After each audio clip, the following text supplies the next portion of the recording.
B, and C, with 6 teams each. 3 weeks, 54 intense matches. Daily format: Group A versus Group B versus Group C. Top teams advance, the rest are eliminated. Phase 2, May 16 till June 11, 2025. One misstep and you're out. Week 4, only the strong survive. Day 1, top 12 from Phase 1 compete in 6 matches. Only one team advances to the grand final. Day 2 and 3, the remaining 11 teams battle alongside underdogs ranked 13th and 14th. One winner per day advances to the finals. Week 5, second chances. Days 1, 2, and 3. The same format continues with underdogs ranked 15th to 17th. Each day crowns a new finalist. Week 6, the last chance. The final 11 teams as well as the 18th team compete across 3 days in 18 total matches. The top 6 teams will secure a spot in the grand final. No second chances, only the worthy will rise. Clash Squad mode. Before the grand final, the top 8 teams from Phase 1, based on the overall standings, will clash in a Swiss-style tournament. Key dates: Round 1, May 22. Round 2, May 29. The top 4 teams from this stage will advance to the final day of Clash Squad mode, which follows a single elimination format. The winners gain extra preparation time for the grand final. Grand Final, Champion Rush, Last Squad Standing. The ultimate showdown begins. Teams carry their momentum from earlier stages. Objective: reach 80 points and secure a booyah in the next game to be crowned champion. If no team achieves this after 10 matches, the highest scoring team wins. No retries, no excuses, just one path: victory or nothing. New feature: live broadcast situation. This season's live streams will include live in-game challenges. Who will rise?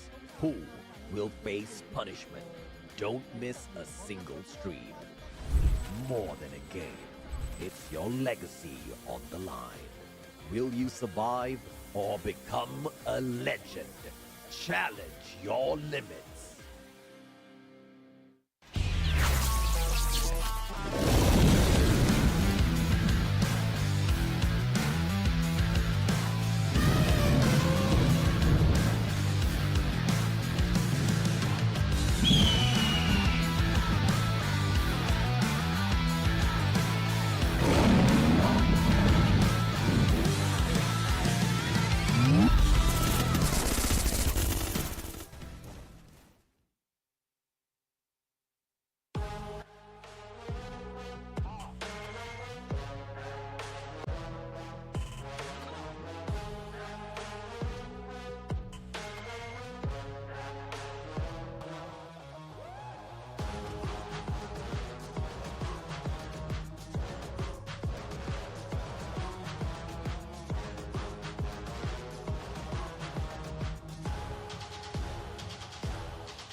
Welcome, survivors. This is the Free Fire World Series Southeast Asia 2025 Spring Season, powered by Red Bull. This is day 2 of Phase 2, and you're joined here with two brothers who have been doing Free Fire casting for a good long time. My name's AJ. I'm the Mustache, down here with the one and only Husky. You'll be hearing us throughout the whole day, throughout the 6 matches. Yesterday, we saw RRQ make it through. Today, one more team will join them at the finals. How are you feeling, Husky?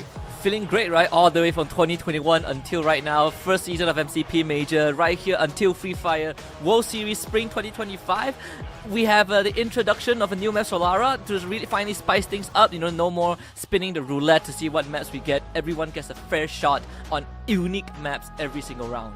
Absolutely. And I mean, talking about unique, I like myself a little bit of a Solara there, so I cannot wait to see exactly what happens out there. But yesterday was a blockbuster day. Yesterday was the day where Indonesia really made their region proud overall. RRQ is the first team to qualify for the finals, and they get to have a good long break before they get into battle once again. Buriram got closed enough, but I'm very happy Buriram did not make it through, Husky. At least we get a little bit of chance to see them a little bit longer out here. But our predictions, you and I both kind of are thinking a little bit differently here today. Yeah, this is, I think this is the first time that we had 6 unique teams in the prediction, right? None of it overlaps. I went for Falcons for very obvious reasons. I think Falcons are still great as a team, and right now when you look at the playing field with the RQ Kazu and how close Falcons came yesterday, good chance for them. Virtus Pro, I just like them as an organization. I feel like this is the olden days, but I also feel like they have a good shot, and of course, right, like if they've proven in the group stage in the first 3 weeks that they can bounce back in Phase 1, I want to see them carry that into Phase 2. Yeah, absolutely, man. I totally agree with you, right? And obviously, I'm looking at teams like EVOS. I think they've got a good big chance of making something happen here for themselves today. But, you know, it's anybody's game. It's like a grand final each and every single day for 2 whole weeks to see which #1 team makes it to the grand final. So everybody's going to be giving it their all. And you never know exactly who could reach up to the top. For all you know, an underdog could reach up to the top, as they are all fired up at this prize pool. More than $300,000 US on the line for both Battle Royale as well as Clash Squad. For BR alone, the champion, just the champion, walks away with $100K USD. Yeah, goodness me. And not only that, if the team ends the day with a good record, they get Team of the Day and an extra $250 on top of it. And if the player gets Grand Finals MVP for Battle Royale, that's an extra $4K. When we look at the tournament timeline, we are done with the first 3 weeks. Now we enter phase number 2, which is where things get even more dicier. RQ Kazu, like you mentioned early on, AJ, they don't have to play for the rest of the second phase until the Grand Finals of Clash Squad and Battle Royale mode. But for the rest of the team, they are still in it. Oh yeah, absolutely. And of course, once again, this is a phase 2, which means everything is dicey. Everybody's going to be hustling a little bit extra out there. And if you slip up, obviously, nothing's really going to go wrong, because you still have your last ditch effort that you could put in. That point, you get 18 games instead of just 1 game, right? That's going to be the final week of all of this showdown. But today's team list, once again, is going to be Buriram, EVOS United, Falcons, Bigatron Delta, Okay, we're going to skip on over to the tournament format as well. It looks like we are starting off the day a little excited here, Husky. Yeah, we definitely are, right? I mean, GOW Heavy, Virtus Pro, previously known as Reverse Red, they're all still in phase number 2. And again, I think when we look at phase 2, there's so much pressure, because everyone is looking to end up in first place so that they could get that long-awaited break and just prep for the grand finals. But for the teams that didn't make it to top 12 by the end of phase 1, they have a chance in phase 2. Is just which position in the line that they're in, right? The bottom, the more towards the bottom you are by the end of phase 1, the longer you have to wait for your shot in phase 2. Absolutely. And of course, those who were not in the top, we are blazing through these slides. The point system. You hit the booyah, you walk away with 12 points. Second place gets you 9 points. You minus 1 point for every consecutive spot, except the 11th and 12th, which gets you no placement points at all. But every single elimination gets you 1 point. Yep, and tiebreaker rules, look at number of booyahs first. If that's the same, we look at total number of eliminations. And if that is the same as well, we look at the ranking in the final game, which thankfully up until this point has not happened yet. And I hope it never has to happen, because it will be incredibly heartbreaking, as we have added another covenant to the already existing competitive rule set, which is one unique active skill. Every player has to have a unique active skill, and no duplicates, right? No more double time turner, triple rebel rush, none of that crap. Not at all. But of course, obviously, we want to see a little bit of flavor out there, and having this unique skill advantage here thrown into the competition, you perhaps might be able to make something different for your squad. We, like you said, don't have multiple Tatsuyas bursting around anymore, but this is the more exciting change, in my opinion, the Champion Rush format, which has once again been tweaked. This time around, Grand Finals can see up to 10 maximum games. We're looking at 80 points for the Champion Rush mode to be activated, and in the following game, after you hit 80 points, if you get a Booyah, you are crowned champion. If that does not happen for anyone, we play a maximum of 10 games, and by the end of that, the team with the most number of points gets crowned champion. That means that now there's an extra odds on it, right? That we either have a very fast Grand Finals, or we could stretch it out all the way to the end of the 10th game. And we also have a loser's challenge, right? A different challenge in every match day, and the losing team will have to do the punishment on live stream. We've seen a couple of it, the tornado dance, the soy sauce chugging, I remember, and eating spicy food. So, I mean, Garena and the team, they're coming up with very creative ways to entertain one another. Yeah. I will not forget the coaches wearing the skirt. That was most definitely the most exciting part. And it's not exciting to see them wearing a skirt. It's exciting to see how all of them are so lively. And, you know, they're taking it with a smile on their face, right? They all are brothers outside of the game. On the battlefield, on the other hand, they're just going to pummel each other for that #1 spot. Once again, today's team list, put it up: EVOS, Falcons, Big Draw, Delta, WAG, GOW, Vamos from Malaysia, AG Global, Heavy, Flash, VestJ, as well as VP, all team, brand new name. You are excited. I'm most definitely excited as well, Husky. I think this is probably one of the biggest acquisition. I mean, after Falcons and Twisted Minds, right? VP is the next, and again, I think this is one of the very first team more towards from the European, they go Central Asia, but you know what they call it, right? In the Western region, a very far region that comes into the Free Fire scene, which I definitely like. You know, they're seeing the potential of what Southeast Asia can provide, and that means extra pressure on the X-Reverse Red players. Now they are carrying the name of VP, which is known globally to be a very established org, and they hope to make it to the Grand Finals at least. Yeah, absolutely. And of course, if you look at all of the rosters here, you see many familiar names. Some roster shuffles did come through in a bit. You know, the bigger question is going to be whether or not we get to see more of the crews from the side of Buriram. The last time he played, it was not a very impactful appearance, and then they took him out. We haven't seen much of him, but the other teams are looking so much more souped up in comparison to how they were in the past. I mean, WAG is a whole new beast. GOW is up and coming as well. But I really want to know if or not Virtus.pro has got the capability of injecting these players here, you know, with that kind of spark that we saw Falcons inject into the old CGGG, right? So I'm curious to see if or not this takes them to the next level. And if it does, then maybe we found part of the solution to giving these teams a motivation, aside from chugging a couple of cans of Red Bull. Again, Virtus.pro, they have shown that way back, even during the first ever Mobile Masters for Free Fire, that they are capable of winning a trophy, right? In fact, they were the first team from SCA to lock in a slot in EWC. They even beat Fluxo when they went to Brazil for the first time. So this is definitely not a strange environment for them. They just need to find that old spark back. And I would say, at least over time, they have been trying to regain that former prime form. Well, looks like both of these teams will be looking for that prime spot as the battle of points will ensue between EVOS as well as WAG. The last time this one, I think, went down, honestly, I don't remember who won. I think Vietnam has won a couple of times. Indonesia has won a couple of times. But I like the imagery here. The Wonder Kid Rasia, he has been making so much of noise on the side of EVOS. And I like the fact that these two teams, who are very capable of dominating today, have been picked for the battle of points, because this is just going to spur them to pull everything off of the leaderboard later. Yeah, I remember there was one challenge where it was also Evos against a Vietnamese team. I don't remember which Vietnamese team, but Evos lost. And I think Rasia said something like, I don't accept the defeat.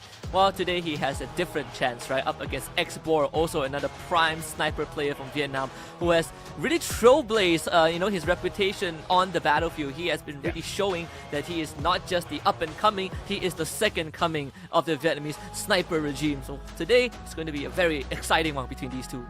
Yeah, absolutely. Now, shout out to the YouTube chat as well. Everybody seems to want FFIC, but don't spam the chat, all right? See, because of you guys now, the slow mode has been turned on once again, and you guys can't spam anymore. That's what spammers get, On to more serious stuff.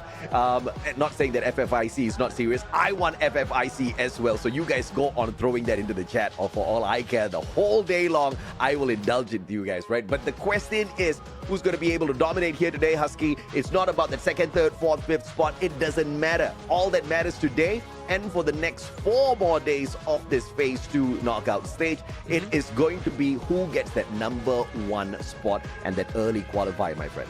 Yeah, like previously we look at group stage and we just say, as long as you make top 12, you're good. Well, that's only the half of the story, right? Starting this year, and after phase 1, you have to aim for first place because it gives you so much more leverage. You get to rest more, you get to practice scrim more, you get to learn more about your opponents and not review anything. I think that is the best part, which RRQ is currently enjoying that luxury. So for all these other teams, the more you have to play, the more cards you're going to show. And for the teams who are still waiting in line to play in phase 2, they are going to have their boots shaking because that means the later you play, the less the chance you have to qualify.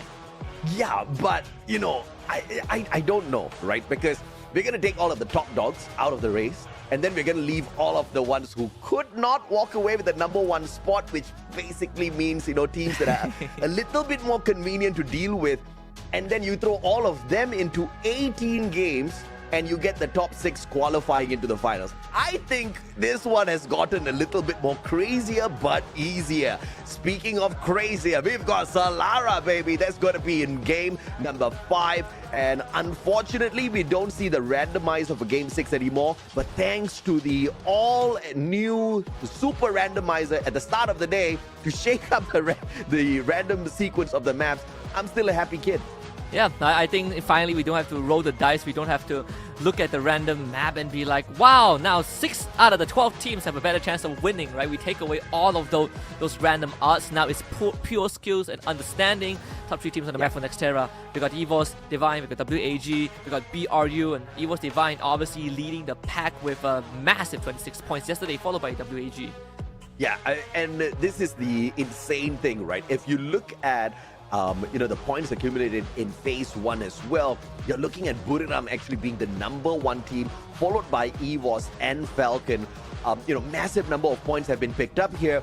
But even though Buriram is leading with an overall number of points picked up on Nextera, EVOS Divine are the ones who have 3 Booyahs on this map. So I'm really excited for EVOS today. They get an opportunity to start off hot, maybe pick up those big points. And to continue on the point that you were mentioning earlier, right? Taking a good break. I don't know if that break's a good thing because we've seen some teams who need some warm-up. So I would prefer to stay warmed up throughout the whole competition instead of taking a good long break and then having to start that engine again, Husky. I think the key is that I want to qualify first and then I think about what to do afterwards, right? Because the more I have to play, that means that the lesser my chance of qualifying. Although I would say we have seen a different archetype of this format before when we were doing the Snapdragon Pro Series. It was somewhat of the same structure, right? Except we don't qualify 1 team per day, right? We qualify batch by batch. So, give the other teams a bit of chance. I still think that if we take out the front runners first, we give everyone else a fair chance, and then we get to see if the teams at the bottom of the pack can kind of get back up. Because we have seen examples of that before. Now they get a second chance at that. Absolutely. Now, the chat is begging for us to speak in Hindi, Husky. The last I checked, you don't speak no Hindi. And trust me, guys, I don't speak no Hindi as well. But if you guys really want some, I can only say this one thing. Chat say spam nahi kare, okay? Don't spam the chat with anything. But of course, stay tuned to the broadcast. Join us in the conversation on YouTube as well. We are on the Free Fire Esports official YouTube page if you want to join us in on this conversation. We've got a long day. We've got 6 matches. But in the world of Free Fire, 6 matches is actually pretty fast, right? 4 hours will fly by just like that. I'm not a big fan of that, but I'm looking forward to seeing exactly who starts to dominate today. Maybe, I want to say maybe the underdogs will make a play, but I also have a feeling that many of these underdogs are just chilling, bro. They're like, okay, all right, we'll wait for all of these big boys to get out of here first, and then we'll try for something. It's too stressful to play 6 games per day, right? I want to play 18 games over the weekend, you know, and then I'll try to get top 6, which I mean it is a fair argument depending on how you look at it. Teams that sort of are struggling in the bottom pack, maybe that's their approach. But I think teams that have tasted first place before, they want to just get this over and done with. And I think, you know, for teams like BRU, the longer it takes for it to qualify, the more doubts people might have, right? Is BRU back? Are they gonna win another trophy? You know, don't let it get high play the cruise or something. I've seen a lot of that kind of floating around. Clearly, it hasn't worked out well, so hopefully they make it through soon. Yeah, I was excited. I was excited to see the cruise back. Was not very excited with his gameplay, and I thought it was a fluke, right? And then we got to see it a couple of times, and then I had big questions to a point where, you know, me and a few fans, because many of them were still wanting more games from the cruise, but I was like, just bring me Get High back, because we need some points for Buriram. But of course, you know, jokes all aside, I think the cruise is just holding back a little bit. The guy, obviously, Buriram of all teams are not going to be throwing in an amateur player who's out of the league of everybody else, you know, in contention for potentially pulling back the world championship to the side of Thailand once again, right? Obviously, they want to warm up here at FFWS Sea first, and then move on over to EWC and maintain that cup at least in the Thai region. The last time Falcons went... Wait, so if Falcons won it the last time, was that a Thai victory or a Saudi victory? Hey, I think it's a victory for both sides, right? Okay, right? You unite two nations. You can't. I mean, imagine if Virtus Pro wins, right? Is it a Thai victory or is it? You know, we're treading very fine lines here. So I would stick with the core members of the team. I think it's a Thai victory. Fair Obviously, for Team Falcons, they eventually won the club championship, so good for them, right? And an extra $7 million, I think. So they're the organization to beat. But I don't know. I think they still have like a massive advantage over everyone. We'll see this year. Yeah, I feel bad for you though, bro. You bought the Twisted Minds jersey already. and then there are no more. Please come back. It was a good jersey, okay? It was a good souvenir. It was a good souvenir for me. It was a good jersey, but you talk about a little bit of luck, Mr. Husky. Okay, the one jersey that you decide to buy at EWC last year, that team is not here anymore. You have to understand. You can't use it for 2 years in a row. I couldn't find the Falcons jersey, right? Like they say we had to go to the HQ or something, so couldn't find it. I would have bought it, but I couldn't find it. So I think the most I got was like a photo with the players on the third or fourth day at the hotel lobby. That's pretty much it, which is good enough, you know. Like I have no complaints. I go for the drip. I just saw Cosq walking in front of me one day and I just lost my mind. I was a fangirl in front of Cosq that day. He ignored me, man. He just walked away. He was like, who's this child?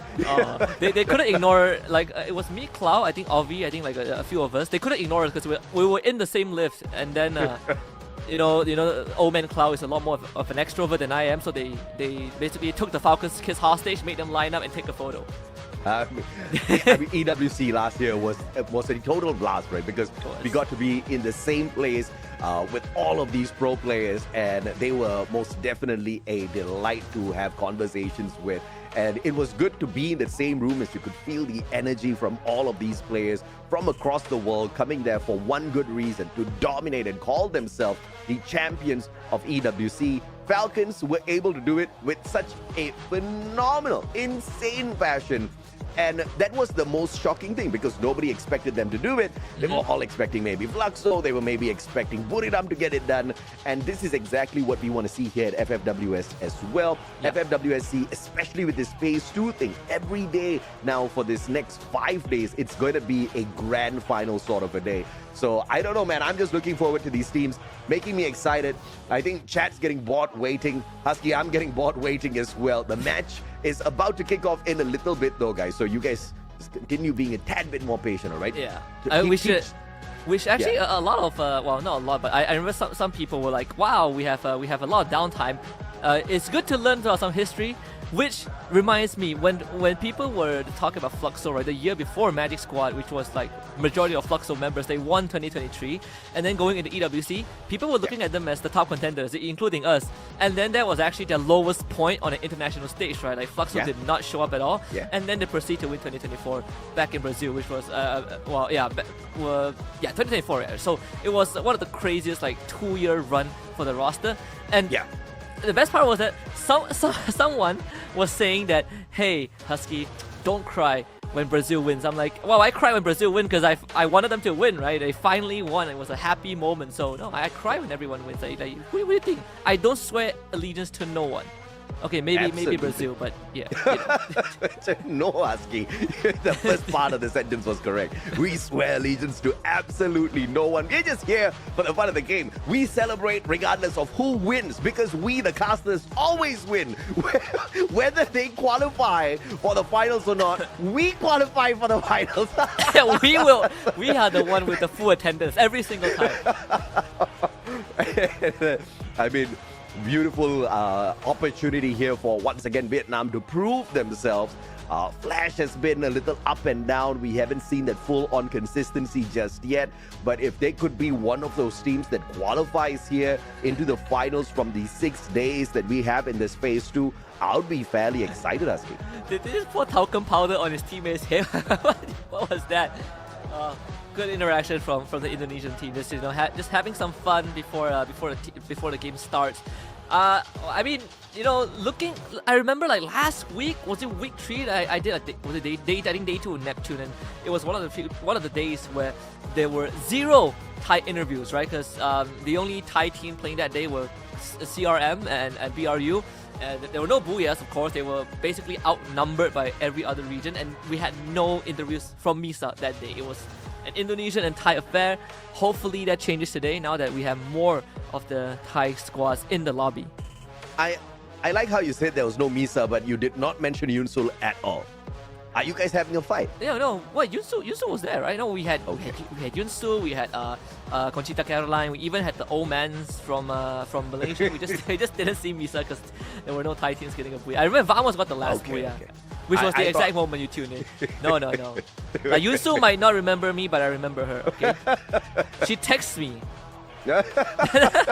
See, that itself, chat, with that sentence itself, Husky should have killed all of you all with one good strike. Yunsul texts Husky. Everybody else is just fanboying over Yunsul in the chat. Of course, we are still patiently awaiting this next match to start. Don't worry, guys, because it is going to just take a little while longer, but I don't mind waiting, right? Because we don't want to be hopping into these lobbies and then restarting it halfway through after your favorite team gets like 10 eliminations or something. So obviously that's not a scenario we want to throw these players into. It's not going to be the most pleasant of starts to day 2 of phase 2. So we're going to get the teams a little bit more time so that we can kick off a clean lobby later on, Husky. Yeah, so remember earlier on we were we were saying that, wow, we are flying through this. Now we get some time to stop.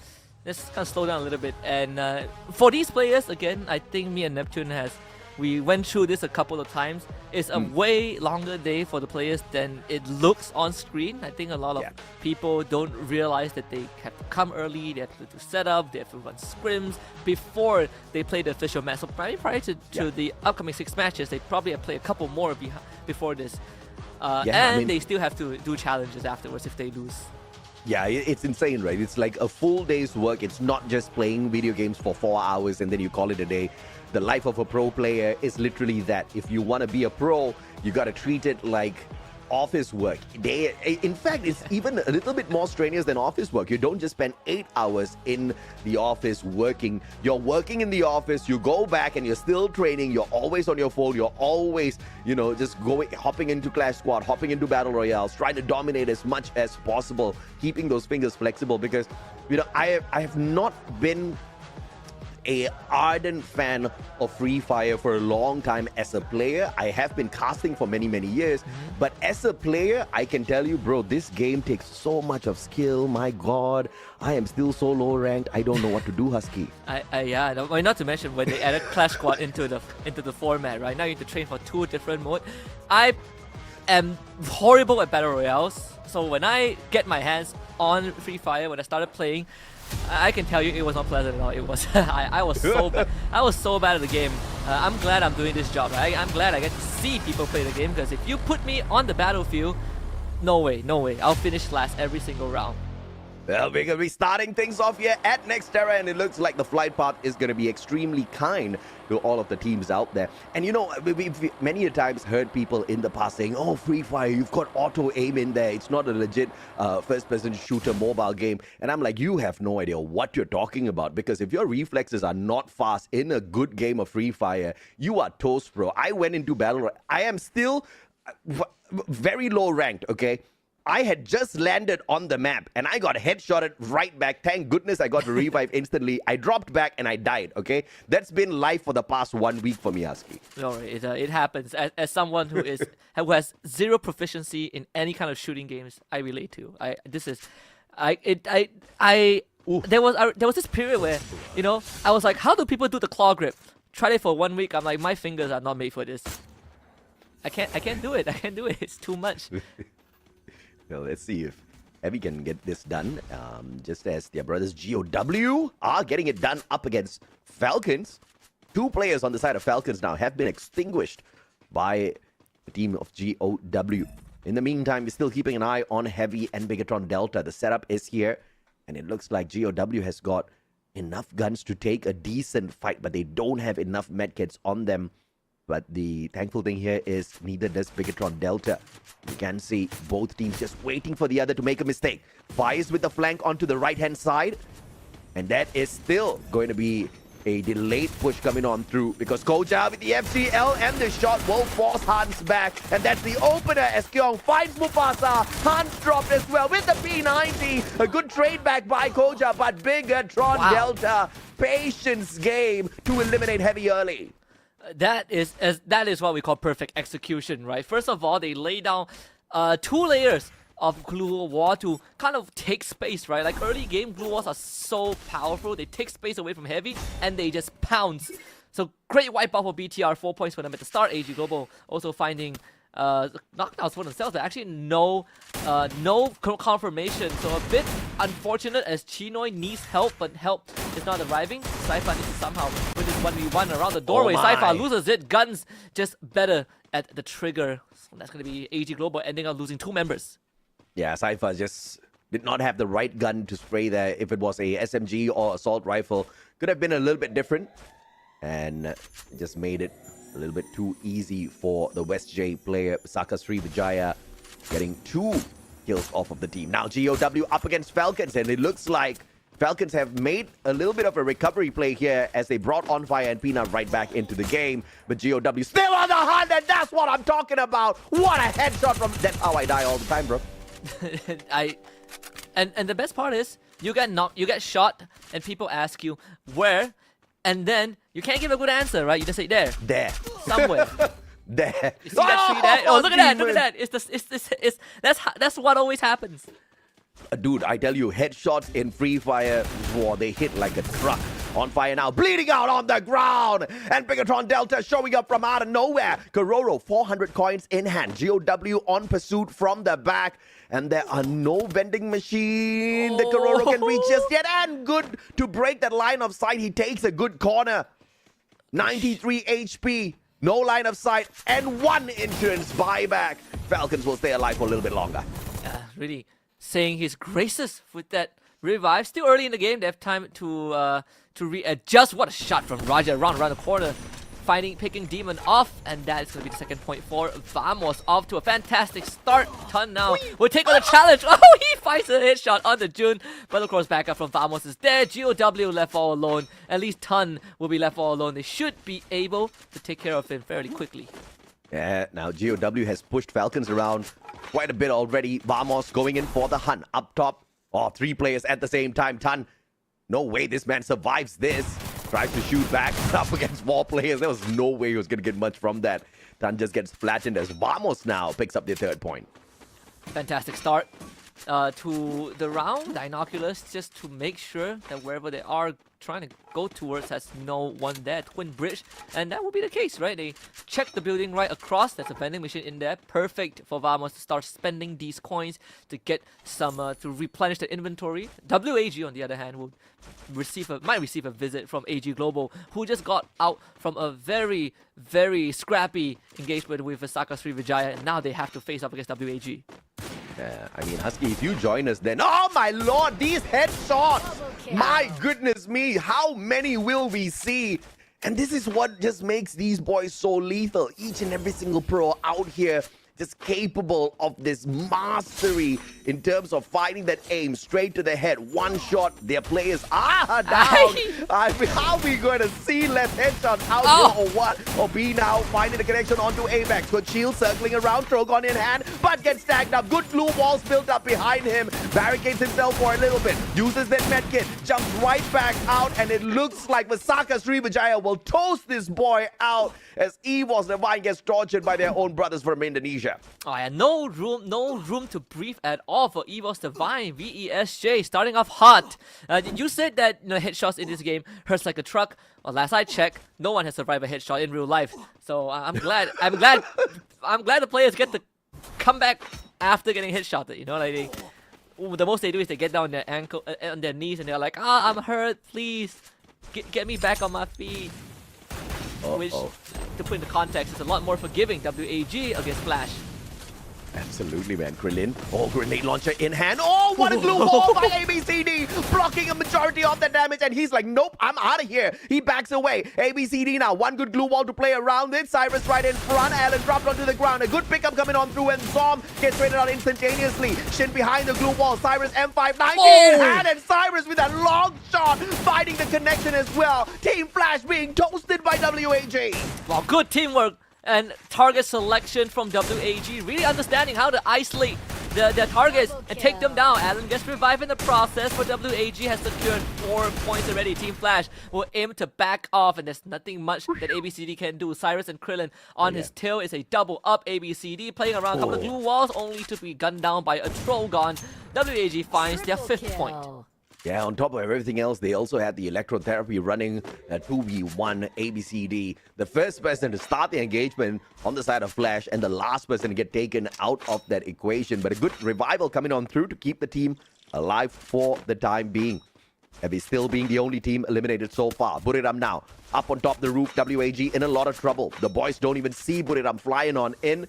And this is going to be an issue for them. But they do have a lot of compound around outside to work as a base for defense. But the problem is the team is split apart.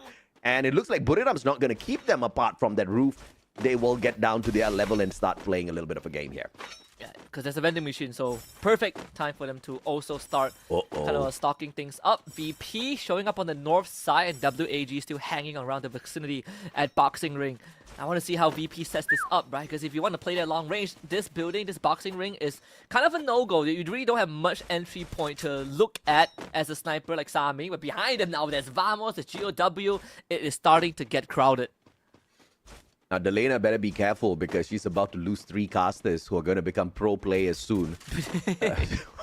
I don't know whether we'll be competing at the FFWS MY level or we'll get to see instantaneously. We'll have to wait and see a little bit later on. But Senior League, I heard. The FFSL. Come on. Only one person qualifies for the Senior League. That's Neptune. I think he's getting ready. Like, he wants a bonus for being in there. We'll figure something out. No, Neptune, we got you covered. Buriram now splitting up. I don't really like this sort of formation on the side of Buriram, but the blessing here is they've got these compounds to play around with. Moshi killing away too far from the rest of his team members, and this is just to scout the area around them, spotting out both Virtus Pro as well as Bigatron Delta from the compound here at the boxing gym. This is about to turn really, really nasty, Husky. So many teams here and such little space to play with. I was thinking if Moshi's gonna fire. Thankfully, he didn't. But BTR will, right? They are surrounded by multiple teams, and I think with BTR making contact with Visaka Srivijaya, that is going to draw attention more towards them, as they are the ones closer to teams like VP and GOW. Oh, Team Flash, actually someone just flew in on top of VP. That could be the initial scouting party. We'll see what happens. Virtus Pro actually getting attacked by 2 different teams, and was Diamond Exposed, eliminated in an instant. Obviously, Huang also goes down at the same time. BTR reaping the benefits. Yeah, unfortunate for Virtus Pro. I mean, just having a outside compound here obviously wasn't gonna give them a lot. They should have played it a little bit more silently inside that house, which they had, but obviously a little bit of temptation dropped right outside their doorstep that they wanted to visit. And they paid a high price for it. Now they have to circle around to look for a vending machine if they want to stand a chance to bring their players right back in, but there's just too much of a crowd right in front of them here outside their compound. So this is now a sticky situation for Virtus Pro. In the meantime, AG Global spending way too long outside here. 4th circle about to come on to play, and this blue is going to hurt if they get stuck outside. Yep, gotta start moving. And the only way is forward, straight into VP. Evo's Divine are making that move, and BRU will respond accordingly. So much chip damage coming through Evo's Divine. Don't know what hit them. It's a bunch of flames and utilities from BRU. Wasana will take the front row seat, and Ganda Rastia, they were all trying to fall back. That utility placement was perfect for BRU, and now they will be able to come in and clean up house. It's a total wipeout on the Evos. Holy mama, what was that? Buriram on another level. And Wasana with the M590. We were just joking around with this guy, saying that he was not very proficient with that shotgun. Wasana showing that, bro, I know how to use this to whoop some good butt. My goodness me, my number 1 prediction just got flushed out in 11th, and Wasana was key for that shutdown. But now, right behind Buriram, WAG, and it looks like the opener, the Vietnamese squad wants a fight. There was a glue wall to block that explosive, so BRU have decent info of where the location of WAG might be, and even see them coming out of the building, right? Jonah is going to start relaying that right now. Here's the frontal charge from WAG, trying to get into the building, but ends up getting intercepted by Jonah. Cyrus gets knocked down. VP eliminated off screen. Wasana now exits the building as WAG gets cornered from multiple angles. Explorer number 2 to be felled, and BRU playing this to perfection. Absolutely beautiful plays coming on through here from the side of Buriram. Mochi especially get high, and Wasana both finding 1 for each of them. And now Vamo's going to be trickling on in as well. Jun finding 1 from afar. In the meantime, Buriram cleaning up the remaining players on the side of WAG. But now with Captain Jonah down and out already, it looks like Vamos has managed to piss off Buriram. Yeah, there's the best chance for Vamos to take out Buriram. We're going to check back in a bit. BTR also having a bit of a scuffle right now with VESJ. Out the 2nd floor. AG Global also in the conversation. Guns and Fires both trading bodies as Obey has that trip mine, so Fires needs some time to get brought back up, and he does get brought back up. But Gardu fights 2 in a row with the shotgun in hand, and BTR just getting slowed down left, right, and center, but Koja will clean it up. VESJ out of the equation. What a start to this day 2 of phase 2. Don't forget to hit that like regardless of the platform that you guys are watching on. If you want to join the conversation, Free Fire Esports official YouTube page. That's exactly where you want to go, baby. Bigatron Delta up against AG Global. They're not in the next circle just yet, but the blue is on the move. And these 2 teams will have to make their way around. They have to get through GOW and Buriram. AG trying to catch Bigatron. And it looks like Pina manages to find a good strike. Oh, a good glue wall laid out. But Koja couldn't get there in time. Bigatron Delta losing 2 players at such a crucial moment in this game. Yeah, caught between a rock and a hard place. Falcons right in front of them, and AG Global behind like a psychotic ex-girlfriend. BTR gotta take some L's, losing 2 members, but at least they're still in the circle and having the chance to gatekeep AG Global. Obviously, the next layer is going to be GOW and then Team Falcons. And GOW actually has a guest on top of their roof. Is ABCD from Team Flash, the lone survivor of the Vietnamese squad. Oi. And AG Global, who are hunting down Bigatron, actually gets snuffed out first. Bigatron managed to find a little bit of a safe haven here for themselves, but AG has already gotten that damage in. And now the blue doing its own damage as well, giving GOW the opportunity to pick up 2 extra points. GOW full squad here. Kyong very low on that HP. M590 in hand, turns the wall. Kyong down on the ground. Falcons do drop Kyong, and Falcons will be able to snuff him out as well. Limit will claim that point. Moshi takes the final player off Bigatron. GOW forced to starve. The circle's gonna move. 4 more teams left, and we could also see the uncles by the end of this round. Man, they actually managed to revive Jonah. Vamos lost 1 member just now. They were trying to siege BRU, but I felt like they took too long. BRU had time to recover. But now top 4 Falcons on the high ground. We got GOW on that compound, on the low ground a little bit. So BRU caught in the middle. We see Vamos making their rotation towards Falcons territory. That is going to be dangerous, but BRU also taking a risk to be right out in the open. They have info with the binoculars. They scanned out essentially the entirety of GOW. You know Buriram is serious when Wasana is playing out there like a monster. 6 eliminations in hand. He's got the Groza. He's got the M590. Long range, medium, and short. He's gonna whoop you, and he's gonna take you to town for sure. But now the circle moving away from Buriram. They are on the far end. This could be a curse, but it could also be a huge blessing, because the rest of the teams who are closer to the next destination of this circle will start moving first. Buriram may just have clear lines of sight towards their back. I'm seeing the members of Vamos firing. I assume it's at either GOW or Vamos. And GOW have lost 2 members, right? But even BRU joins in. So that is not good news for GOW, and all of them knocked on to the ground. Only 1 remains standing, and Pina is going to knock him out. Down to 3 teams, and Falcons' attention turns towards Vamos. The insane thing about that whole engagement was Falcons were doing the damage, Buriram were claiming the points. And Buriram now 15 points in hand. Monstrous run for sure. 2 Thai teams, 1 Malaysian. Vamos with the 3 players. They've got a decent defensive spot, but they will have to move in a little bit. Falcons in a much better position once this zone starts to shrink. Buriram up against Vamos. All 3 teams distracted, but look at Buriram. They've got some natural defense here using the pillar of this bridge. Insane stuff from the Thai squad.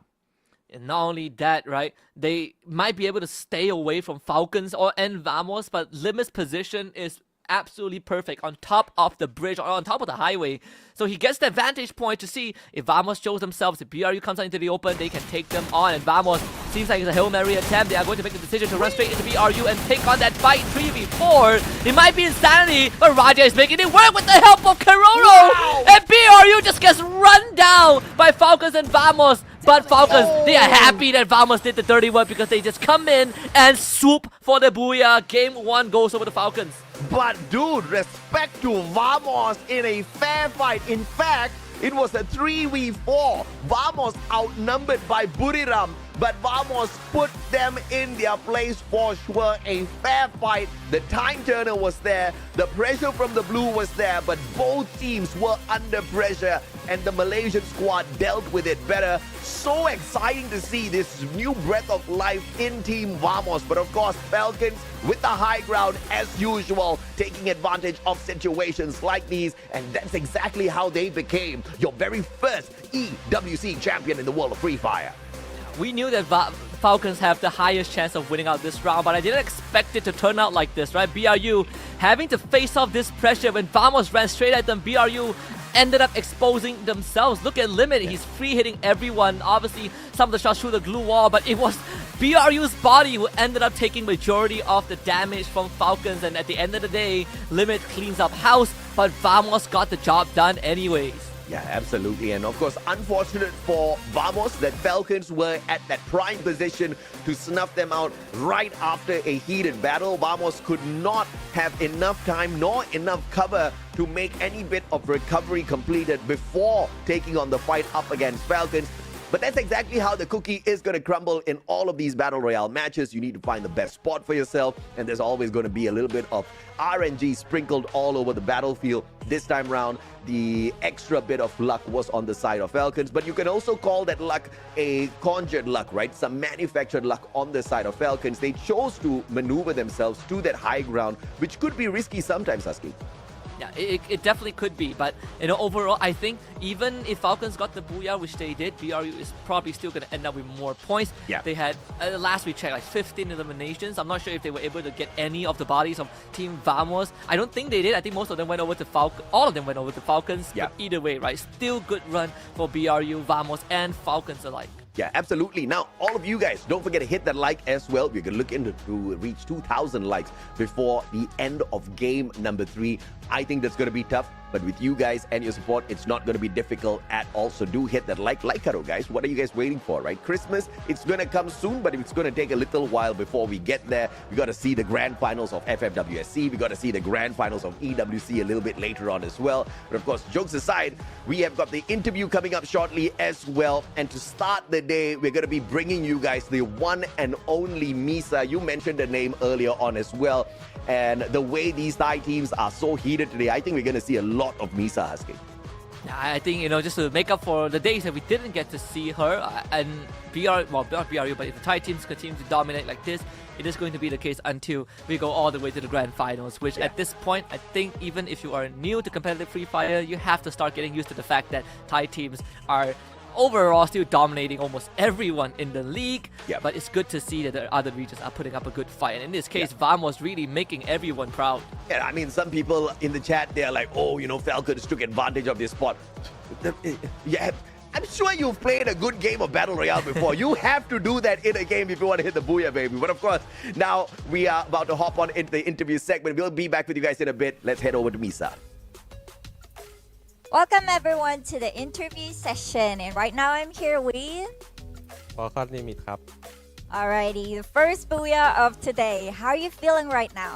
รู้สึกไงบ้างบูย่าแรกเลยเปิดมา ก็รู้สึกไม่ค่อยดีครับต้นเกม กลับมาได้อยู่ครับ Okay, he doesn't feel so good because the beginning of the game he didn't do pretty well. A little bit struggle, but we still make it. อ่ะงั้นถามถึงต้นเกมก่อนละกันเกือบหมดตี้เลยตอนแรกเกิดอะไรขึ้นรู้สึกไงบ้างตอนนั้น ก็ทำแผนมาครับก็ตามที่โค้ชสั่งเลยก็แลกกับกอร์ดบูเลยครับว่าไม่เราจุด12ก็เขาจุด12ครับแต่ว่าเราเหลือเรารอดก็กลับมารีเซ็ตกันได้ครับ Okay, so the move was according to the plan that the coach said, but they almost stumbled on that part, battling with God of War, but still gotta come back. Alrighty, on to the next one. How about the 5th circle that you were on the bridge? Was that intention, or is it like you got lucky? ตอนที่วงที่ 5 ตอนที่เราอยู่บนสะพานเนี่ยอันนั้นคือตั้งใจขึ้นไปเลยปะหรือว่าโชคดีวงมาทางนี้พอดีก็เลยขึ้นไป ตอนแรกก็กะจะเต้นแค่บนสะพานครับแต่ว่าวงมันก็ดีด้วยครับก็ดวงดีครับวงเข้าหาพอดีก็เล่นยาวๆเลย โพซิชั่นดีเนาะ perfect มากเราลัคกี้สุดๆ Okay, it was he got lucky and then he went with the flow on the bridge. That part.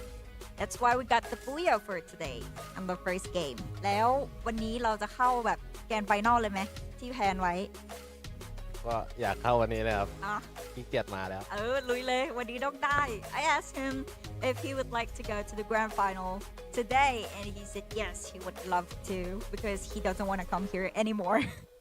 Okay, last question. Is there anything you'd like to say to the fans who are watching right now? มีอะไรอยากฝากถึงแฟนๆที่กำลังดูเชียร์เราอยู่ไหม จะพยายามเข้าไฟนอลให้ได้เร็วที่สุดครับภายในอาทิตย์นี้แต่ก็อยากให้เข้าวันนี้แหละ He'll try his best to get to the grand final today, but if it's not today, we'll do it as soon as possible.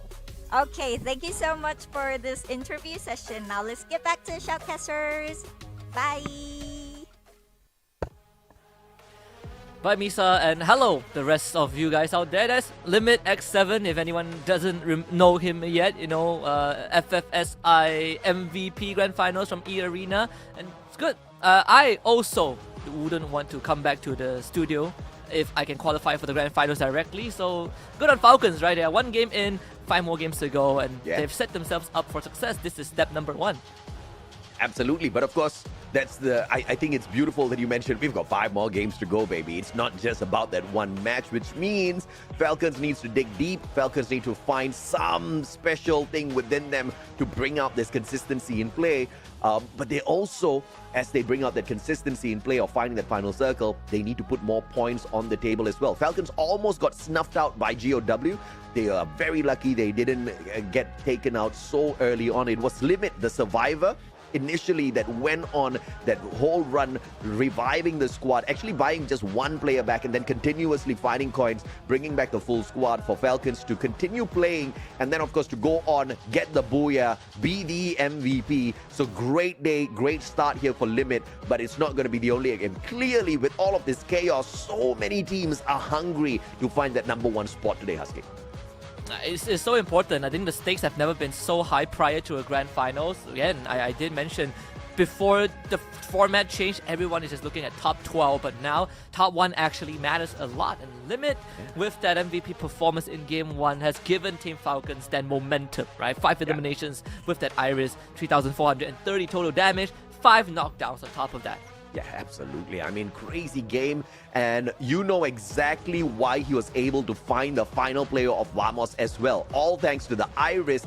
And I was wondering, how did he find the penetration through the glue wall? Because he wasn't using the M82B. I thought it was maybe an error in the game. Maybe we weren't seeing the right angle. But it looks like the Iris was giving him the capability to find the penetration through those glue walls. Also to know exactly where the opponent is behind that glue wall. So in the final circle, that was just OP, right? So bringing the Iris in clearly did limit a lot. And without that, they would have still potentially walked away with the booyah, but obviously there was a great big play, all thanks to that active skill. The rest of them, the A124, Koda, Tatsuya, there was a lot of information gameplay with the skills that Team Falcons brought in this time. Yeah, it's all about gathering enough intel to act on it. And, you know, look at the Booyah team stats overall. Obviously, Limit getting the most eliminations, but a big chunk of it also came from that final circle. They weren't really interacting much in the earlier parts of the game. They were mostly just focusing on their rotation, and then the patience paid off in the end.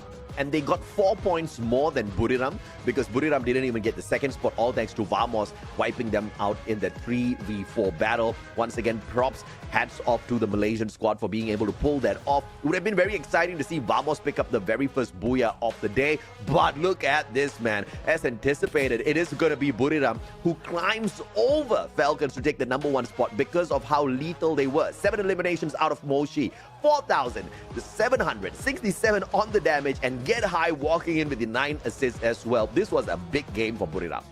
Yeah, it was just massive, right? They were giving us the flavor of the old Buriram, where they were just running everyone down and getting as much eliminations as they can, so that even if they don't get the booyah, they have more than enough elimination points to make up for it. Look at that, 23 points in total. They still got the most points this round. They beat Falcons by 1 point, although they dropped back by 4 in terms of the placements. They've made it up with those eliminations, and that's exactly what we're talking about for Falcons as well. They need to pick up some of these solid points. But that being said, though, 10 eliminations is not too bad. It's just nice. So they just need to do that and better in the next few games if they want to continue maintaining pressure for that #1 spot. But seeing the Malaysian flag up so high on the leaderboard makes me a little excited. I want to see more from Vamos, Husky.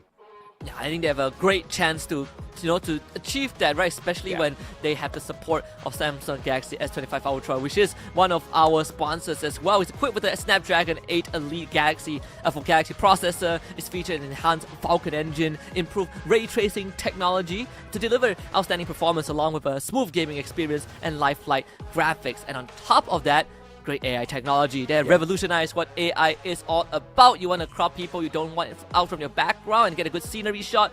Do just that. You have a fallout with your family, now they are out of that family photo. It's just you and a great view. You just crop them out instantaneously. You know exactly what the Samsung can give you. And you know, if you're already spending so much of time playing video games on your mobile phone, you might as well just record those clips and start your own content creator journey, right? Because this phone can literally be that one device that you need to play those games, to make that content, edit it on your mobile phone, and then upload it as well. You don't need those big computers or laptops that other people needed to lug around in all of these years of past. I mean, the world has truly changed. Video games have changed. Husky, this is something that we could have only enjoyed, on PC or on console in the past. Now we get to have this interaction on a mobile game, Battle Royale, massive number of players, all jumping on in real time. And dude, it is absolutely insane. And of course, you need to have a decent enough device to go out there and dominate. And whether or not you are dominating, what's going to be a little bit more important for some of these pro players is finding that confidence within yourself to not give up right after getting down too early, right? Because Heavy, they started off so good, but they got snuffed out a little prematurely earlier. Yeah, and it was off of a very great execution from BTR, really understanding how to play with the limited resources during a quote-unquote hot drop situation. They outclass, they outmaneuver Heavy. But overall, I think for Heavy, shouldn't be too discouraging, right? We've seen teams come back from the brink.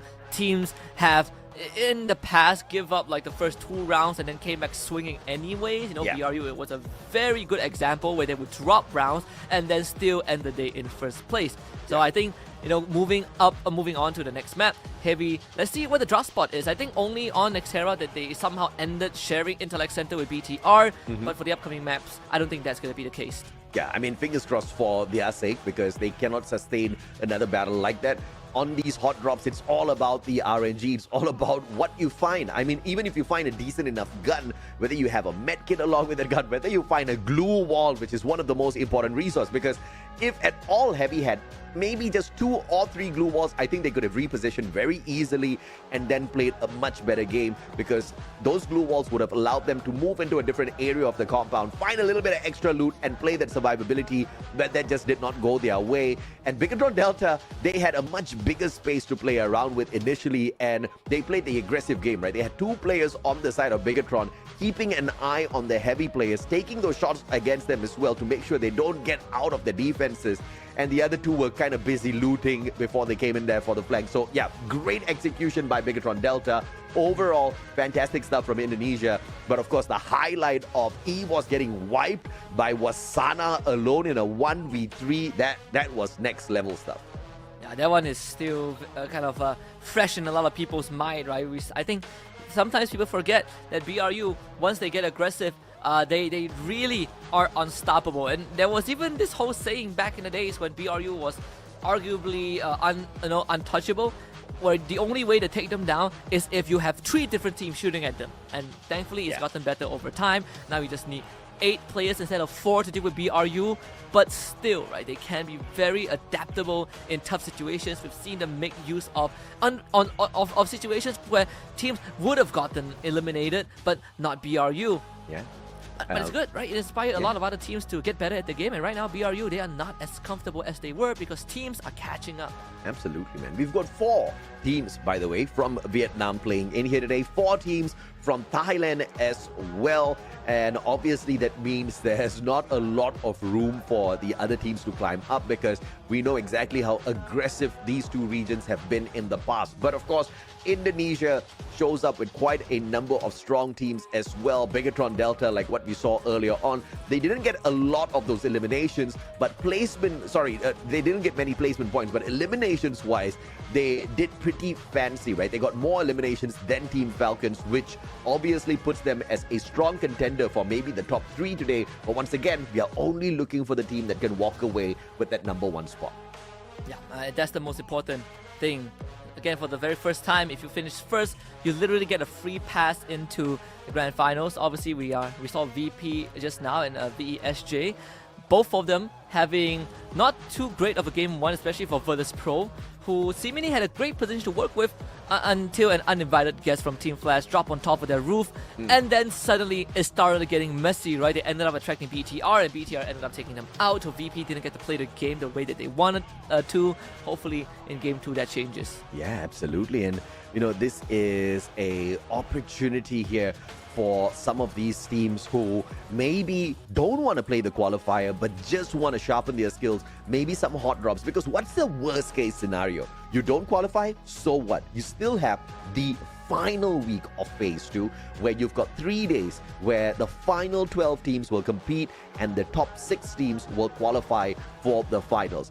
That's your final chance, and it's a big chance. It's 18 games for you to pick up points, and obviously these teams will be looking forward to that. So maybe if they sharpen their skills now, try out some, offhanded tricks that maybe they are not too sure about, to go out there and verify if one of these items are going to be working. Now is the time, Husky.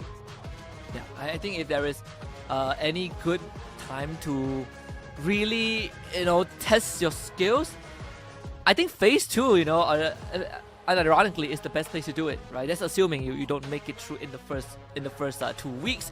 You have to play week number 6. Then sure, you have plenty amount of games. You have a copious amount of games to keep on trying things out. But do you want to? It's up to whether the teams want to put themselves in that position. And I feel like if you are or like teams that have confidence that you can make it to playoffs, you want to get done with it as fast as possible, and then just wait for the grand finals. But for the teams who are struggling, I think maybe you start looking forward to phase 2, but only when we are towards the end of week 5. All right, chat. Now, we have talked quite a bit already. We want to know from you guys as well. Who do you think is going to be qualifying for the finals by the end of the day? You've already seen the teams in performance after game number 1 at Nextera. Does this give you a rough indication as to who's going to walk away with the number 1 spot? Who's going to find that qualifier into the finals? Let us know in the YouTube chat. Free Fire Esports Official. That's exactly where we are tuning into. So share your thoughts with us. Who do you think is going to make it? But obviously, don't give us a team name that's not even playing today, all right? I saw one saying RRQ. Where's RRQ, brother? This guy. Yeah, clearly didn't miss out day 1. Don't worry, don't worry. RQ made it to the grand finals, right? You will see them. Hey, if they get lucky, they might make it to EWC. Who knows? I mean, yeah, man. I am looking forward to that as well, right? But, there is a opportunity for teams who have been struggling in the competition to really step it up. And I wanted to say Malaysia, but Vamos, my goodness me, what a performance they had earlier on in the 3v4 up against Buriram. And initially it was, I would say, Vamos we were in a much more weaker spot as opposed to Buriram because of how they were positioned in that circle. Vamos had the house, and if they stepped out, they were going to be shot at from the top by Falcons, and that's exactly what happened. But Vamos still put themselves in harm's way to take that engagement against Buriram, and they walked out the better side, which was really, really exciting if you are a Malaysian fan. Yeah, I think we really miss the good days where Malaysian teams, they go aggressive, but it's with calculated risk, right? Like they don't, like we see a lot of teams nowadays, they just blindly start fights and then you give away points for no reason. But Vamos kind of brings us back to the era when teams like Geek Fam, right? Like 2021 Geek Fam, teams like Do Easy, I would say AV Radicals at a certain point expand in their earlier days. These are the teams that really set the bar for the Baby local scene. Argon. Yeah, Baby Argon, those are good old days as well when Cobra, debuted. And obviously the meta has shifted over the years, but the flavors also seem to have been lost in time, right? We're getting a little bit more scared, we're getting some questionable decisions being made. Vamos is slowly bringing them back. Absolutely, man. Now, let's tune into this YouTube chat here as well. I asked, who do you think will make it to the number 1 spot? Zanat Ara says, #RHK. RHK is not even playing today. This is the wrong league. Abhinandan says Falcons. We've got Buriram. What else do we have here? We've got RHK. Okay, Buriram. Okay, many RHK fans. I respect you guys, but tell us names of teams that are playing in here today, okay? Many Buriram fans as well. Hendy Varabu says EWOS. I am with you, Hendy. I think EWOS is going to be qualifying in that number 1 spot today as well. And I'm actually excited to see that. So can you imagine the shock on my face and in my mind, Husky, when I just saw Wasana single-handedly whoop 3 players of EWOS with that M590? That was dirty, my friend. Yeah, that was insane stuff, right? It's good old days. Like, so kind of a blast to the past. I personally, I miss the days where we, have just in your face kind of gameplay, right? Like the Vector Akimbo, those were some of the days that the Charge Buster, right, was one of the strongest weapons at one point. And when you come to a map like Kalahari, was the only map that people start looking at long range weaponry, which now is the norm. Yeah, absolutely. And chat is still going crazy, throwing RHK's name in there. And that's how you know they are so passionate about their own country's team, right? And they come onto a different broadcast and they're just screaming out their names loud and proud. I like that. I love that. But let's take a look at the top 3 teams on this map. It's going to be led by Virtus Pro. This is insanity because Virtus Pro has not been the top contenders in many games. But to be the dominators of Kalahari is very encouraging, followed by Bigatron and EVOS. Yeah, especially now you don't have RRQ Kazu in the conversation. Yeah. Perfect, right? Perfect hunting ground for teams that are proficient with playing a long-range composition. I think, again, Virtus Pro is one of those teams. Open area, they like to set up from afar. Again, give Saming a good game, give Saming a good spot, and the rest will fall into place. And when you have the best team on Kalahari not playing on Kalahari because they qualify way too early, I think this is the chance for Virtus Pro to start getting some points for themselves. Absolutely, and they most definitely need to use this opportunity because they don't dominate every single map. And if you're not pulling off points off the map that you are the best at, then obviously you're going to be struggling out there. But, Virtus Pro overall has been a team that's a little bit on and off, and they really need their sniper to come on point and to really hit those shots, right? Because if your sniper's not finding those targets out there, I don't think Virtus Pro is going to be able to shine because that's exactly where their strength is, Husky. I think, it has been the recurring theme for Virtus Pro, and hopefully when we go into Kalahari, depending on where they drop, right? Like I know that teams that like to hard drop on Kalahari usually don't end up having a good run because it's such a dreadful, it's such a punishing map. You hard drop and you have to fight to the death. There's very less areas for you to run and hide. It's all open ground. If you fight at someone like the ruins or something, or like Mammoth, you're gonna end up losing out a lot more than you gain. So in this case, sometimes teams, they try to go for a refinery, which I think teams like PE Sports have done. I think teams like Vamos have done as well. They were fighting like with RRQ Kazu. Now it begs the questions, who is going to go to refinery now that RRQ isn't playing? Yeah, absolutely, man. And of course, looking forward to seeing more out of Virtus Pro. Once again, like I said, if Saming doesn't really pop off, they are going to be having an issue. But there is a bigger issue at hand here. We've got 2 Indonesian teams who are very proficient at this map right behind them. They are in this lobby as well. They're looking for points. We just saw a lot from Bigatron. We didn't see much from EVOS, disappointingly. But I am sure, I am sure that engagement pissed them off. And you do not want to have a pissed off EVOS in your lobby. They are going to come at you, bro. Dude, talking about snipers on the side of, X-Reverse Red, current Virtus Pro, we have to talk about the sniper on the side of EVOS as well, right? Rasia, this wonder kid, you and I both casted his debut in Clash Squad when it was first being introduced, right? He was a monster back then, and I did not think he could get better, Husky, but he is whooping out here. I have a feeling that when we did all these fun community matches like years ago, I had a feeling one of those kid players might have been Rasia. Like, I'm not even kidding, right? I remember there was, we got a lot of, influencers, like streamers from different regions together, and we had this great fun match. I mean, Taiwan was, Chinese Taipei, in this case, was a part of the entire fun match. They were part of a league at one point, and then there were kids that were just ruining everyone's day because they were that good. I had a feeling that Rasia was part of that roster. Well, who knows, right? Maybe he changed his name at some point. Absolutely, man. I mean, this kid is insane. He's got millions of followers on YouTube. He is a sensation and he is a monster on the battlefield. Now, we have a small confusion in this YouTube chat. Ayush, no, it wasn't Ayush. It was Aviral, I think. Okay, Aviral, you asked a question. Weren't the 6 teams eliminated at week 3, or are you confused? You're not confused. We have just changed the rules of the current FFWS Sea. We have split the knockout stage into 2 phases, phase 1 and phase 2. Phase 1, we were looking for the top 8 teams to qualify into Clash Squad. We found those teams.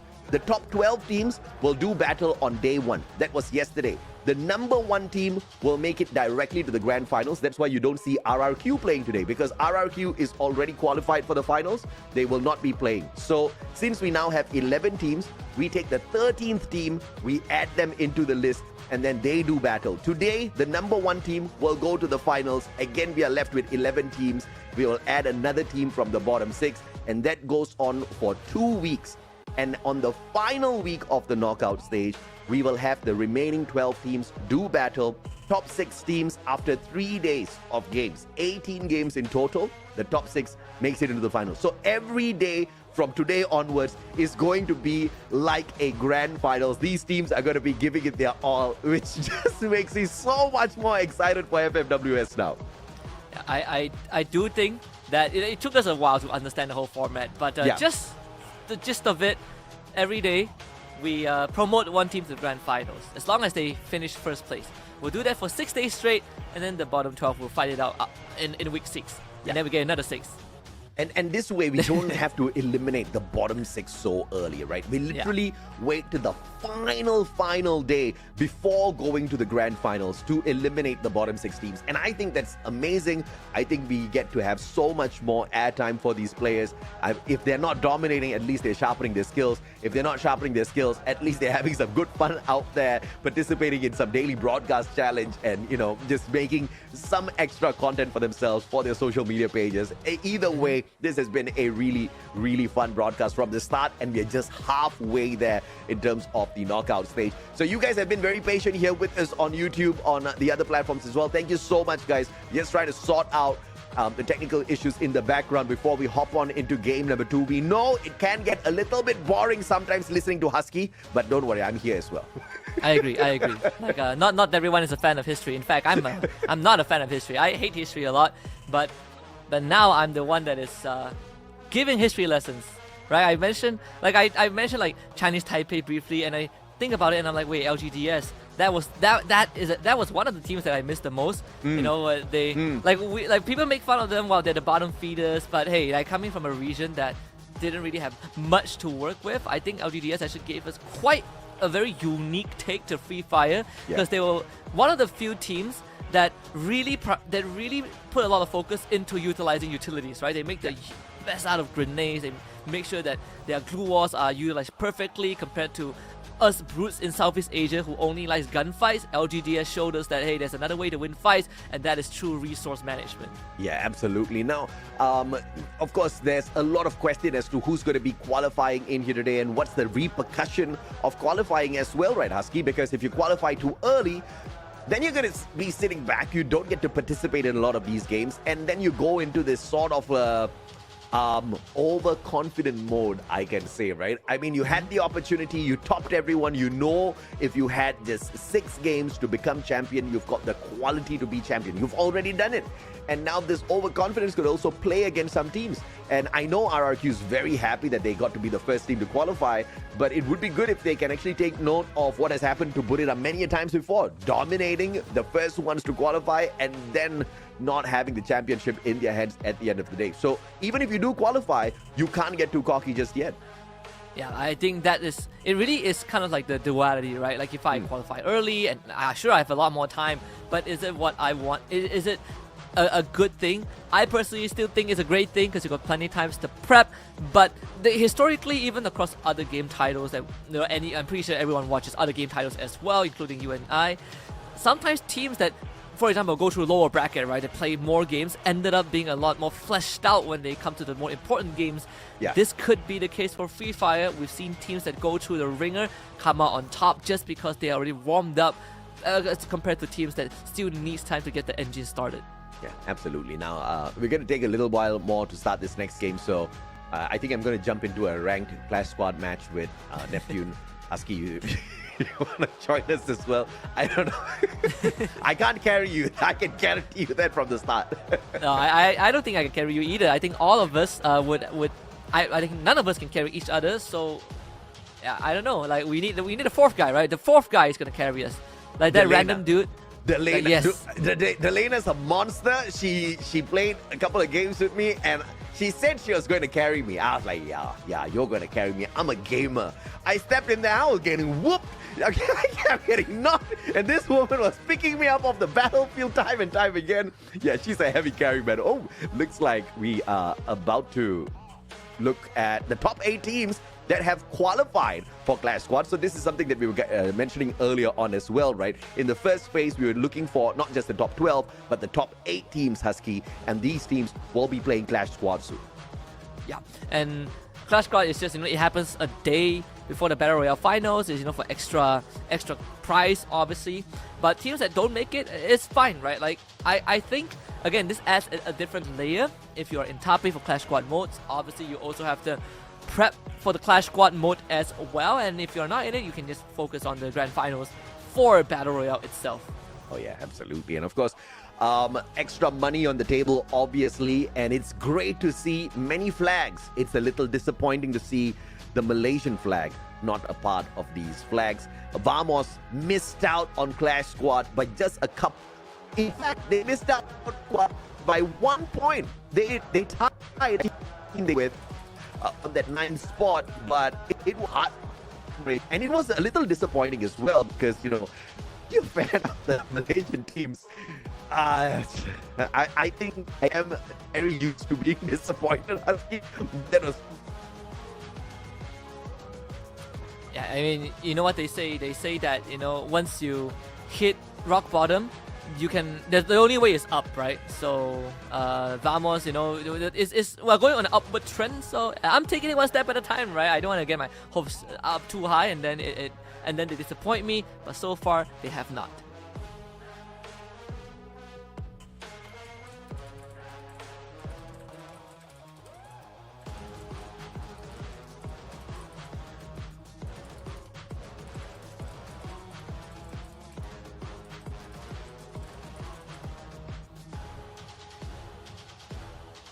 I didn't know that we get the privilege to interact with chat, and you get to have a healthy conversation, not just people bickering, not just the chat fighting, which I've seen across a lot of other titles, unfortunately.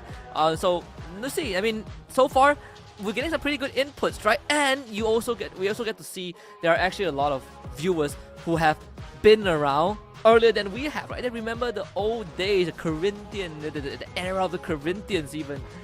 We look at today's standing. Of course, we say that BRU, despite not getting the Booyah, have more than enough elimination points to make up for it. And we got Falcons, BTR, Vamos, GW, and VSJ. Top 6 teams after game 1 are still doing pretty okay. Yeah, but big stuff here from Visaka Srivijaya. Only 3 placement points, but 10 eliminations to give them a massive jump over teams like AG, WAG, Team Flash. So this is big stuff coming on through here. But towards the top here, much respect to Bigatron Delta. Not many placement points, but enough healthy eliminations to get them towards the top of the leaderboard. And this is what we want to see. And with Bigatron Delta and a couple of these teams kind of having a good shot at that number 1 spot a little bit later on for this Kalahari map, I think things are going to get so much more spicier. But 2 teams definitely need to prove themselves. It's EVOS Divine as well as Bigatron. EVOS a little bit more than Bigatron because, dude, they definitely need more points if they want the number 1 spot. Oh, absolutely. I think, let's see. I think for Heavy should be okay. I'm actually more worried for Team Flash, even though they didn't finish last, because I think Team Flash are showing some signs of that inconsistency that we've always worried about. Right? I think overall, according to their performance, I definitely favor Heavy slightly more, if not for the unfortunate early exit of round number 1. But aside from that, I think even AG Global towards the end of phase 1 just kind of showed some of that peak performance that they had back then, especially Dew, who has been through the lowest of lows. There was one full year where it felt like he wasn't himself, but now I think he has found that mojo back, and that's why I think AG Global is also a team that is just slowly working in the background, but once they really start feeling themselves, they can take over the game. This is the first time ever someone's asking me in the chat to whistle once on broadcast. Queen YT, that's for you. We've got quite a number of people in the chat as well. We've got Lynx Z in the house. Some people begging us, Husky, to not take 1 hour per match. We definitely are not looking to do that, guys. Trust us when we say we don't want a quick day, but we definitely don't want to drag out the day. But, on a live broadcast, sometimes these things just cannot be avoided, Husky. Yeah, I miss the days, right? It brings me back to old days when people say, Custer, start game. Well, I wish I had that power. I would start the game 10 times. We would have been in game 4 by now if I have the power to start games. But, it's good. We get to hang out. Yeah. There was this broadcast I did. It was really funny, right? Because it was like a core memory where we also had like a bit of a tech delay. I say a Yeah. bit, but it went on for like almost a full hour. So we made it. So we ended up making it a podcast. Yeah. Did the chat like it? No. But did we enjoy it? Yes, because I talked about my favorite movie, the worst movie in the world, my favorite food, and how long is the delay gonna go on. We stretched it for 1 hour, which was quite a fun time. See, now you get to see our faces once again. We trust us when we say we are not delaying this on purpose. We would love to get the day moving on. Because honestly, sometimes we start to run out of things to talk about as well, There's only so much that you can talk about, especially in this phase 2, where the performance of today has got nothing to do with those past days. It's all about these 6 matches in here, Husky. It's do or die. And if you die, you just have lesser chances on making it to the number 1 spot, and you gotta try again. And I really like this because it's like as if you have another life, but if you are really supreme, then you get to chill for a little bit longer, just like RRQ. Yeah, and who are just basically waiting for grand finals. We're like, what, in 3... No, not in 3 weeks, in... It's almost, a while. Oh, in almost a month. Yeah. Yes. Now that I think about it, it's actually a very long time. Yes. Yeah, they get to... We'll see them again in a month, right? Good Yeah. for you, RRQ. You can do whatever you want. when I got the schedule, Husky, I looked at it, I was like, oh, wow, this is such a long league. I love this. And then I looked at it, I was like, but I'm going to only get paid at the end of this league. That's not fun. I got the schedule and I was like, wow, we have a 2-month league. And then I look at the dates and I realized that, wait, we have a 2 weeks break. Okay, now it's not as exciting, but I think together it's still like almost 2 months, right? Yeah. Yeah, it's still almost 2 months, so it's fine. It's fine. Just in time for EWC, right? Right afterwards, that's where the true money is. Right? You qualify for EWC, SCA, we get the most slots. So I'm not complaining, right? It's so easy for us to qualify for the Esports World Cup. It's extra 1 million USD to play for in a year for a pro player or for these pro teams. That's massive. You also get to fly out to a totally different country, play there on land. That's insane, right? So yeah, we are looking forward to that as well for sure. Vasuki as well as Saku is asking you, Husky, where's your mustache, bro? Where's my mustache? I'm telling you, first of all, I don't like having facial hair because I can't grow a lot of it, right? So it looks very messy. I don't like it. Second of all, my hair is colored, right? Genetically, right? Like the Lord colored my hair for me. I don't need to do it. I have done it before. I've done pink, I've done gray, blue, purple, but no, I'm happy with being black and white. And third of all, if WAG wins, can I stand on my chair? If WAG wins, right? I will stand on my chair because I get to see Yunso, not because WAG won. I don't know. I don't know. Like, I mean, this chair is pretty sturdy. Aren't you almost married already?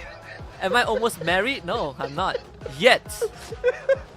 Okay, never mind. You'll get the invitation. Let's not go there. I don't want to make Husky sleep outside his house today. At the end of the day, we all want Husky to come back to work once again and not lose his life. But this is totally lose his life. Because like that one sentence that you mentioned out there, crazy ex-girlfriend. I don't know if you have a crazy ex-girlfriend, but I'm pretty sure somebody's gonna go crazy soon. We are still waiting. You guys are still waiting. Husky, you're still waiting. We are all waiting, guys. So chill, all right? The casters cannot start the game, but you are damn lucky we are entertaining you with our nonsense instead of throwing this to a break, and then you just get to look at the screen and some ads. Look, I'm more impressed that people are counting since the last game, the time since the last game. How long has it been? 40 minutes? I'm about to break my personal record for the longest right? pre-show time I've had. I know, my longest was that 1 hour. Actually, has it been longer than one? Have I done longer than 1 hour? Probably not. Probably not. I've had my fair share of pauses. 1 hour was still the longest. Yeah. So I mean, this obviously is gonna happen, right? We've got a little bit of I think electrical issue in the background, so we want to rush these matches just yet, guys. Back with we don't want to be throwing these to a lot. There's gonna be some technical issues. Restart the way. The game late, I can accept. Oh, look at this. Even my camera's dying on me, bro. Let me. Look. We want to start the games. We don't have the power, but hey, we can take this opportunity to turn this into a, what do you call that? The live stream. I get to read comments. That's my favorite part. we are getting. Well, someone was like, we are entertaining you. Thank you very much. Because I don't know how much conversation I would have between just the two of us. Crafted mob, you be patient, bro. You be polite, bro. What do you mean we talking too much? It's our job. You know, you know that's not even an insult. I get paid to talk. Husky gets paid to talk. Do you get paid to talk? No, it doesn't happen. No, people would pay you to stop talking. Look, I'm getting hazed in the comments, right? Like I said I have not watched Lord of the Rings, and now people are questioning. People are ganging up on me. Why have I not watched Lord of the Rings? Look, I grew up in a more Chinese background. We watched Jackie Chan. All right, so Lord of the Rings. I was not exposed to Lord of the Rings. And second of all, I'm not worried. Third of all, if you break up with your girlfriend, I don't know, find a new one, right? 7 billion people in the world, 5 billion of them are probably ladies. You'll find the right one. Plenty of fishes in the sea. You know, Husky. I think the chat has pissed us off. Since they don't like us talking and entertaining them, we're going to put them on a little bit of a break. Okay, we will be back to entertain you after 5 minutes. See you guys in a bit.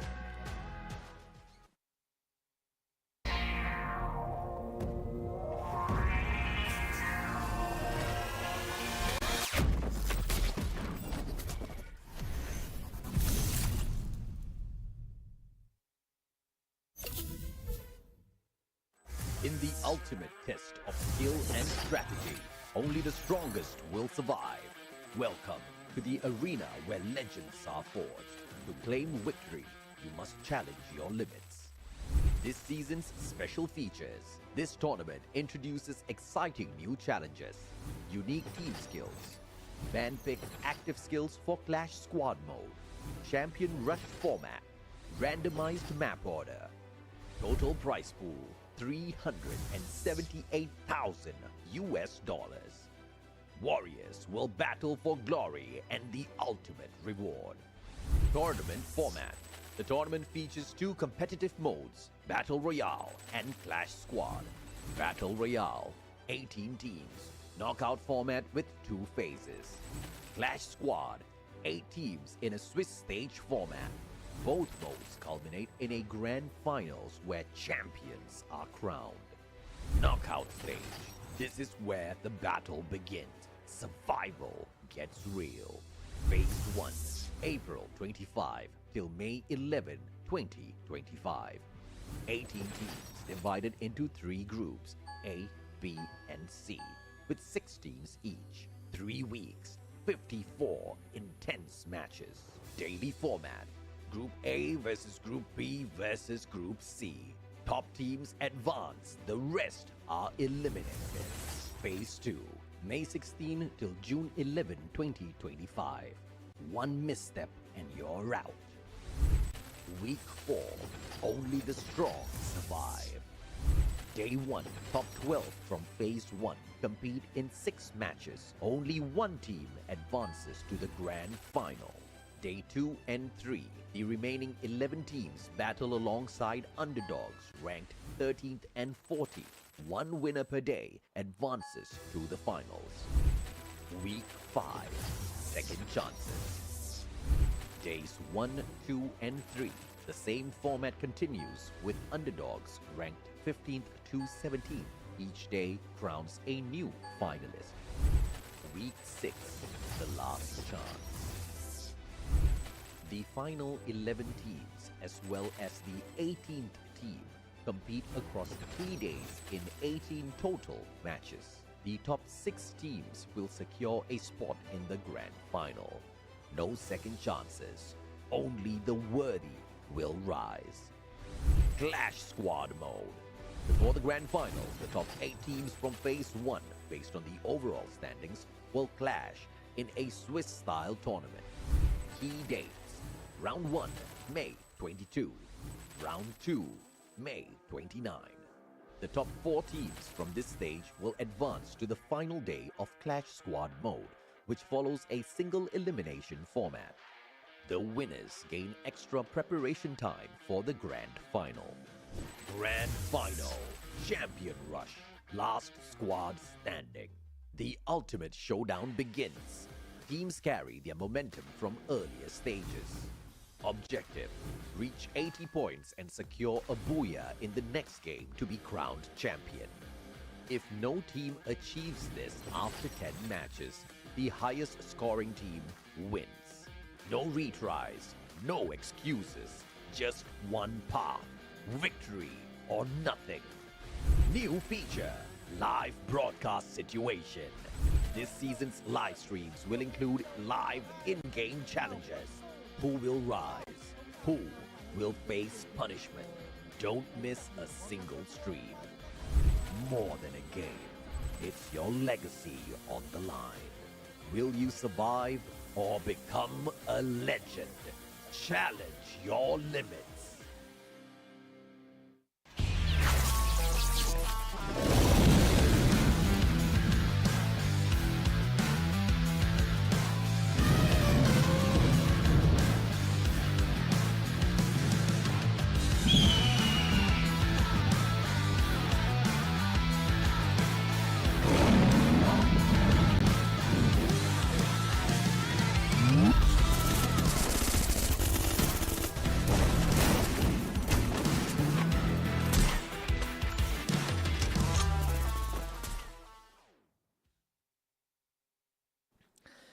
And we are back after a 5-minute timeout directed to all of you guys out there. This is FFWS SEA Spring 2025, of course powered by Red Bull Samsung Galaxy S25 Ultra. We're getting ready for the second game. Hopefully everything has been resolved. We're just doing some final checks. It's Husky and the Mustachio AJ getting ready to head to Kalahari for game 2. Absolutely. Now, quick shout out to Amit Khatri. Tomorrow's your physics exam. Good luck on your exam, bro. I'm glad you are focusing on your exam, but you're here to release some stress by watching some good free fire action. And then, of course, hop on into some games, you know, play a couple of battle royales, hit a couple of booyahs, and then you go and study for your exam. That's the secret sauce for success, my friend. Yeah. Don't tell your parents I said that, though. As someone who didn't do that well in exams, I can tell you that it is important. Nonsense! You are a smart cookie. There's no way you didn't do well in your exams. No, I didn't do well. There was you know in classes. I'm not sure how it is outside of Malaysia, but you know that there's like first class, second class, and all the way to like depending on how many classes you have per grade, right? There was one year I almost dropped to the second class, and you bet I got a whooping when I got home. So no, I'm not that good in studies. I hate studying, in fact, but it is important. You have to study. Yeah, a lot of Indians in the chat. They think it's an Indian upbringing thing. No, it's Asian parenting, my friends. But of course, we're gonna transition over to the game. Finally, we get to see a little bit more free fire action. So sorry, survivors. We did not mean to delay this day, but we are back in it, baby, and it's gonna be an exciting one. Now we head on over to Kalahari, where potentially EVOS and Bigatron Delta can make a climb for the top. Bigatron already did fine earlier on, but EVOS, after getting wiped out by Buriram, I'm expecting a little bit of payback here, Husky. There's this dude that he passed first class without studying. First of all, congratulations, good for you. You're a smart man. Second of all, how many classes do they have in that grade? Was it just one class? He passed his first class on the first day at school. Not he got first class honors. That's different, bro. He could be a smart kid, and we are and we are talking mad stuff about him. But hey, good for you. Good for you. Make sure you guys study. Don't be like Husky and I, right? We didn't study, and now we just play video games and talk about video games for a living. I say, don't be like us, man. We are bad influence, bro. Yeah. Don't get to a point where your relatives ask you what you do and you tell them, I shout at a monitor. It doesn't look good on any resume. Yeah, I mean, like all of my family members, they're going to work, 8 to 5, slog in, day out. They are stressed. They hate their lives. I'm just here playing video games, bro. When my wife asks me, what are you doing on your phone all the time? I say, I'm playing Free Fire. She said, why are you playing video games the whole day? I say, I'm working. And she can't say anything because I make the money. He's not married yet. He can't relate. No. I mean, the most I can is that people telling me that I'm still broke, which is not wrong. What, dude? They have no idea. Oh goodness me! You gotta love esports, bro. Yeah, you love it and you hate it. I don't hate it. No, I don't either. Oh goodness. But I like AJ. What I do, Husky. Okay, all right. I think I like you too, bro. This Dinoculus used, and it looks like there's nobody ahead of Evo's Divine as they make this rotation. Yeah, pretty slow start. I say that. There's a kill order put out onto Allen by Vamos. We see how that transpires. Even for Evo's Divine side, they also got one on them. Miss Apex will be the target on the list. So, no hot drops. I guess second Dinoculus used by Evos really wants to secure that rotational route towards the northern side of the map. Yeah. And they might run into Heavy, who again in the previous round got no points. Let's see how Heavy gets out of this. Hey, Vic, you want to be a Free Fire caster? Come join us, bro. I mean, I'm very sure we are more than willing to pick up new casters along the way. But VP will be sliced out. Diamond hitting a double with the M1887. And Saka Srivijaya, though, with one more player in the vicinity, allowed to sneak on away to the vending machine, and Joel, all thanks to his hook gun, will be able to get there, buy that insurance policy for himself as he brings guns back into action. Diamond on the chase, and Joel is out of there. Yeah, great stuff for VP. 3 eliminations. Let's see if they can get the 4th one. If this is translating into a full wipeout. He missed the platform. 2 shots mid-air. Diamond right on the money. That's point number 4 for Virtus Pro. Hits his face straight into the pillar first and then gets shot out of the air. Man's not having a good day, but at least he got the revive first. 12 teams still standing in here. The Saka Srivijaya still alive through one final player, all thanks to Joel. Did not manage to find the perfect escape, but it happens to the best of us. As Evo's Divine now circles around Rasya, the Wonder Child, with the first elimination for the squad. Yeah, even bringing in the Skylar too, so makes himself a lot more self-sufficient in deciding how the ties of the fights go. Gonna be walking to confinement this time. Again, early on they did run into Heavy, so that is something, right? A decent start for Evo's Divine. WAG, on the other hand, also out in the open. No other teams nearby. Yeah. I would only assume that most teams are playing for the circumference of the circle. And of course, it's just circle number 1. So, oh my lord. So I was about to take this day easy. GOW finds a little bit of trouble out there in this wild. Ray on the shot onto him. M590 in hand. Ray almost put down. And Deanne from afar will find him with the parafal. Abex on that instant revival. Evo's Divine will not be snuffed out so early. But GOW on the hunt. Abex been spotted out once again. Has got the weaker shotgun in hand. Yan Bin on the chase with the M590. Abex tagged up. The Tatsuya's Rebel Rush used. And a 2v1. But Yan Bin doesn't need no backup as he single-handedly shuts down ABAC. Very unfortunate for Evo's Divine, but at least they get to, salvage the situation. They get 3 of their members out, although all of them are split up. Rasya on the run, 8 medkits, 3 glue walls, pretty decked out with the hook gun to work with as well. But if he walks in that direction, he's going to run straight into Heavy. This is dangerous. As ABAC gets brought back, Rasya still gets shot. GOW not letting up. Okay, smart kid, but then he's only got 1 extra glue wall in his bag. So this is trouble for Rasya. How will the Wonder Child survive this one? Has got the hook gun at least for quick repositioning. And look at this. God loves Rasya because luck was on his side. But now as he finds one, circles around, M82 be in hand. And Rasya, unfortunately, just wiped. It was XP as well. And X-Posse from afar, the M82B could not do much as Krillin spotted out with the hook gun, finding those rotations, but no more glue walls for Mr. Krillin. He needs backup. He definitely does. And 3 eliminations under his belt. VP, only X-Posse is around. I think if you are X-Posse, you are looking to run away from WAG. VP not really in the best spot to fight. X-Por will see if he can find a good vantage point. That is X-Posse. Review and a shot to the gut. X-Por really just sharp as always. Yeah, Virtus Pro really, having a rough time out there.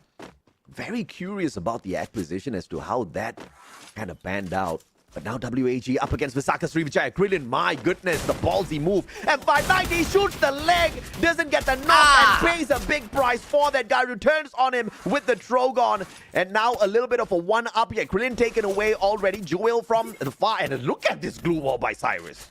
Wow, actually able to find that pixel to stand on top of. Another hook gun. Cyrus makes it through to the other side. VSJ losing a bit of ground as WAG takes up more space. They still have Obey on guns on the high ground, dealing with Allen. And Allen is actually going to take the fight. Boosts himself right on top of the submarine to take on Obey. And WAG really dancing with the Devil X. Boar lands the shot before he gets traded out by Joel. But the job is done. WAG comes in for the cleanup. Is Obey next on the list. The glue wall blocks him out. Obey gets shut down mid-air. Cyrus lands it, and WAG have won that fight. Shooting a bird out of the sky. WAG, where did they get this phenomenal mechanical skills from? Joel now tagged up from afar. Krillin P90 in hand. Riptide Rhythm going wide. That does not expose Jace Joel just yet. But Allen trying to get this distance cut down. M590 missing the opportunity, but will follow up with the Woodpecker. Joel still staying alive. Missed majority of his shot, but Allen, he's now going to go for the chase. Cyrus actually nicks it anyways. So that's 9 points for WAG. One of the strongest start we've seen from them, right? That is what they want. Very momentum-based team. Heavy, having BTR in their sights. Fires MKS, makes it on top of the roof. Pulls out the glue wall to block out a couple of shots. The second one comes out to protect himself. BTR gets away. God, Indonesia just under so much of pressure early game. And Visaka Sriwijaya is such a dragged-out fight. But I tell you, what an engagement from Vietnam. My goodness me. X-Boar using the distraction. His partner moving ahead, almost getting shot and shut down. But X-Boar saving the day on top of the sub. My goodness, that was a beautiful opener. And that's only just one clean engagement between two squads that we have seen in a dragged out fight. We have waited long enough for this game number 2, and it has delivered on every single moment thus far. Oh yeah. I see Heavy. They didn't have to endure the fate, of getting knocked out first this game. Even when you look at the overall score, right? GOW, like the Vietnamese teams are off to a decent start. At least two of them are. GOW was also a team that I remember, had a decent, I think 2023 was a good year for them. They had one season where they were doing really well, and then they started fading out, right? They were missing out on regionals. They were missing out in the national stage by 1 or 2 spots every league. And hopefully they don't miss out on top 8 this season and book their slot to EWC, because that was what happened last year. They missed out just by a little bit, and they were overtaken by PE Sports. I believe it's either through a tiebreaker or just by a single-digit point difference. And then, of course, PE went on to make the nation really proud at EWC. And that led to just a bunch of Vietnamese squads just being inspired and stepping it up. And Vietnam has not been the same ever since, Husky. They are playing at par or even better than some of these Indonesian squads. And that has been so inspiring to watch. Oh, yes, it has been. I think, every single region has a team that really brought them out. Like Vietnam back then wasn't even in the conversation, right? Team Flash was like the benchmark, and even then they were hanging on the thread. It was between Team Flash and Expand or Geek Fam, like the Malaysian Vietnamese rivalry. And then the Vietnamese region started getting stronger and stronger, and then leaving us in the dust. And now we are the ones trying to catch up, which we are through Team Vamos. Absolutely. And now in this next circle, Vamos, Evos Divine, a couple of GOW players littered in there as well. Buriram outside at Stone Ridge. A potential engagement between Falcons and Buriram could just break out depending on their rotation towards this next circle here. So this is danger zone for Buriram, who's obviously looking for the booyah. I see BRU can do that against Evos. Right, both teams really wants to slot. One of them finished second yesterday, the other finishing, was it a top 6? Either way, it's a good thing that the points get resetted after every single day. BRU obviously were in this position in the last game. They also had Falcons surrounding them. Command post is a very highly contested point, with Evos Divide having the best position. Yeah, and this is a tense situation for many of them. Evos versus Buriram versus Falcon, a 3-way battle, and GOW can definitely get involved when Falcons tries to make the rotation, but this is a smart rotation. It is going to be the launch pad and straight into the eyes of the players who are looking for a little bit of a comeback play. What a grenade! And unfortunately, Ray does not find the tag onto On Fire. Kochil right in front. Coda been popped already. Evos knows exactly where these boys are. Yeah, let's see. Evos Divine, this is an important fight for them to win. BRU is wiping out BTR in The in off screen, Krillin getting ABCD as well. It's a bit of a standstill. Evo's Divine and Falcons separated by a couple of metal containers, but you still got BTR behind Falcons. Let's see who breaks the ice. It seems like Evos have a better opportunity of doing so with the all members of Falcons sticking together, and I think info has been acquired. Yep, once again, the coda has been popped. They know exactly where these boys are, but the problem is going out to find the engagement, and now Buriram on for the rotation as well. Evos not looking to stay and say hello to anyone just yet. Dude, 11 teams still alive. Too many players. If this was one of your ranked matches, you would be peeing your pants right now. It's so tight, right? At the end of the day, it's still a full disengage. Somehow, Falcons able to bail themselves out of that situation. Now we got GOW, we got Heavy, we got Vamos in the vicinity. AG Global under immense pressure. Losing 2 of their members already. You got Vamos underneath them, I think. No, Heavy underneath them. And Evos is somewhere nearby. We even see glimpses of Virtus Pro on the northern end. So AG Globals are the one that is really having a hard time. Yeah, I don't know what's up with AG as well.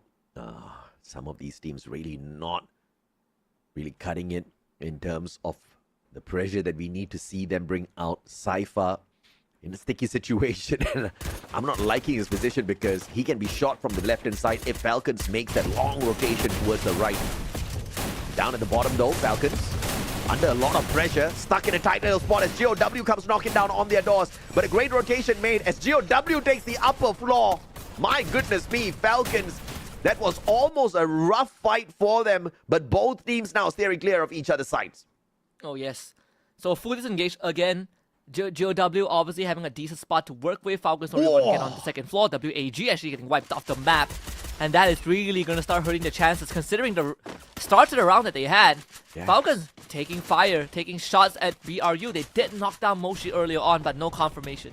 GOW brought the monster truck in, but I think the truck is stuck now on the roof, so that's going to be a little bit of a unfortunate situation for them. I don't know if they can get that truck moving in a little bit. VP has got a second floor cleared all for themselves, and Bigatron snuffed out by 2 players, one from Falcons, one from GOW, and Bigatron Delta biting the dust.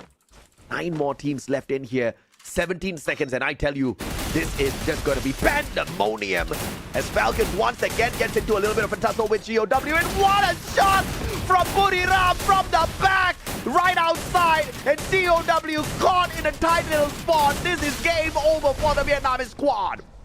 So well done by Falcons, losing no one in the process. Plenty of space to work with right now. 5 points under their belt, really starting to heat up. Virtus Pro at the same time, finding solace, now having to make a rotation into the circle. This is so crowded. Evo's Divine and Heavy right in front of them. They managed to sneak behind some cover. Heavy not doing too well. Bo Jonah with a nade to just completely destroy Heavy. Oh, you gotta love games like these. This is what we live for. Absolute chaos. What a nade! God, a double, and Jonah finds Sming. They need another one, and Buriram just tossed in everything, including the kitchen sink at Victor's Pro, and unfortunately for Buriram, these boys will just get up and walk away like it was nothing. Rasya down at the bottom, pulls out the time turner just so that he doesn't get shot into oblivion. And the Riptide Rhythm is coming back up as well, so Rasya will still have utilities to work with. 7 teams in such a tight zone. The circle is going to start moving away pretty soon, so all of them are currently stranded out in the open. But look at where Vamos is. They have a good chance to head into the circle if they can find the opening. They are in the best possible spot, but again, a barrage of nades. This one right on the money. Evil's Divine now on damage control mode, but Falcons will not allow that to pass. 11 points. How do you not see the nade land beside you? How do you not hear the nade beside you? EVOS, they dropped the ball big time. And obviously Falcons, they dropped the nade big time on them. Beautiful stuff coming through from the survivors out here. 5 more teams left. Virtus Pro up against Falcons. Only 1 wall between them. Falcons waiting for that circle to move on so that they can find this meeting point, and on fire. M590, but blocking out the access point with those glue walls, putting them at no risk whatsoever. All thanks to this blue moving in unison with the squad. Yeah, and look at that, Virtus Pro. They're also in their own firefight, taking down members of Vamos. Axel ends up going down. Team Flash wiped out in 5th place. Vamos still in the game.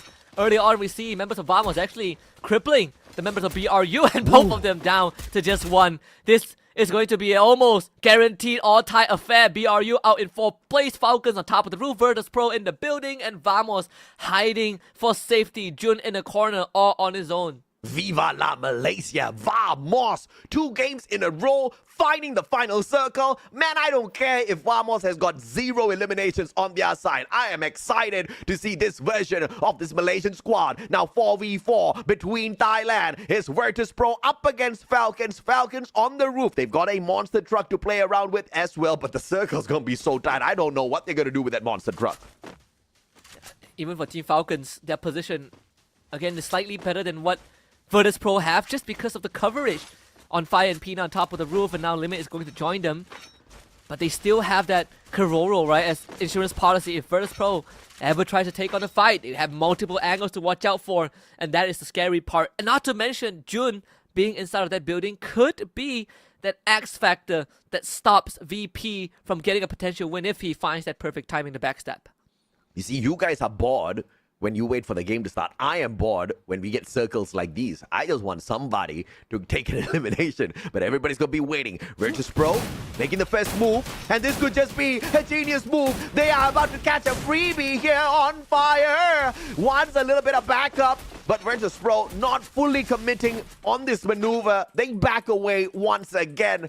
And just as Pina joined on Fire as well, that could have been disastrous for Falcons. And again, they managed to salvage it. I think right now, if you're a VP, you play for the open ground, right? Because eventually Falcons will have to join you down there, right? You bring them to your level to get a more even fight. But again, Karoro and Limit on the other side of the building is going to be the X factor. Jun actually make a rotation. No one saw him. Uh-oh. Yeah. Come on, Jun. Just survive for Malaysia. On Fire, keeping an eye though. Karoro moving around. Hasn't spotted out Jun just yet. On Fire from right behind. Circle too tight. Falcons up top, they should be able to use their medkit to get this booyah this time round. Virtus Pro exposed already. Limit in the best spot available. M82B in hand, finding the penetration through those glue walls. And Jun spotted out! And Falcons make quick work of Pina, claiming his life. Oh man, the doorway was too big. And here we go, a Thai team showdown again. Virtus Pro taking the initial hits from Falcons. Again, the position not really favoring them so much. Pina putting some pressure on the Diamond, but has to make a big wraparound thanks to the blue wall. So taking damage from the blue. Still, Diamond gets chipped away. He's trying to play around the corner. That window is not blocked out though. Utilities could be deadly, and now it gets blocked off by Virtus Pro themselves. They're getting stuck in their own building. Virtus Pro needs to find a way out. Exposing with the ring around, but he's too far away. Pina and Karoro will take care of them. Virtus Pro might have just hit a brick wall that they cannot get out of, but maybe in the end there is going to be a chance. No, there is no chance in hell. Anyways, Falcons again with the better rotation, better decision making, gets the second booyah of the night. Holy Lord! A Riptide Rhythm could have made a huge difference in the final circle. Those glue wall melters had already been used up before they got into the final battle sequence, and Falcons pulling off a brilliant move. And it was that glue wall to block out the window that forced Virtus Pro to hit the panic button. And these boys were shooting away at the glue wall, jumping out of the window, tanking the blue just so that they can turn around, walk and get the backstab onto these Falcon players. But obviously the blue's going to be real nasty at this point, chugging away at their lives, making the shutdown courtesy of Falcons so much more easier. And Falcons, what a game. 18 eliminations strong and a booyah to top that off. This was a massive one. High chance for Falcons to make it to the grand finals after tonight if they continue this performance, right? Some shades of what they show us at EWC. Obviously, this roster was slightly different. Some of them took a back seat in the analyst role, like Koskill. Some of them are on the bench, but the essence of Team Falcons is still there. 18 eliminations. Remember, by the end of this, if that's the case, they've hit a 30-point mark and they have gotten themselves a big lead. They got 10 eliminations earlier, and I was like, oh, okay, not bad. No, it's okay. You know, just give us that a little bit more. It's fine. And these boys just went absolutely ape with 18 eliminations. That was just total insanity. But of course, there is going to be a bigger case of whether or not they can maintain their flexibility up top. They have got 2 back-to-back booyahs now, 52 points in total. So that is massive. And once again, we are going to get the opportunity to see Misa. How do you feel? The fact that we have not seen Yunsol and we are what? About 2 hours into broadcast now. How do I feel? I feel normal. I'll be seeing her at some point this year. It's fine. It's fine. Apparently, he sounds Wait. so not fine, chat. no, we'll have a reunion in Riyadh. Don't worry, I'll see her. You most definitely will. You know who's not gonna see her? Everyone else out there. I thought you were going to say me, bro. No. Thought taking the stabs early, huh, Husky? But of course, jokes aside, what a massive game for Team Falcons. 2 booyahs back to back. We talk about consistency. We talk about teams really waking up in the competition and looking for the #1 spot. They've been able to do that very, very well. The big question here is, of course, going to be how well did Buriram do? Because they got to that final circle, but so did 10 other teams along with Buriram as well. It was just absolute chaos out there, Husky. Yeah, it was like we had 8 teams at the 15-minute mark. There was so many players. In fact, too much players in the single circle. Yeah. But we got to see, getting some good moves from teams like Falcons. VP also really tough it out until the end. It's just, again, Falcons made the better decision, right? The better judgment in their surroundings, giving them the chance to win the final round. Even Vamos, once more taking the fight straight to BRU.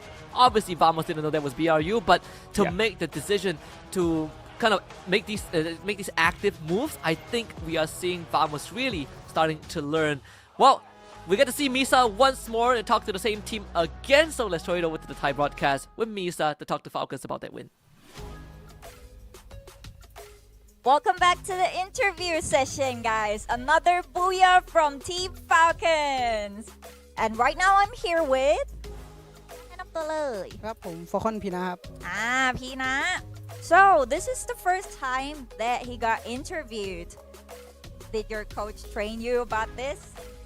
ครั้งนี้เป็นครั้งแรกที่เราได้มาสัมภาษณ์เนาะโค้ชเทรนมาหรือเปล่า ไม่ครับ ไม่เลยเหรอ แต่พูด มีเซิร์ฟมานิดนึงไหมว่าแบบตอบคำถามยังไงอะไรยังไงไม่มีเลย Okay. Alright guys, he didn't get trained on the interview. Nothing at all. This is so new for him. We're gonna be easy on him. Alright. So เข้ามาปุ๊บบูย่าเลยรู้สึกยังไงบ้าง ก็ดีใจครับแต่ก็ปกติครับทีมเก่งครับ จริงมั่นใจไว้ก่อน So the first booyah that he got when he joined, he feels so confident about it. But his team is, of course, so great, so good at this. Nothing new, guys.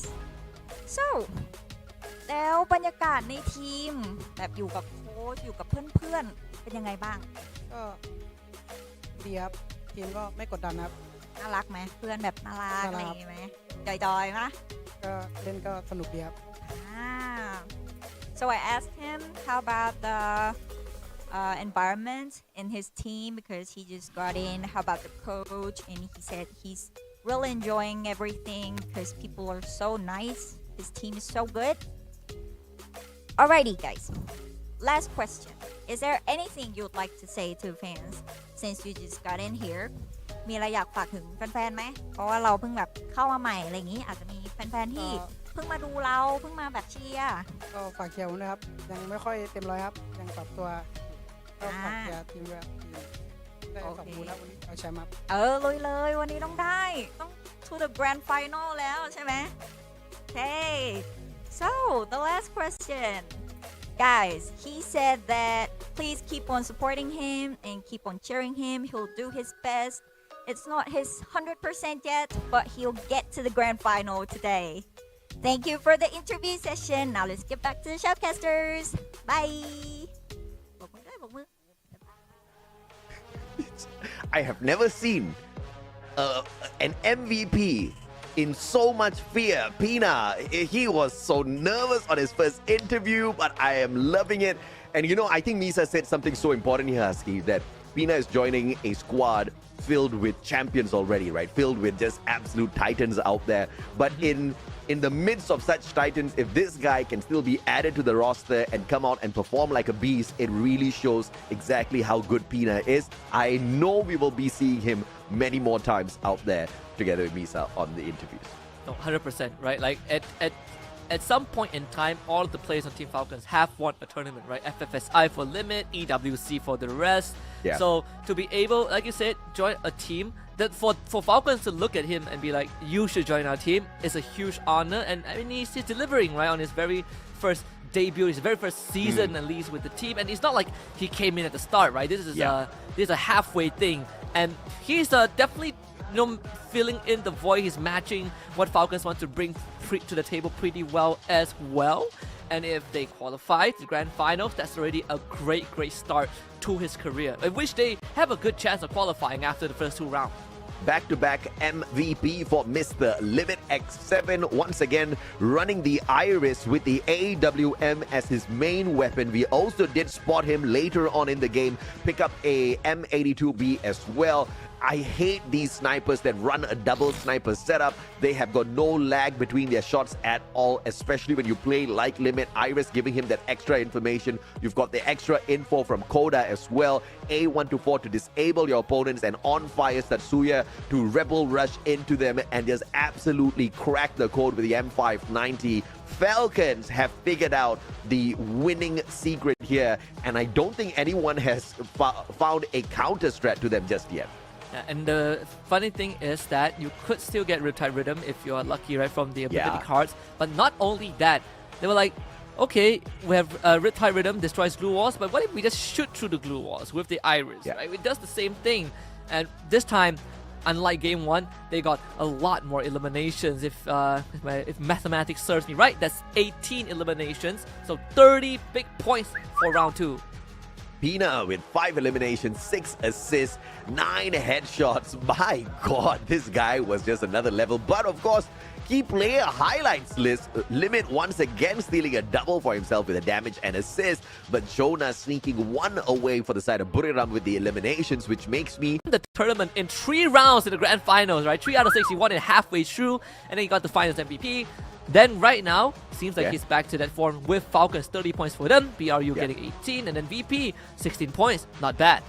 Absolutely. 30 points in total for Mr. Falcons in here, overtaking BRU. But crazy stuff, Virtus Pro with the insane recovery gameplay this time round. And this should lift them on the overall leaderboard for today's standings quite a little bit. And it's anticipated in the 6th spot now, Virtus Pro. But of course, overall, 18 points. Still a long way to go before they can catch up with Falcons. But this is a decent start because we're just at game 2. Yeah. And of course, there's, even for Vamos, right? Not too bad. In 3rd place, I think game 2, they didn't get too much points, sadly. Like, very minimal eliminations. But even Vamos have a good chance of making it to 1st place if they play the remaining 4 rounds out great. Yeah. Obviously, it requires BRU and Falcons to not perform. But chances are still there. Even Falcons, they've gotten themselves a pretty decent cushion, right? 9 points ahead of BRU and more than 20 points ahead of the 3rd place team, which is Vamos. Yeah, absolutely. And of course, next map is going to be Alpine. Top 3 teams here, Buriram Falcons as well as AG Global. RRQ is part of the list as well, but RRQ is not playing. RRQ has already qualified for the finals, but that will only come through after a quick short break. We're going to be taking that shortly. If you guys have got any questions for the casters or broadcast, make sure you throw that in the YouTube chat and don't go anywhere. Just 3 minutes before you know it, Husky and I will be right back with you guys.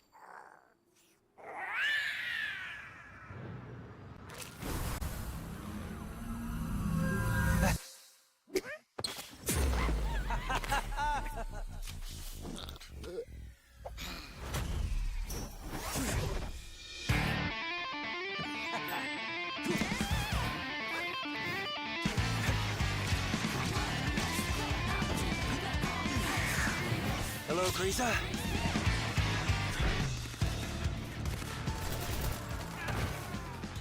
Still so impulsive. Don't rush, little guy. We have more important things to take care of.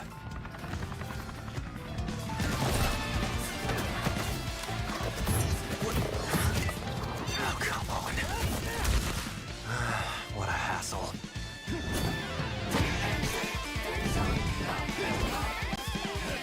Stop trying to look cool and help out already!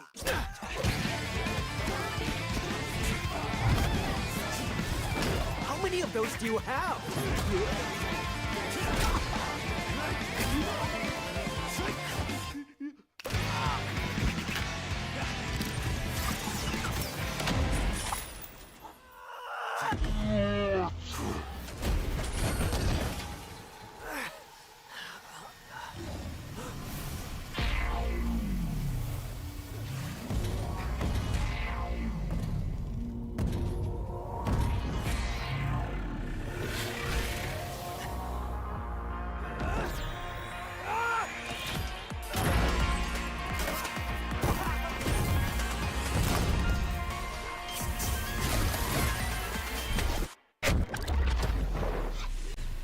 Okay.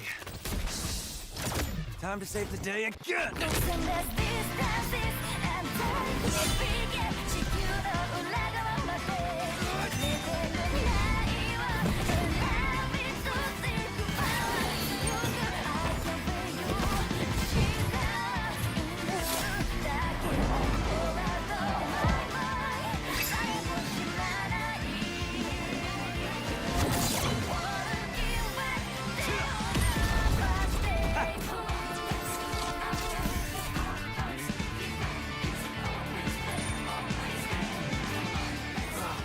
What's happening?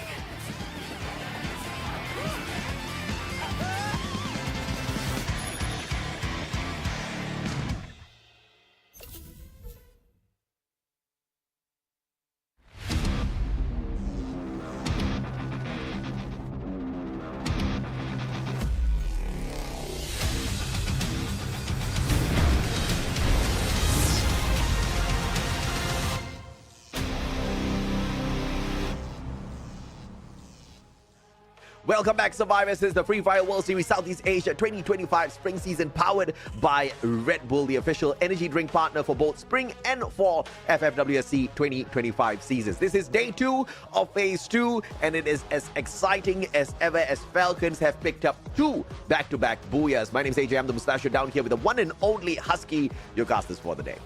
Yeah, so 4 more games to come. We'll see if Falcons can keep on this momentum. The current record for most booyahs gotten in a single day out of 6 rounds was 5 by BRU. No teams have been able to match or at least break that record yet, because the only way to break it is to hit all booyahs. But it seems like Team Falcons are on track in doing so, right? 2 games back-to-back, good early to late game management, and just great read on the final circle situation.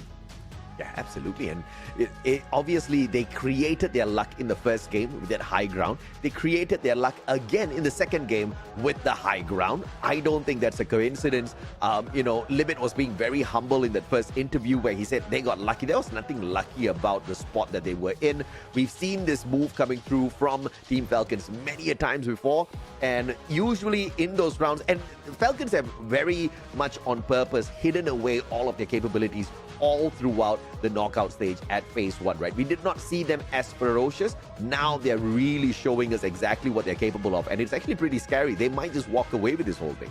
Yeah, it's like a throwback to the EWC year, right? Where they had a rough start, and then Falcons came in, picked up CGGG, and then they started doing well, and then they won the whole thing. Maybe we're seeing a repeat of that. And I'm just going to quickly take 15 seconds.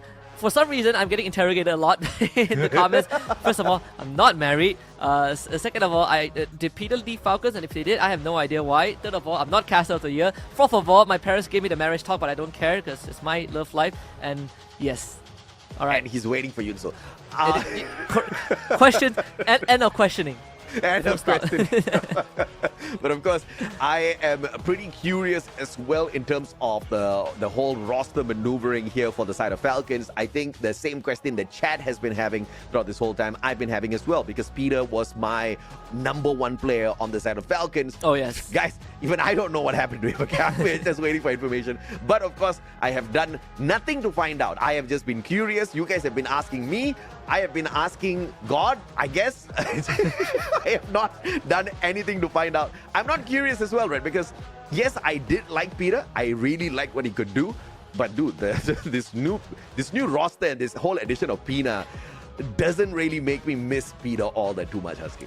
I mean, he won EWC, right? Like, you know, if he wants a break, let him have it. He's a world, technically a world champion. So I mean, again, I think Peter's living out his life. Whatever happens to him, I wish him all the best. But it doesn't mean that, you know, Falcons suddenly lost a part of them, right? This is a new generation. You know, we're coming into a real new rule set, and Falcons are still doing fairly well. I think the owner of Team Falcons is going to be so happy that they picked up this roster. Absolutely. And I don't think Falcons are doing this well just because of the players, right? Because before Falcons took over CGGG, they were a team with a lot of potential.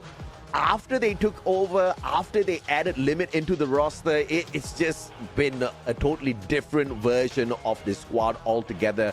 And, you know, they've got the funds now to make big things happen and put together a group of kids who can really, really conquer out there. 2 back-to-back games now in such a heated server. Falcons have proven to be the best through strategy and capability. But now we head on into Alpine. Once again, this is going to be a map where we still will see Falcons play some sort of dominance, right? Because Buriram Falcons, AG Global, the top 3 teams to look out for. The crazy thing is all 3 from Thailand. Yeah, and if this trend continues, I think there's going to be quite an interesting, I think, week number 5, right? Let's assume that we get Falcons qualified today and tomorrow is an Thai team. Then at least we kind of thin out the numbers for now. But going on to Alpine, top 3 teams on this map, you already said it, it's all Thai teams, BRU, Falcons, AG Global. Absolutely. And of course, once again, if it wasn't for removing RRQ, they are actually the top dogs here. But RRQ, because they're the top dogs, are already qualified for the grand finals. The first team in FFWS Sea to qualify for the finals. So Indonesia must be really, really proud. These boys are sitting back watching, and obviously they are pretty curious as to what would happen if they got themselves mixed into this hustle.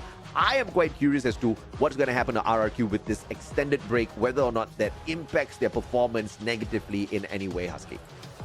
Yeah, I hope it doesn't. I think, you know, teams have been getting better and better dealing with rough times. At least we've come a long way since like 2-3 years ago, right? Like even teams who have been down in the dumps, for example, like AG Global is a very good example of a team that has gone through the worst of times, right? People started questioning, like, is this team even real anymore? I remember AG Global fans were the most heartbroken in 2023 and 2024. Now it feels like they're back stronger than ever, but they have to make it through FFWS Sea Spring and then hopefully to EWC for us to really say that, hey, AG Global is back. Yeah, I mean, I haven't really seen Dew pop off the way he used to, so I'm not going to hold my breath just yet. I'm quite excited that Limit has activated himself once again, because in a decent game of Free Fire, if you don't have your sniper popping heads from afar, constantly dropping players, and, you know, having a potential of winning out these battles mid to short range as well, you are going to struggle, which is one of the good reasons why Buriram can call themselves 2-time world champs and 2-time almost world champs, because they've got that quality caliber of a sniper. In fact, they sometimes even run a double sniper or a sniper marksman combination, and that's the kind of secret sauce these teams need to go out there and play. So, you know, players like Rasia, players like Cypher, these are all very important elements of these Booyahs, Husky. Yeah, with how the meta has really, you know, how the meta has shifted into, hey, we need to look at long-range support and how important it was. You look at back a few years back at 2021 and 2, it was all close range, right? Charge Buster, Vector Akimbo, right? Just shotgun in people's face. And then long-range weapons started to become more and more relevant. People see the importance of tactical planning, right? No more running into gunfights blindly. And then people like Moshi, who has always been there from the start, started really getting the spotlight. And then you see Zaming, and then now we got Explore, Rasia, like all these people who have been there from the start but not given the attention that they deserve, finally got it because of the shift of the meta. And I like it to stay this way. I think it's so important to have a good sniper player, and a lot of teams have proven it over time. Yeah. I mean, no doubt at all. But of course, we have not seen Moshi in like 1v2s, 1v3s, final survivor, clutching it out, saving his team. I don't know whether he's lost that edge or whether he just hasn't been put into enough difficult situations to make that comeback for his squad, right? Because we have seen him as the final survivor for Buriram a couple of times, but we just didn't see those fancy plays. I miss that version of Moshi for sure, but that said, it doesn't mean like we are missing out on such crazy high impact action here at FFWS Sea, because these other teams, they have all grown so much, and that excitement that in the past could only come from Buriram now comes from any team out there when we run a good game of FFWS Sea.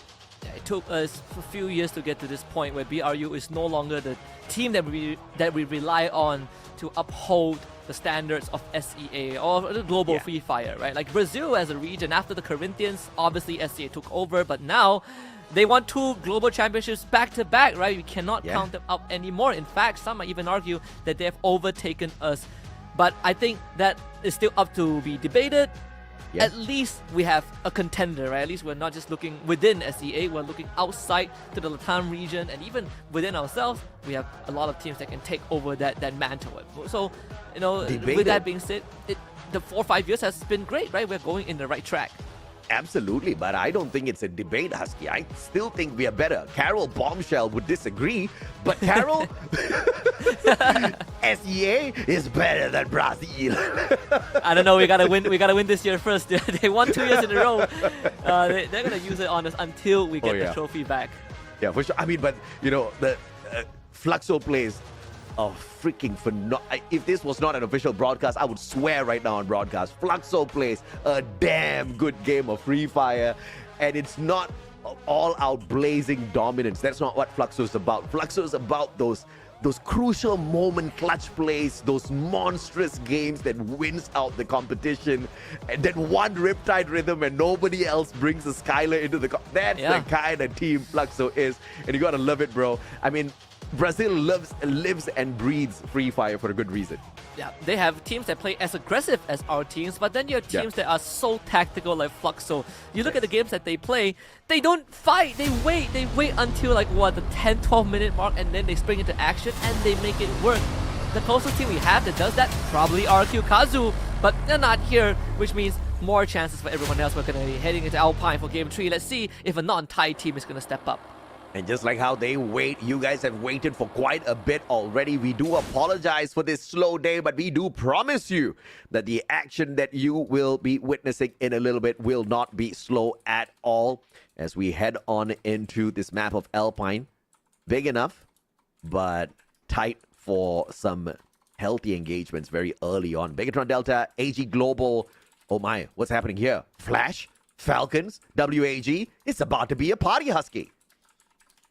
Oh boy, here we go. Let's see that big hot drop. Obviously Flash, a bit split around the edges. You know, it's a 3-1 split. Falcons, they're out of there. Don't want to deal with this. Uh-oh. Wait, shit, came in from behind, give it a knuckle sandwich. Uh-oh. Limit is gone, but the rest of the team got out. He got a shot. He got a headshot with his fist, bro. I don't even know.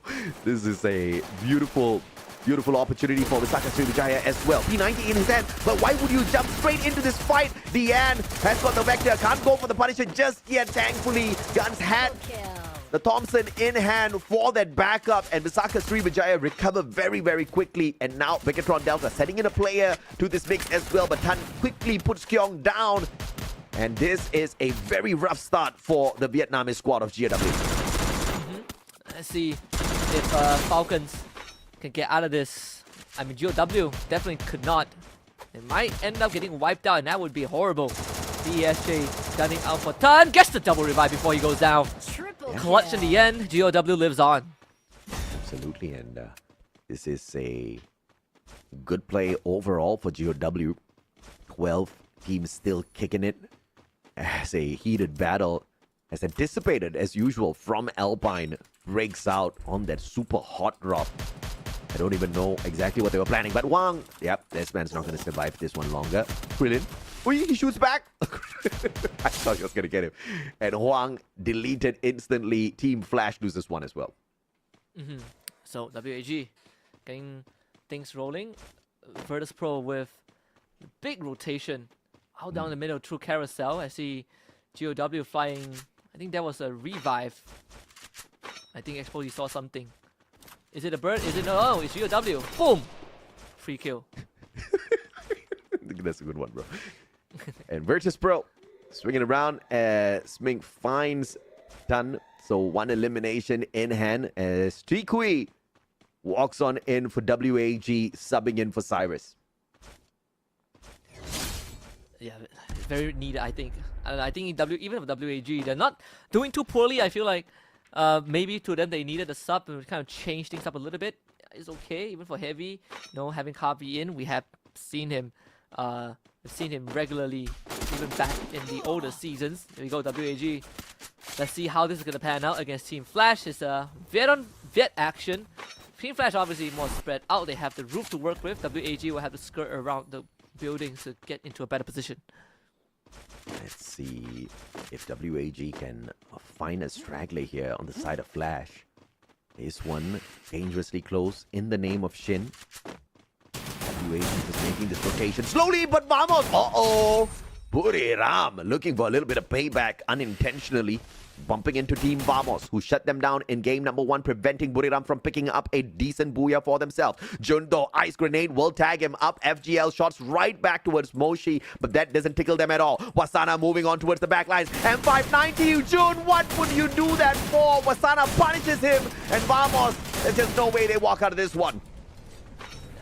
BRU once more didn't lose any steam despite missing out on 2 booyahs in the previous rounds. Still off with 4 points, making sure that they keep up with Falcons, right? You don't want Falcons to start running away with the lead. Yeah, absolutely. And this is a unfortunate start for Vamos, but at least they hit that revival. Jun tried to go in for that heavy commit, only to be punished. And obviously, Vamos didn't really have many other options, but Wang lighten up Alan's car on fire. M590 in hand, but it's a 2v1. Wang can't really do much, but backup is here! And Shin showing up. A beautiful shot from afar. WAG being cooked with X-Ball. The one final second revival coming on through to keep WAG still in here. So many close calls for these squads. We said WAG didn't have the best position to work with, and Team Flash proved just that. Oh, X-Ball is going to turn around, but it's a bit too late. He has been spotted by VSJ. Actually, X-Ball decides to fight a little bit out in the open. They have a vehicle on VSJ's side. There goes WAG. Chances squandered as they're out in 12th. WAG. Game number 3 has not been very kind to them at all. Heated battles, and obviously Flash just stopping by at the wrong time for them. In the overall grand scheme of things, WAG is not really having the best of days. An average of 8 points from the first 2 games, and early exit this third match just basically means finding the number 1 spot is going to be pretty impossible if they're going to go up against teams like Falcons. Now, the quota has been used already, and Bigatron Delta knows exactly where the Virtus Pro players are. Let's see if Kyung can buy enough time. BTR, if they circling around the perimeter, you have Virtus Pro very much spread out. I'm assuming that Sami is going to be on that southern end. As you can see, he's the only one that's parked there. VSJ receiving some sort of a pressure from Heavy, but not too big of a problem, right? They gun down Kabi. And that's one eliminated. Obey going for the chase up the stairs. Clips gets knifed by the ankles. Another 2 more points for them. What a dirty shot with the M590 as he just turned the corner at the doorway, clipping the man's ankle as he was running away up the stairs. But Saka Srivijaya, 7 eliminations, not enough for them just yet. Guns backing himself up into a corner with those glue walls, but backup is on the way. Gardu is there, but the glue wall's keeping him in. Mufasa trying to break out, and OB from the opposite side will try to find him. And a double team will get Vasaka Srivijaya point number 8. Saka Srivijaya coming alive, and that's what you want to see. You can't even count the teams at the bottom out for now. VP getting their 4th point, sustaining minor injuries, but nothing too hard to deal with. Falcons also getting themselves a freebie. 2nd point of the game. Number 3 coming up. A pan attempt by Huang, but ends up in nothing. Pina gets brought back up. 4 points for Falcons. Yeah, and this is a great start again for Team Falcons. They've got the money, they've got the loot, they've got everything needed for another big battle, and also to play a game of insurance if at all that battle does go south. But overall, great start. 3 games in a row for Team Falcons. Okay, can't really say a great start for the second game because that was a full-on survival mode that they took as they made their way back in there. But let's see exactly how they continue on with the full points. GOW in a lot of trouble here as Buriram knows there's a team right behind them outside the circle. And that's GOW. They are very much stranded. This snowfall area pretty nice to play around. If they have a circle, so BRU, they're not gonna take any chances. Just go for the rotation around the edges, right? Again, play with the buildings around snowfall. Teams are gonna come in through the circle. They have plenty of chances to keep them. AG Global against BTR 1-4-1, but Koja is alone, and a shot to the dome would do the job. Yeah, absolutely, and this is a unfortunate engagement for them, but AG Global will take that any day. Mufasa down on the ground, and Falcons finding the point here for themselves. 5th point, and Heavy, unfortunately, the one to give that one away. But still 11 teams left in here, so we still do have more survivors out there for Heavy. Yeah, and speaking of which, it's going to be fight Kabi against Shin. Let's have this semi-auto weapon around the blue wall. Just faster on the trigger finger, right? But gets traded back by ABCD. Get Nice actually also found a target off screen. So Heavy ends up becoming the bigger winner off of that, right? They lose 1, but they get 2. I mean, dropping 1 to take 2 away seems like good commerce to me. Sakasri Vijaya. Oh my lord, they saw him. Man's got nowhere to run. No more glue walls for PLS1. He says, please let me go. Gun says no. M590 to the chest, and they claim yet another point. Yeah, Visaka Sri Vijaya continues to ride on that early game momentum. Almost 2-digit already. Oh, 2 freebies for Mufasa. They all drop down. Mufasa goes for a double cleanup. Very well done. Kabi also coming back at the same time. Imagine the sheer horror that they drop at the same time. They're beside each other at least. I can't wait for Mufasa to be like a monster in the league one day, where I can just do that whole Lion King Mufasa, and everybody just shudders, you know, when they hear his name. But now Mufasa up against ABCD, Vector up against P90. Good Rebel Rush on both sides. Kabi with the backup though, making this a little bit of an unfair fight. Shin jumping on it as well. Mufasa denies him with the Vector, looking for another. Mufasa almost taken down. Shots from the back, but Mufasa staying on his feet somehow, looking for yet another, finally sprayed down. But this man's a beast for sure. That is crazy. Shin did not know what hit Mufasa with a 180 turn to knock him down, but thankfully, at the end of the day, the Team Flash saved themselves from that predicament. Almost a full reset for Heavy, right? Mufasa having to be revealed PLS1 as well, and gets spotted dropping down. Falcons will just take the time to get some free shots in. They also saw Mufasa dropping down as well. That should be 2 free points if Falcons plays it right. Now all this chaos. PLS1. Opportunity here. P90 doesn't have much range, but great rate of fire. Kororo, SVD in hand. Just needs 1 good shot. Riptide Rhythm out in the open. Pina with the Bison. And Kororo will be able to get that knock. Unfortunate. But now Visaka Sri Vijaya from the back, trying to shut down the hopes here for Falcons. In the meantime, EVOS, Heavy, GOW getting into the thick of the action. Yeah, glue wall melters and utilities all being thrown at GOW. Diane just could not stand. Glue wall goes down, gets sniped by Ray. And sadly for GOW, the fight might have just ended here. EVO's Divine now having numbers advantage. Kabi, once again, Heavy is facing these losses. Not going to be doing them any favors whatsoever. Mufasa, this little lion stuck between many wildebeests all around, including some tigers in the name of EVOS and Buriram. The Undying Phoenix joining this circle as well. And for the first time ever, you guys might just see Mufasa shudder. Yeah, I don't think there's any way out of this, right? Again, earlier on, Falcons saw him dropping down. So they're just going to take their time. Like, BRU is now in on it as well. Oh. He's living on borrowed time, for sure. Denied. Mufasa. But every single angle all around Mufasa has got a player. I am just surprised this man has not been caught out just yet. And he's the only player on the side of Heavy who's in this next safe zone. That's insanity. But Bigotron Delta getting cooked by AG Global off screen. and we couldn't even switch onto that fight. They got snuffed out. But AG in a tussle with Vamos as well. Back to back fights, and now Vamos trying to do a number on them. But Duve, CQC, AWM to the face. Jun goes down. Zom fighting Axel. Flash chipping into this fight as well. Vamos left with 2. Denied by Duve in the CQC. Suez with the M590 as they sneak on out. A sliver of health left on him, and AG Duve gets the job done. Yeah, classic example of raw firepower that favors AG Global. Vamos, they just could not win the 1v1s. It all came down to individual performance, and AG Global just eked out at the very end. Zom also gets caught, and that's a +1 for AG Global. 8 points for them. Flash. Well, they lasted slightly longer than the flash of a light, but unfortunately not long enough. Falcons now down at the bottom. Riptide Rhythm breaking down the defenses. Buriram trying to do a number on them from afar. Nice!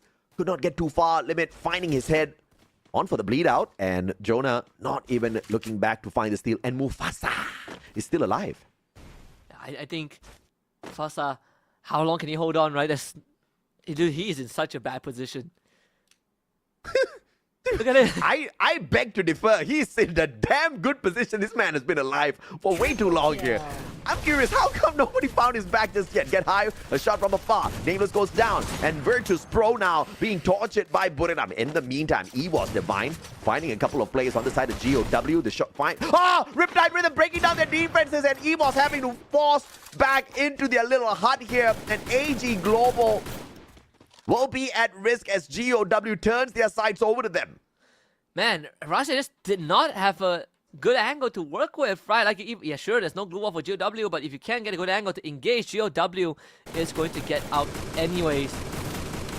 And Esports will make quick work of whatever glue wall the GOW has, and a spray down onto Demon from long range. Demon is out. GOW wants to make the great escape, but now with Demon going down and the defenses all knocked out by Esports, GOW are split up. They want to reunite. Ton makes the leap of faith, gets through to the other side. Buriram versus Esports. Riptide Rhythm breaking down the defenses of Esports. And all that's left of Mufasa is his glue wall down in the middle of the map. How unfortunate. GOW expanded as well. 4 more teams left here. AG Global with only a single player on their side, and Buriram is taking these shots. A-backs just picked up, back on the ground, and Esports Divine can't really do much, all thanks to the heavy firepower from across the battlefield courtesy of Buriram. Look at where Falcons is at. If they take care of AG Global, they are going to be in such a good spot to win the third Booyah back to back, right? They're on the southern side. Limit, a shot at Kochu. 3 points for Limit. Rasa and Kochu both go down. BRU having tough eliminations as Moshi takes off Dew. It's a fair 4v4. BRU from the high ground. And they have advantage to get into the circle as it starts to move. So Falcons are the one that needs to take action. Glue walls all propped up by BRU, and Falcons are primarily BRU just to block out Falcons engaged. They want to funnel them through the right side. P9 on fire, ready to receive it. Get high, chipped away, forced to heal out. Jonah now in danger. Ice grenade to the back, and Limit plus Kororo will find the opening. They break through the defenses of BRU. 19 eliminations with Asana going down, make it 20. Falcons looking for a 3 back-to-back Booyah with Moshi left. And this is a guaranteed triple Booyah courtesy of Falcons. Moshi had no chance, and it all started with On Fire with a brave push towards Buriram to get that initial knock. And obviously, I thought it was going to be Buriram with Wasana swinging around, finding the initial connection onto Pina. But thankfully, the M590 did not get a clean flip. Only one shot found the connection. Pina still stood on the ground, but it was On Fire that continued to push on for the side of Falcons to make big things happen. And it was just a all-out split play as well, with Limit playing the pressure from the left-hand side that made such a huge difference for this team that has picked up 3 Booyahs in a row, and with even more eliminations, 21 eliminations this time around, Husky. Breaking records every single round. First, they got, 22, and then they got 30, and now I think it's a total of 33 points per round. Falcons really showing that prime form. They really want to head to the grand finals as soon as possible, and I think after this round, they are almost locked in unless they really fumble the final 3 rounds, which I don't think is going to happen. I mean, I don't even know how Falcons can lose this number 1 spot right now after 3 booyahs back-to-back. Oh, wait, I know. If they don't get the next 3 booyahs, and if Buriram does, because these two teams have been picking up massive points today, and 3 games in a row, Buriram has appeared in that final circle. No booyah, no problem to pick up points. So Falcons better watch out because they need a couple of more just to be sure they're going to beat the number 1 spot. I mean, if Falcons coming online at this period of time, definitely earlier than we expected, but if this is them at their peak and they maintain this, I think Falcons have a very, very good shot of winning the Spring Championship again, just like they did last year, right? Restart that golden road, which got halted after they won EWC. But if there's any time to do it, I think now is the perfect time for them to showcase what they are made of. Yeah, no doubt at all. I think Falcons have been just so deadly in their maneuvering towards that final circle. And we kind of know this is their usual pattern, right? Not really giving their best at the knockout stage because what's the need for such a thing? All they needed to do was make sure they are in the top 12 and then play for one of these days where for sure Falcons can guarantee that number 1 spot for themselves. And it's not like they couldn't do it yesterday. They just didn't want to. Today's the day where Falcons feels like, okay, we want to get the job done. 3 back-to-back booyahs is insanity because you've still got your 2-time world champs in this lobby playing for the exact same thing as well.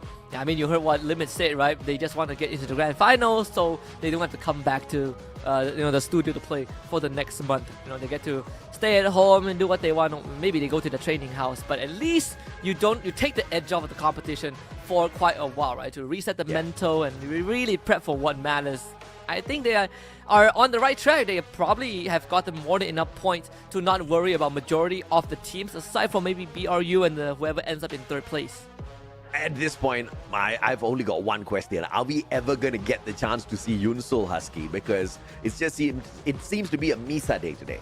Yeah, it seems to be a Misa day. I mean, we did miss it for 1 full day last week, right? So we're making up for it.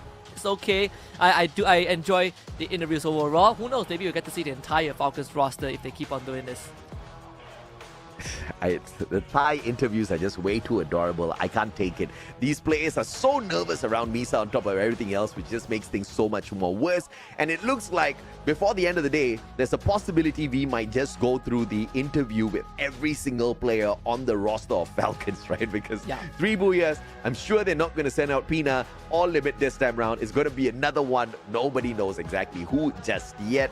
But I'm glad that Falcons is getting this highlight reel for themselves because great plays overall, back to back to back. And like you mentioned, breaking records game after game after game. Now, with that being said, we're going to head over to the Thai studio with Misa and Team Falcons once more. Let's see who we got this time for the 3rd booyah of the day. Welcome back again, everyone. 3rd booyah of the day. And right now, I'm here with... อยู่กับเคโลโลครับ เคโลโลเริ่มแรกก่อนเลยรู้สึกไงบ้าง3บูย่าติดแล้ววันนี้ ก็รู้สึกดีมากครับแล้วก็รู้สึกว่าวันนี้ก็น่าจะได้ออก ต้องได้ดิต้องได้แล้วใช่ปะSo I asked him how is he feeling right now since it's his 3rd booyah of the day. He's been doing so well and he said that he feels so good and he's probably going to get the grand final. Okay, so how about RQ? Is it because of this team is not here right now? That's why you're playing so well? เกี่ยวไหมที่ RQ ไม่อยู่เราก็เลยเล่นง่ายขึ้นเล่นสะดวกขึ้น ก็มีส่วนเกี่ยวครับเพราะว่า RQ เขาเป็นทีมเน้นโพสิชันนะครับพอไม่มีเขาแล้วก็เราได้เข้าจุดง่ายมากขึ้นครับ Okay, so since RQ is not here, he's doing better because RQ normally get a better position, and since they're not here right now, so เราก็เลยทำได้ดีขึ้นเนาะโอเคแล้วเสื้อล่ะ How about the jersey? Is there any change because you changed the jersey? Got more lucky or anything? รู้สึกโชคดีขึ้นไหมเพราะว่าเปลี่ยนเสื้ออะไรอย่างนี้แน่นอนอยู่แล้วครับ Absolutely feeling better because of the new jersey. What if your fans want one? ถ้าเกิดแฟนๆอยากได้เสื้อสักตัวหนึ่งหาซื้อได้ไหมก็ต้องรอไปที่ซาอุ Okay, everyone, wait to meet them at Saudi Arabia. So you might get one. Right. On to the last question. How about something to say to your fans? มีอะไรอยากจะฝากถึงแฟนๆไหมคะ ก็ฝากถึงแฟนๆด้วยนะครับวันนี้ก็จะไม่ทำให้ผิดหวังก็จะเข้าไปรอรอบไฟนอลให้ได้ครับ You won't get disappointed, guys. They'll make it to the grand final. All right, thank you so much for the interview. Now let's get back to the shoutcasters. Oh, I love that New Jersey design. I love that one star. That one star, not many teams can have a star on their jersey, and that represents the Esports World Cup. Can you imagine that? Team Falcons, right? The organization really has shot up into stardom off of one EWC last year. Can't wait to see what this year has to bring. Oh yeah, absolutely, man. I mean, this was a flashy game from the very start. It was heated battles back and forth. We saw WAG get into the thick of the action with Flash that put them at a very unfortunate position to get eliminated early, a little bit later on. But you know, as we kind of go through all of this, I forgot one very big item on the list, Husky. We still have the battle between WAG and EVOS as to who gets more points. Oh yeah. And it looks like it's going to be a close fight because both these teams are suffering at the bottom. Both EVOS and WAG haven't been able to perform all that too well today. And not to mention that this round, WAG got knocked out very quickly. It's not looking well. But for the third game in a row, it's Limit once more as the MVP. Same loadout with the Iris, 8 eliminations, 8 knockdowns. Man, this is the FFSI MVP, Finals MVP that we all remember. Absolutely. I mean, there's a good reason why he was bought over by the Big Bucks Falcons here. 8 elims, 8 knockdowns. Iris, M82B, he also rocked the AWM in a couple of sequences there, and walking in here with a very typical sniper build with a little bit of a twist. He brings in the Susie, he wants the extra money, he wants to make sure those vending machines are all empty by the time he leaves them. But this is an insane performance, right? Not only do Falcons pick up the Booyah 3 times in a row, Limit picking up the MVP 3 times in a row is just a different level altogether. Oh yeah, I mean, for the entire team, again, they are one of the few teams that don't run the Skylar by default, but they get the job done regardless, right? Like, because they have information, and that's more than enough for Limit to do his job. We've seen the usage of their utilities as well, like those multi-target grenades back in round number 2. I think, if anything, today it's one of the best performances we've seen from Falcons thus far. Oh yeah, I mean, look at this massive game that Falcons just took for themselves.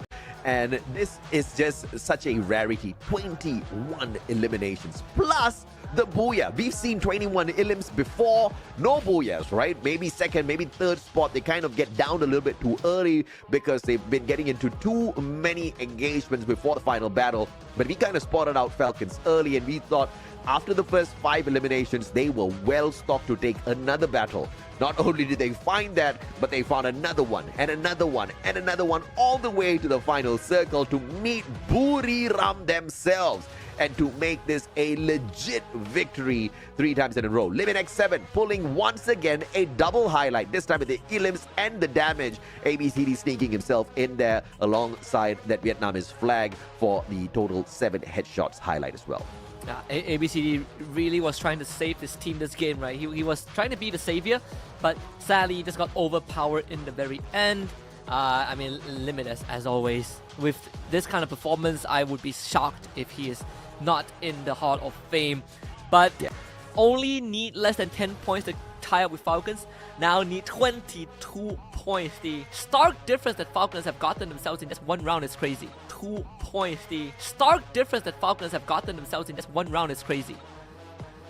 I mean, and of course now if Buriram wants to catch up with Falcons, they most definitely do need to hustle, potentially maybe even getting the hot drop on them. But obviously just skills will not help you get some of these victories. You need to have a decent device in hand as well, which is why all of these players are on the Samsung Galaxy. And the latest edition, the Samsung Galaxy S25 Ultra, comes with a next-gen Snapdragon 8 Elite Galaxy processor featuring an enhanced Vulkan engine as well as improved ray tracing technology, which delivers outstanding performance, lifelike graphics, as well as a smooth gaming experience. And to top it all off, Husky, we've also got powerful AI capabilities and top-tier performance.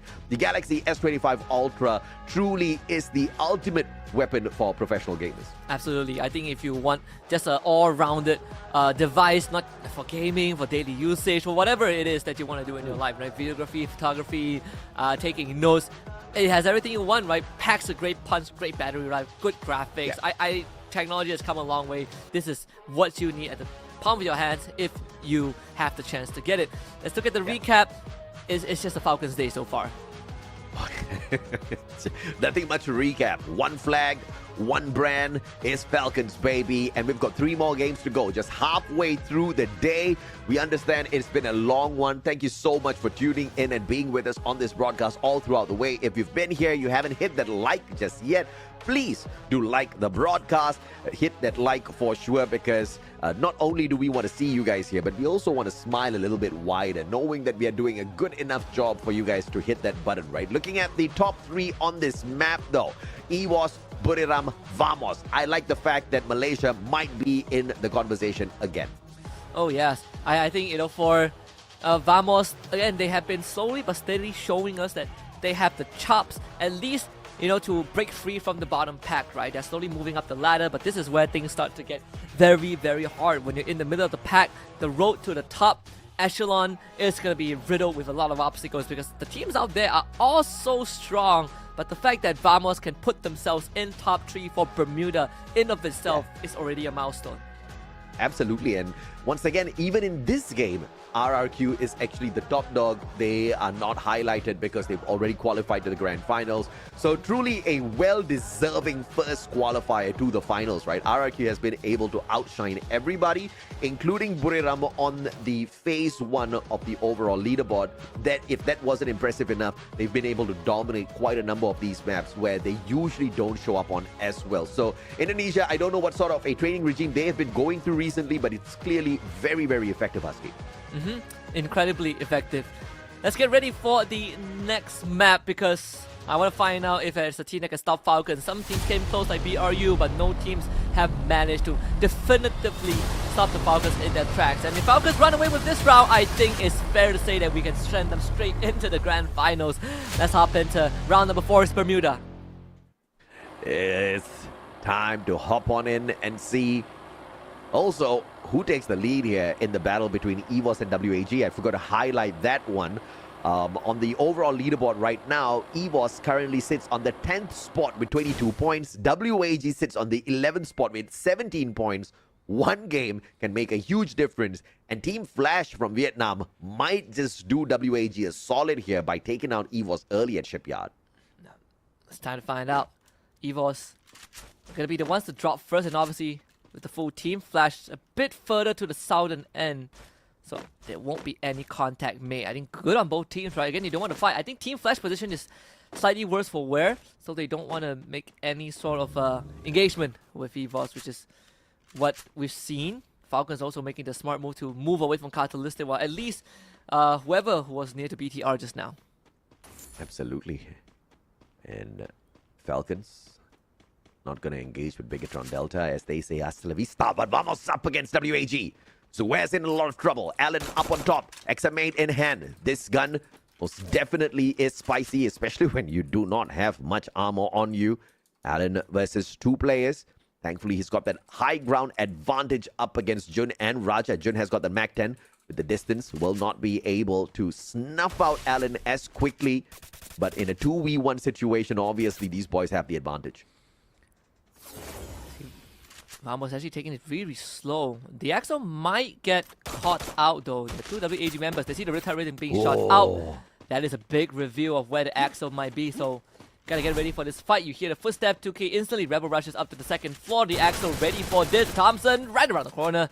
2K doesn't find it though. Axel hops onto the bottom floor, but still Allen finds him. So WAG gets the first blood. My goodness, and now Vamos actually on the back foot since they've lost the initial tussle. They choose to find a quick reposition here, not really running away from this battle. Just making sure they are in a better spot to respond to WAG.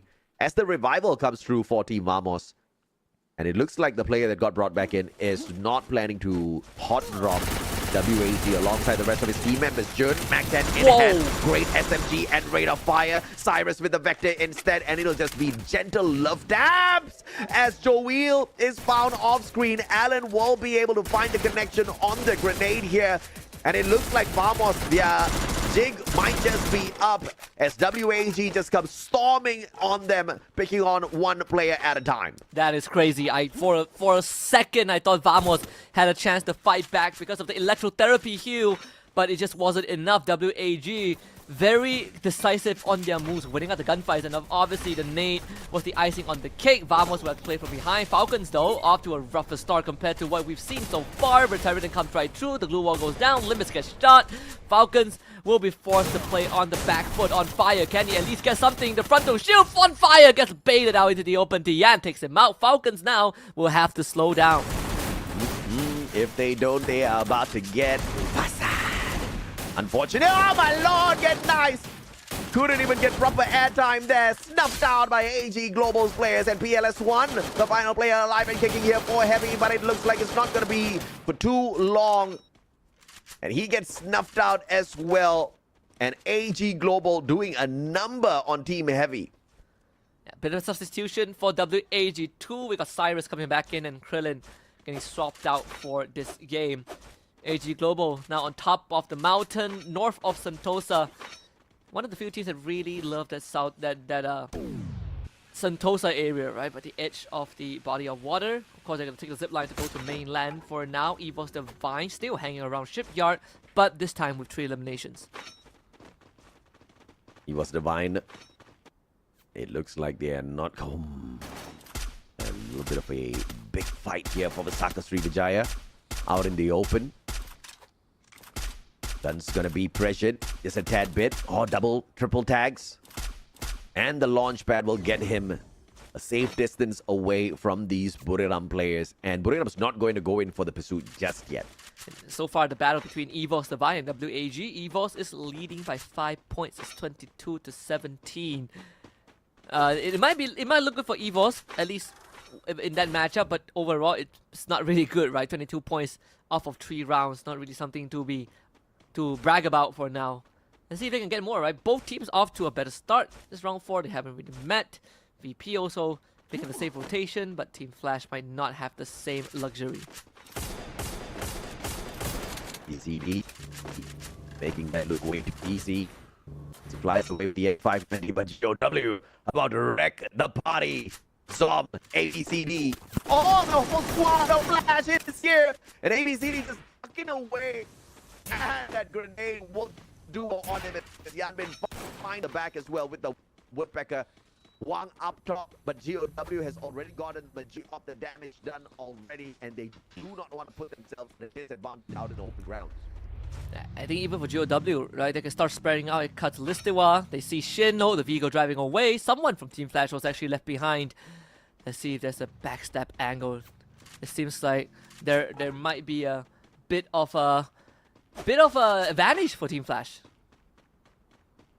See if they can kind of continue to take advantage of this one. As GOW makes that rotation. Oh, they still don't know that someone is behind them. This sounds like, oh, trouble.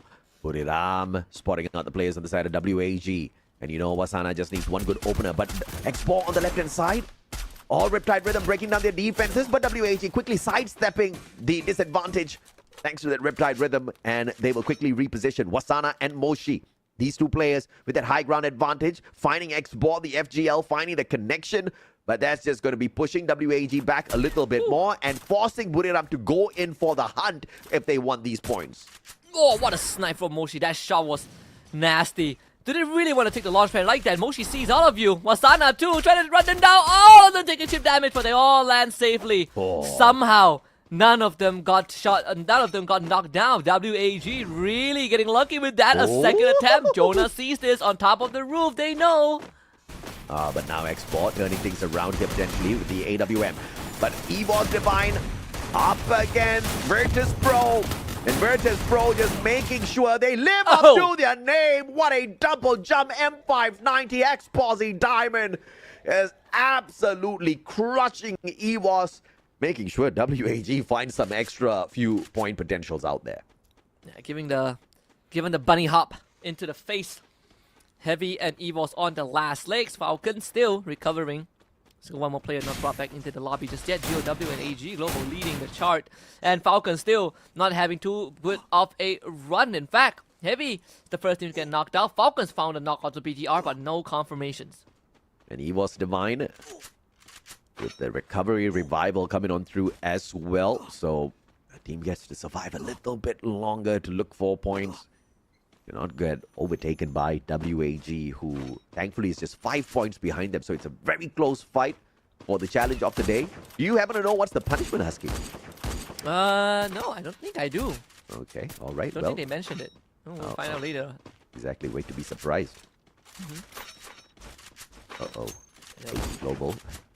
I don't even know how they're doing this off screen, and the winner of this battle will have to run straight at Buriram, Husky. This is not a good sign. Oh, not at all. Buriram gatekeeping the edge of the circle. Fighting and start moving away. A bit of rotation. Obey knocked down by ABCD. This VSJ not only having to deal with Team Flash, should be able to protect Obey. BTR around the corner. Obey getting a heal back up to almost full health.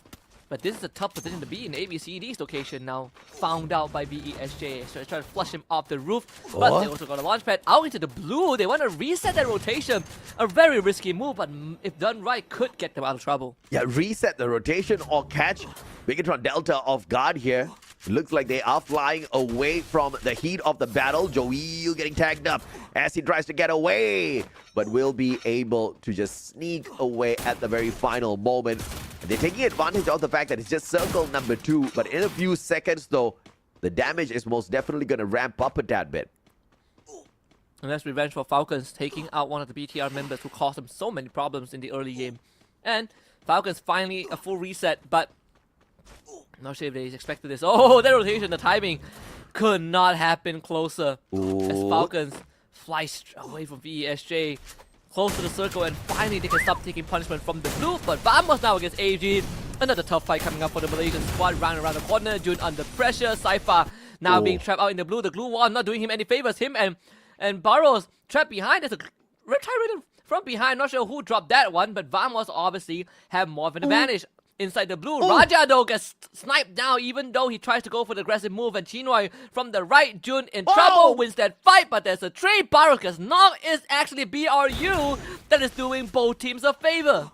Absolutely, Zuez with a final opportunity, and he will outdo Cypher, dropping him. Vamos with the big victory here. And AG Global with a final opportunity to play survival in the name of Dio! And he gets the sharp shot to the head to win the bout between them and Vamos. But Buriram picking up the final few pieces here. Dio, a sliver of health, Riptide Rhythm breaking apart his defenses and get high against the final nail in the coffin, taking out AG as well. BRU getting 3 points left, right, and center. Of course, not too much, it's just 3 in the beginning because BRU did slow down a little bit at the start of this round, but either way, they got to eliminate some big competitors, right? Vamos, who has been causing them a lot of problems so far today. AG Global, who are just starting to heat up. I think they had like, 9 eliminations before they got knocked out? Yeah, 9 eliminations when they got knocked out. So, good news for BRU. Obviously, the competition thinned out. Evil's Divine next on the list, essentially. Next on the list, indeed. And GOW getting wiped on the ground first as Stun reverses one onto X40 with the M590. Diamond, good rebel rush, quickly repositions himself, running out of those glue walls though, as Diamond now jumps on in together with Saming, and they back away, and 3v3 here between GOW and Virtus Pro. The recovery grenade straight in towards the house, but Demon with a good glue wall will protect himself and the squad. Let's see how BP deals with the transition. Diamond loses out. Too many barrels pointed at him. Nameless now needs to salvage it. Yanmi does get shot down around the corner. There's a double up from Saming and Nameless, but unfortunately Nameless goes down, and so does Saming. It's Demon to put the nail in the coffin. GOW stays in the game. A masterful play by GOW, finding a decent compound so that their 6 is covered. They all look in front to that one opening. M590 finds the first player that trickles on in, and it was the end for Virtus Pro in that engagement. Wasana finishing off the final player on the side of EVOS Divine, giving WAG the opportunity now to overtake EVOS to win the day's challenge. But of course, it's not the final game of the day just yet, so still opportunities are there for EVOS to make a comeback. What a shot from Joe! Right as the glue wall goes down, he lands a crucial one onto Shin.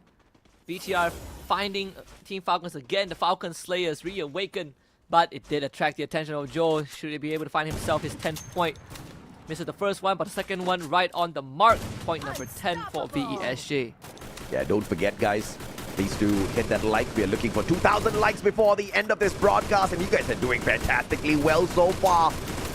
Team Flash under a lot of pressure by Vasaka Srivijaya from the back. But both of these teams will be pressured by the blue shortly. The blue is moving. Falcons though! No, back to back to back to back. Booyah as they get snuffed out in 7.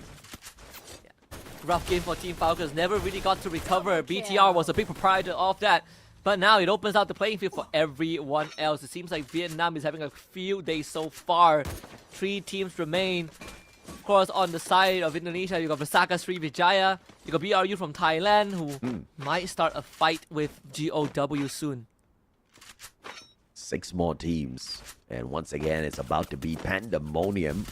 And this time, it's just going to be so much more crazier, but at least the pressure will come thin down a little bit early. Yan Bin, God, Ice Nade will be able to find the first knock. Yan Bin with the frag grenade as well, knocking down Moshi, and it looks like Moshi is going to bleed out. 1 player sacrifice on the side of Buriram. Looks like Buriram's not going to be able to walk away with a booyah this time round as the Vietnamese team of GOW hard step down one after the other. Jonah running away towards the corner. Wasana and Get High. The electrotherapy on connection already. Yanbin and Tan both running the M590. So much of pressure played onto Buriram, and now they've barricaded themselves in this tiny hut. I would say GOW, they laid the foundations to weaken, to soften up BRU. The utilities force Moshi to be sacrificed, but there's a trip mine. Demon runs into it, and Vasana gets an instant punish. GOW not ready for that, and BRU slowed them down. You gotta hate those strip mines, bro. And when you step on a landmine, you go kaboom. WAG up against Buriram still. This one has not died down just yet. Grenade launcher in the hands of Allen. He needs to keep the distance. And he takes the high ground instead with a shoulder boost coming forth from his buddy. And now GOW in a lot of trouble. Allen with the Groza, X in hand. Massive amount of damage. Has got the range on that as well. But Guns will sneak away the knock and the elimination. Joel right behind Allen. Allen's whipping out the grenade launcher, but finds no angle to get the shot in just yet. And Vasaka Srivijaya, the only team with full squad left. WAG having to deal with BRU. The blue is closing in. They gotta start attacking the building, or at least keep BRU from moving out. But thankfully for BRU, they are just in this corner. Oh, so tight of a space to work with. VESJ is gonna pressure all of them. Look at that. Gatekeeping and a grenade launcher to do the job. Get High and Jonah both go down. WAG, they need to clean up house fast before VESJ shows up. Wasana's still alive and kicking. Obviously, the booyah has been fully denied from Buriram. Tikui will try to deny Wasana! And from the back, it is Joel and Visaka Srivijaya. All thanks to them, we may just be able to see the Caroline shortly. Time turner whip down as well as Gardu finds Jonah, putting him down onto the ground once again as Buriram uses the horizon line to get themselves right back up on their feet, but denied by Visaka Srivijaya as they grab the booyah for Indonesia. Just in time for a big round for VESJ. When they were down in the dumps, we are reminded to not count them out. They can also pull out some massive rounds, and this round was perfect. Taking full advantage of the chaos and just playing with what is happening in front of them. WAG and BRU, the conflict was unavoidable, and VESJ just swooped in the end for what? 21 eliminations by the end of the round, I think. I mean, I am excited for what Visaka Srivijaya just did, because the massive number of eliminations that they claimed for themselves. I mean, today has just been a day of record setting and record breaking. 2 teams doing that. Falcons first, and then now Visaka Srivijaya What's guaranteed is both are birds and they are up in the air and they're dominating everyone. And not only that, right? Pesaka Sriwijaya, they, as much as they got the booyah, once more, BRU top 3, they are always in the top 3. They've been second place 3 times and third place once. Yeah. So either way, this round with Falcons not really being able to do too much, BRU have a chance to catch back up. But the question is, how much ground did BRU cover at the end? No. I don't want Buriram to catch up. I want them to crash out. I want them to be far, far away from Falcons. I am actually a little disappointed that Falcons got snuffed out today a little bit too early in this game number 4. I wanted them to go all the way so that they deny Buriram again the opportunity to get the number 1 spot, and we get to see Buriram in action a little bit more, a few more days. It's good for business, Husky. Yeah, I want BRU to play last week. I wanted them to play the 18 rounds. And then they qualify through a tiebreaker. How about that? Good for views. Let's go to Conchita Caroline in Indonesia to talk with VSG. All right, thank you, casters. Survivors, 4th game of the day, and the first booyah for Indonesia!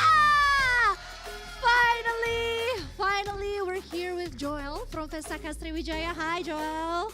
Hai. Gimana rasanya setelah bisa dibilang ini kan hari yang cukup sulit ya buat Indonesia. Kita dari tadi udah nungguin booyah dan baru berhasil didapatkan di game keempat. Menjadi tim yang berhasil mencuri booyah pertama, apa rasanya? Silakan dipikirkan dulu, aku akan bantu translate sebelum nanti kamu bisa menjawab. So it's been kind of a tough day for Indonesia. We've been waiting for a booyah and we can only manage to secure one on the 4th game. What do you think? How does it feel to be the first team to steal the booyah from the other countries? Is it exhilarating for you or was it just hard? Gimana menurut kamu? Susah atau bikin kamu semakin terpacu lagi? Masih biasa aja nih, masih bisa ngebantai lagi. Biasa aja masih bisa ngebantai lagi. Okay, I like your style. Jadi what Joel is saying that it's nothing special for him. He can do better. He knows that Pesaka Sriwijaya can do better and will do better on the next coming match. Ini kita masih ke sisa 2 pertandingan lagi berarti ya. 2 pertandingan ini ada target tertentu atau ada strategi tertentu yang coba diterapin untuk bisa mencapai kesuksesan sebagaimana di pertandingan keempat ini. So going on to the other 2 matches, is there any specific strategy that your coach has been advising you? Is there any target that you guys have from Pesaka Sriwijaya? 2 game terakhir ini kita lagi booyah. 2 game lagi? Booyahnya buat kalian ya? Oke, janji? Deal ya? Salaman dong, masa kamu salaman? Deal. Kenapa takut banget salaman sama aku? So he basically just promised us that they will be getting the other 2 booyahs from the last 2 games that we have today. Fingers crossed for that. Good luck for Pesaka Sriwijaya. Terakhir, apa yang mau disampaikan sama fans Pesaka Sriwijaya yang udah nungguin banget momen ini buat kalian? Karena sebagai debutan pastinya para fans juga bangga dong bisa ngeliat kalian tampil di ajang yang tarafnya Asia Tenggara. Do you have anything to say to your supporters, to your fans? Because it's obviously such an honor for them to witness you guys perform in the Southeast Asia level. Makasih buat Pesaka yang udah dukung kita, yang udah datang di sini, buat bokap, buat pacar yang udah nonton kita, adaan bos. Izin kita bantai-bantai lagi. Di satu sisi aku jadi paham kenapa kamu tadi nggak mau salaman sama aku. Ada pacar ternyata. Maaf ya, mohon maaf banget di sebelumnya nggak tahu ya. Okay, so he's saying thank you so much for all the fans that has been supporting him, to all the viewers that decided to come and support them today at the studio. And he's not alone today because he's got some of his family members here as well as his girlfriend, and he's super happy for that. And they also have the CEO today at the studio, which gave them more a moral boost. So yeah, good luck for Pesaka Sriwijaya. 2 more matches to go. Mudah-mudahan hasilnya bisa positif. Terima kasih Joel, good luck. Yeah. Casters, we're gonna go back to you. Take it away. Conchita stealing hearts in our YouTube chat. Conchita breaking relationships on broadcast. The man's got a girlfriend. She shook his... He had many things running in his head. And it was a much more intense moment than in that final battle to look for the booyah. Whether or not to shake a hand and deal with his girlfriend or to not do it and force an awkward situation on broadcast. I'm glad he shook her hand because the chat would have definitely been disappointed with him if he did not, Husky. Hey, you know what they say? Some people are psychopaths, right? I did say it, and people, some people out there, some partners out there are crazy, right? So you know, damn if you do, damn if you don't. You know, you might as well take the risk. Just on television. I hear some pain in your words, Husky. Is there something we need to talk about, sir? No, thankfully not. Thankfully not. Thankfully, good. I would shake someone's hand, and then I get confronted, and I'll be like, "What's the problem? You scared?" Oh, you are damn lucky your girlfriend does not tune into esports all that too much for Free Fire. But of course, jokes aside, Joel, my God, what a monstrous game for him. Rocking that Skylar, has got the Kairos in his sniper build as well, which means his extra EP conversion, and obviously that's going to be very handy when you're playing away from the rest of your team members. 8 eliminations, 5,209 damage, 10 knockdowns. He had a damn good game.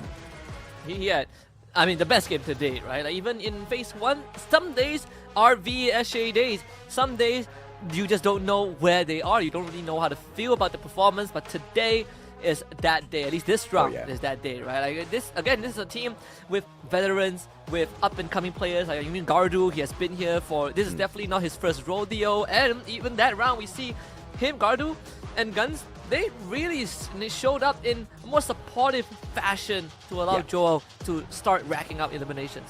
I mean, look at this massive game coming through from them. A total of 20 eliminations. Visaka Srivijaya definitely breaking the record that they have set for themselves in past games. On top of that, they've got the 12 courtesy of the Booyah as well. So massive, massive game for this Indonesian squad. Just great round overall. Joel with 8 eliminations, both Guns and Gardu with 5 apiece, and Obey with 2, but he got 7 knockdowns in the process. Key players all from Visaka Srivijaya. I mean, 8 elims, 5,209 damage. Obviously, that's going to get him the highlights. Visaka Srivijaya's Joel, and he got to shake Conchita Caroline's hand. Bro, the man has just won in life, all right? Obviously, Lucky in the YouTube chat, he's burning. His heart is on fire right now, and he doesn't know what to do. I will not be surprised if we don't see Lucky chatting in this group anymore. Gardu with a highlight for himself as well. But overall, Visaka Srivijaya, 32 massive points to make a climb up the leaderboard. We should be able to see them in the top 5 for today's performance for sure.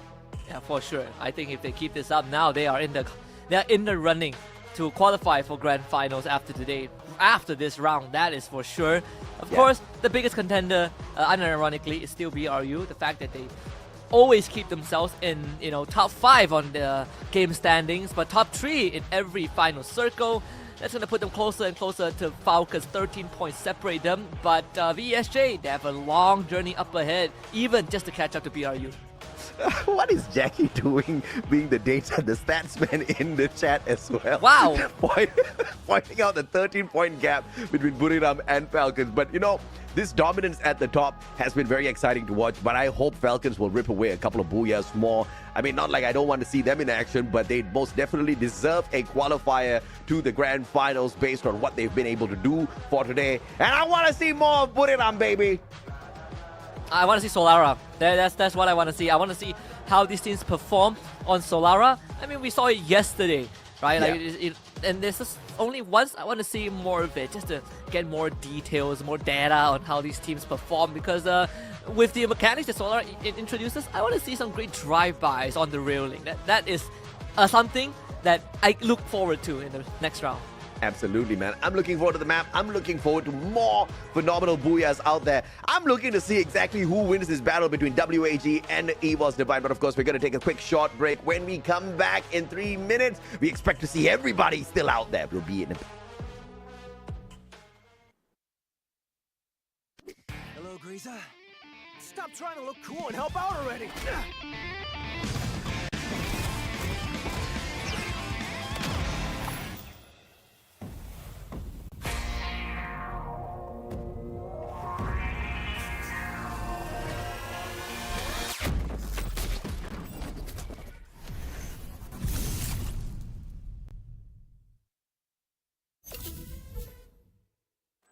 In the ultimate test of skill and strategy, only the strongest will survive.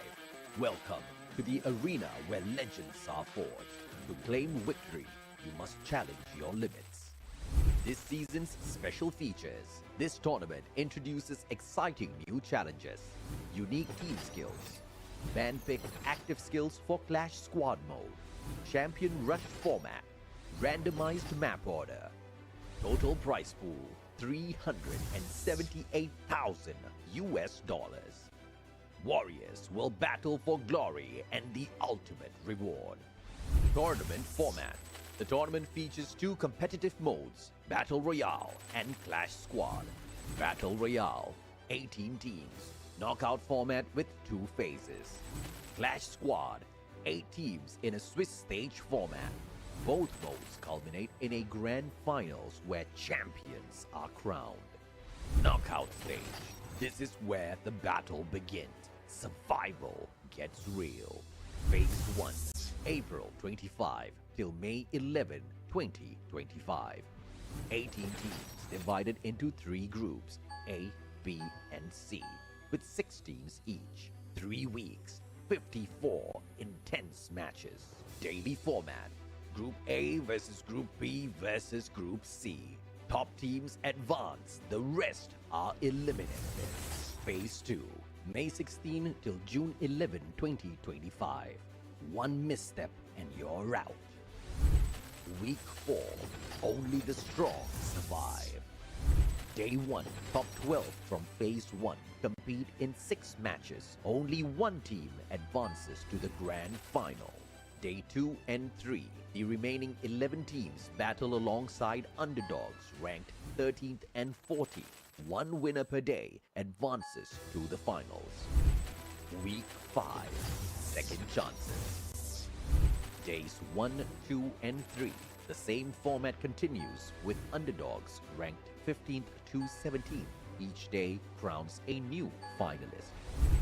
Week 6, the last chance. The final 11 teams, as well as the 18th team,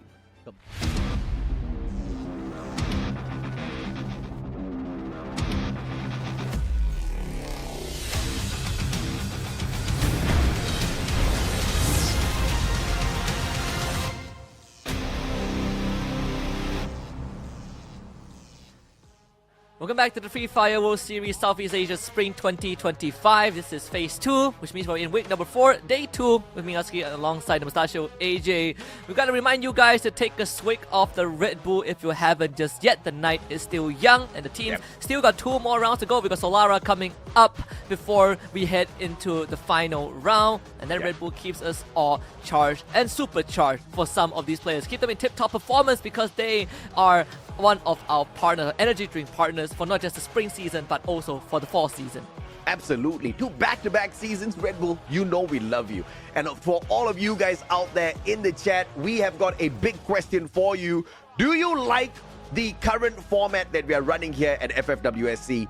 I personally think it is out of the world because this Phase 2 every day is like a grand finals. Every day is heated. I don't know what else I can ask as a Free Fire lover, Husky. Yeah, I personally just love the stakes, right? The stakes are being raised now. Phase 1, Phase 2, every single day feels a lot more important, right? We're not just waiting for a top 12 into a grand finals, which was how the whole competitive format blueprint started. But now, by raising the stakes, but not taking away the individual expression of the players and also the unique playstyle of each team by introducing unique active abilities per player. I think we're moving in the right direction. I think this is only going to keep getting better and more competitive.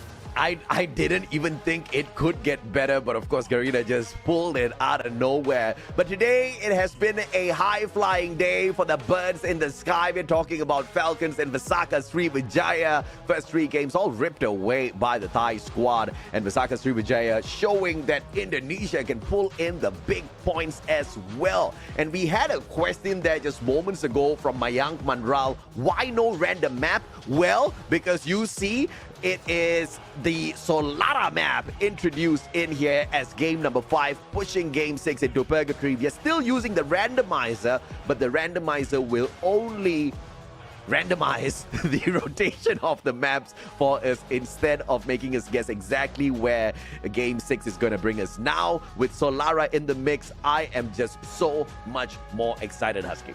Yeah, which is, I think, more than good enough, right? Like, not Oh, yeah. the fact that we took such a big leap of faith to reintroduce an entire league format and have it work out. I'm loving what we have so far. Top 3 teams on the map. We got BTR, Team Flash, and EVOS. Obviously, they've only played this map once because it has only been played once. So we need more data on it. But at least just off of yesterday, BTR, Flash, and EVOS have a good performance.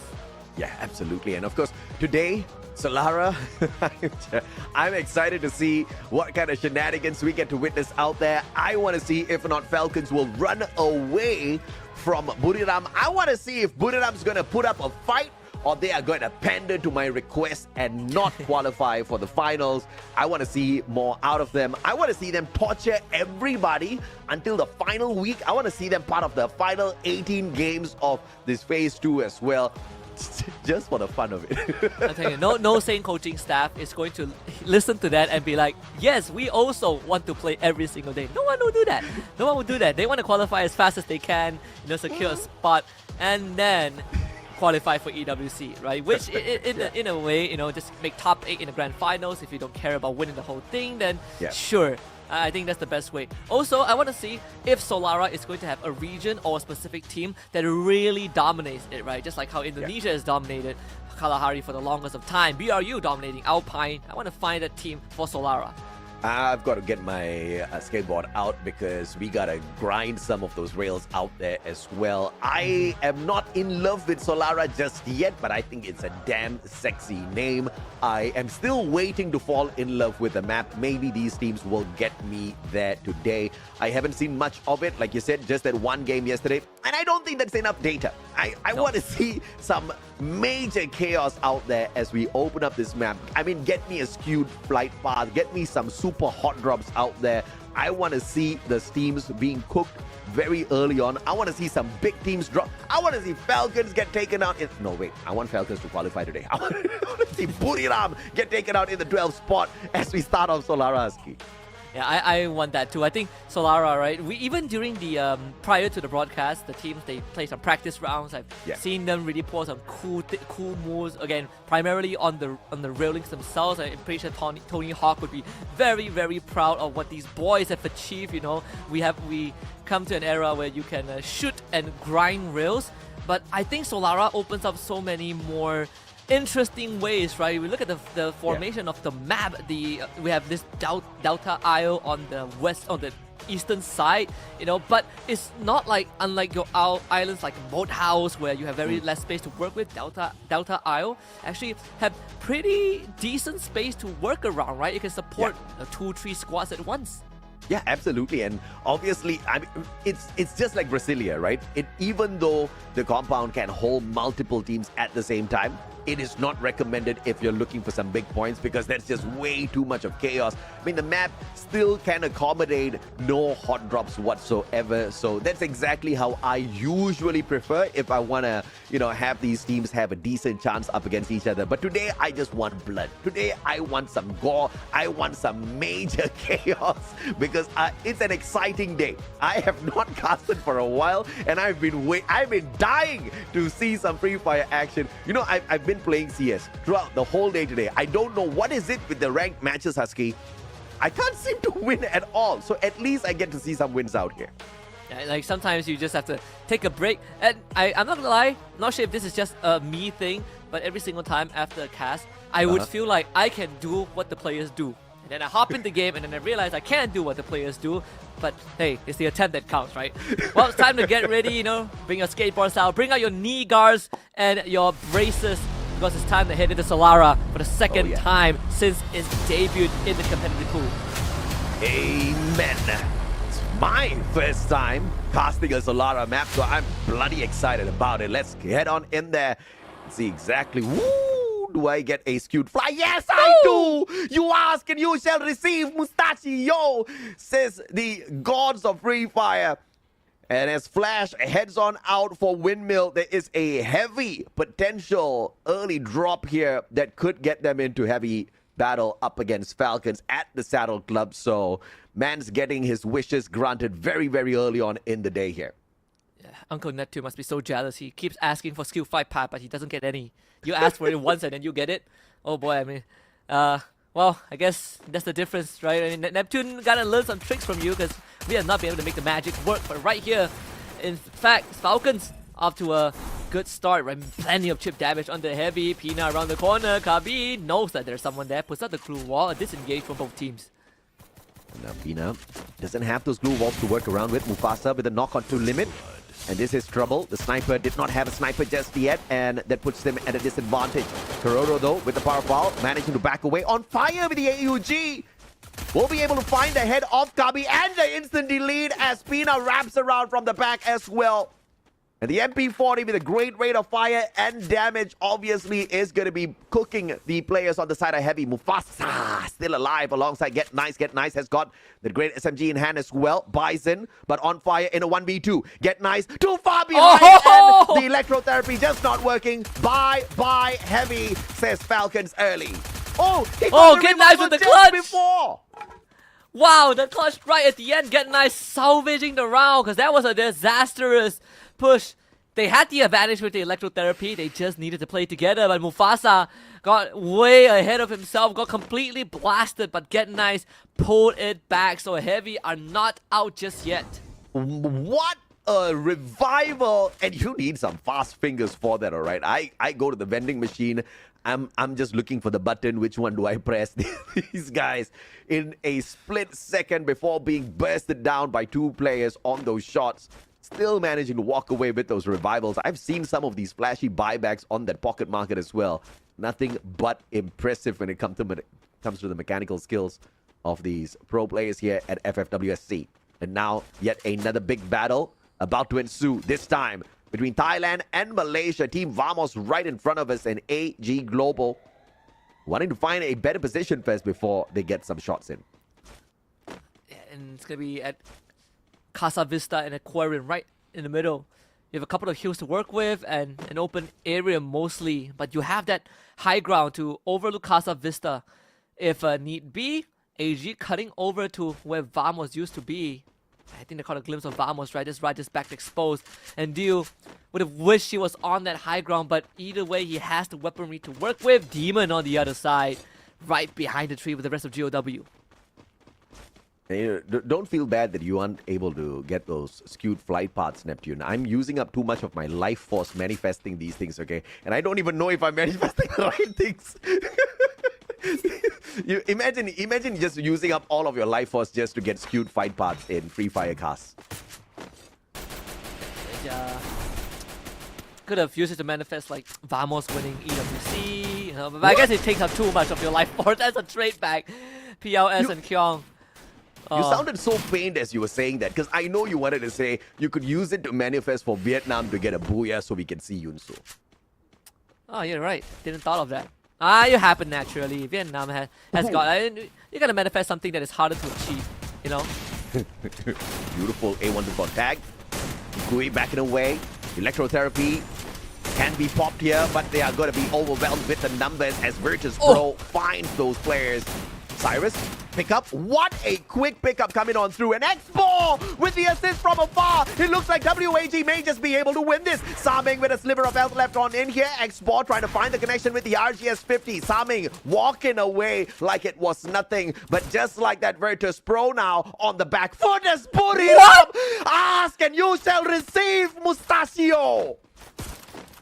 Better do a health check next week, right? I don't know how much of your life force you pour into this. VP just got knocked out as well. WAG back in the running with 4 points. Oh, goodness me. I have too much of fun, bro. This doesn't feel like work at all. Get nice. Beautiful sprayed out by Limit. From afar, that AWM, that was just nasty. These Falcons already finding 5 eliminations at the start of this game. My goodness. Hey, if that cough gets any worse after tonight, you know that you manifested a bit too much. No. I know how to work my energy up, baby. get those manifestations in day after day. WAG 4 eliminations. Strong start for WAG as well. Esports Divine still alive and kicking though. WAG looking to not just catch up but to win the day's challenge. Is a battle of points between the Indonesian team of Esports Divine up against Vietnam's WAG. So, I mean, even if Vietnam does not walk away with a booyah, we will still get to see Yunsul by the end of the day. I like that. I mean, that's the thing about when you have a new map, right? Certain teams that are really good overall, sometimes you just get caught off guard by the geography of the map, the architecture, right? Maybe BRU just ran into that problem. So not too big of a surprise, I think, overall. WAG might have some visitors, which is from Evil's Divine, from the back, actually, in the second floor of Sewage. Sewage works. See WAG taking on the challenge. They're going straight up to the second floor. Sewage works. This is where you sort your shit out. Literally. Evil's Divine, as they circle around trying to find a good spot on WAG. They are playing this way too smart as they play for cover. There's a Sentino up on top as well, and it is X-Ball that sends him out. Coachil with his head sticking out, and Team Flash down as well. Early eliminations coming on through here in the Solara map. I am already in love with the map at this point. Yeah, I just want to say with BRU getting knocked out, Falcons are almost guaranteed grand finals at this point. And they don't even need a booyah, they just need a good round, and then they will make it to the finals with the amount of lead that they have, right? This is given to them, literally delivered, right?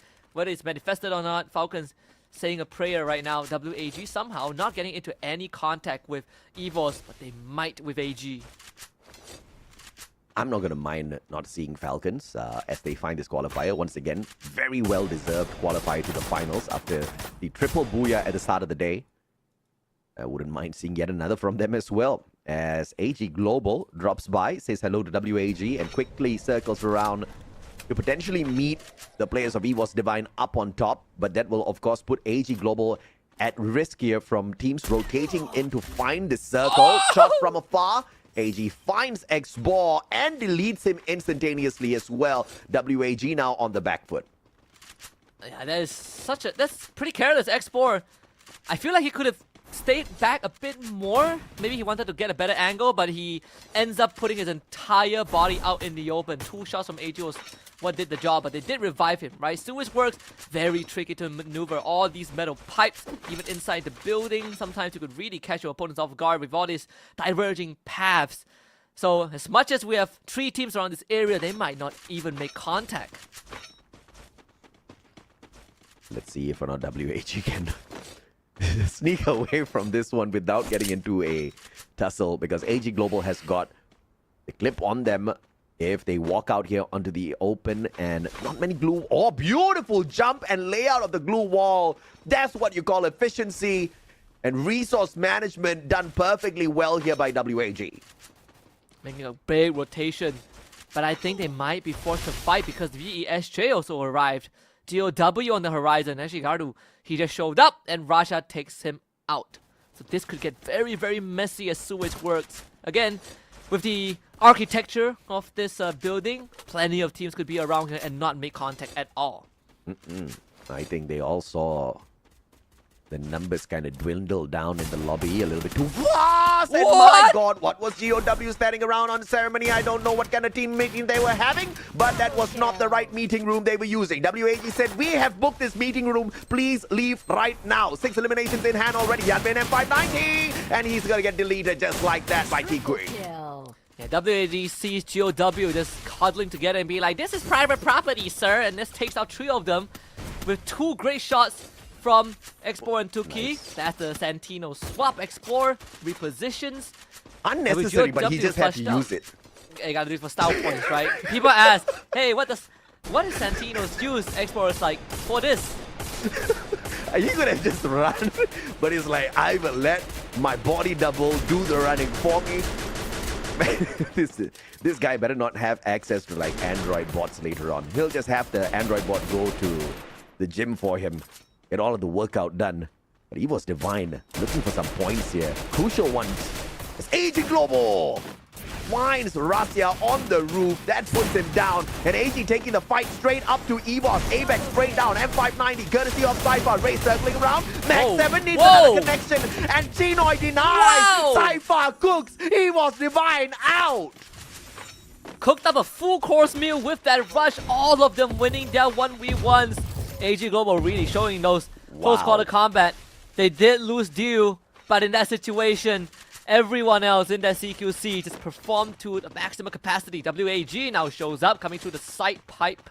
Let's see if they can intercept AG Global. No vision for now, but once they peek out this doorway, they might be able to get some info. So close, right around the corner. I think WAG has finally made contact.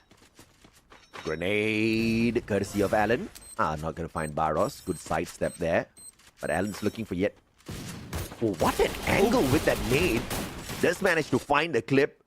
And the rest of the WAG players still alive and kicking to overtake EVOS Divine and win this challenge. In fact, WAG is leading the lobby with the most number of eliminations at this point.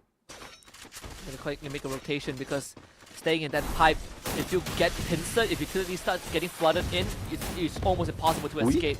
A bit of a maneuver from WAG just to speed up that rotation, right?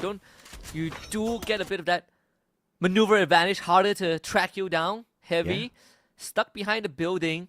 But of course, overall for WAG, they are still a bit more exposed, right? The containers ain't gonna cover them too much. AG Global shooting at them. From zip lines to the grind rails, you gotta love free fire, baby. Visaka Srivijaya up against Bigatron Delta. The brothers from Indonesia sharing a tight little spot on the map. And this is not comfy. But look at Jun and Zuez from afar. This shutting down Falcons 1.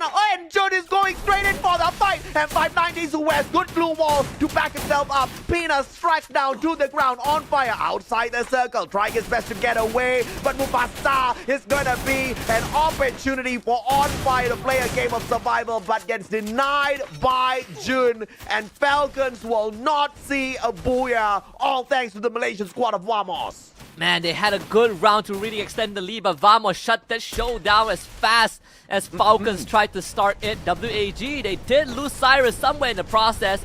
You see Export Santino body double somewhere behind the containers as well. AG Global putting some pressure on the heavy, and now WAG wants a piece of the pie, but it's not easy though. As they start drawing attention to themselves, AG starts to retreat. Visaka Srivijaya closest to the circle is going to start putting pressure on all these teams. So 21 players, still too many for this little tight little Solara map, as the circle's going to be squeezing them into open ground shortly. AG Global, Heavy, WAG. These three teams all split it apart and making the rotation. That was a thing of beauty on the mini-map, as AG now sits right beside Visaka Srivijaya, making that rotation in. Visaka Srivijaya a tad bit distracted by Bigatron Delta, so this is going to give room to AG to make their way towards this next circle. Oh, but Joel turns around, gets the knock. Koja helping out AG to knock Joel down onto the ground, claims his life as well, and AG Global continue to make their way towards that circle.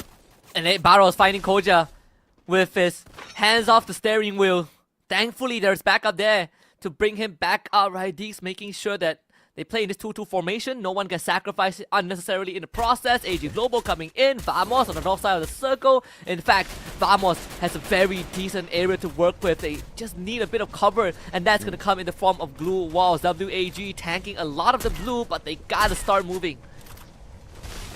Let's see if slower pace now can reduce all of this to just absolute chaos shortly. And Visaka Srivijaya with a potential back-to-back booyah if they can play this beautifully. WAG from afar, Riptide Rhythm! And that's just going to expose Tikui for the taking. And PLS1 finds X-Ball, all thanks to Riptide Rhythm, courtesy of Megatron Delta. AG Global try to go in there for the rush, but the grenade won't land straight on Barros. The pickup is clean. OB with the M590. Megatron Delta is going to be surviving this for a little bit longer, but Vamos jumps into the fight as well, as they want a piece of this action. And maybe AG Global still has a chance, Shinoy, almost making the clutch work, but now the Riptide Rhythm, Vamos springs into action to take advantage of that chaos. All the members of ETR battered and wounded. Vamos claims a couple more, and now there is a chance for Vamos to run away with the round if they can overcome Heavy. The uncles or Yunsul. Husky, either way, we are Yunsul. gonna smile.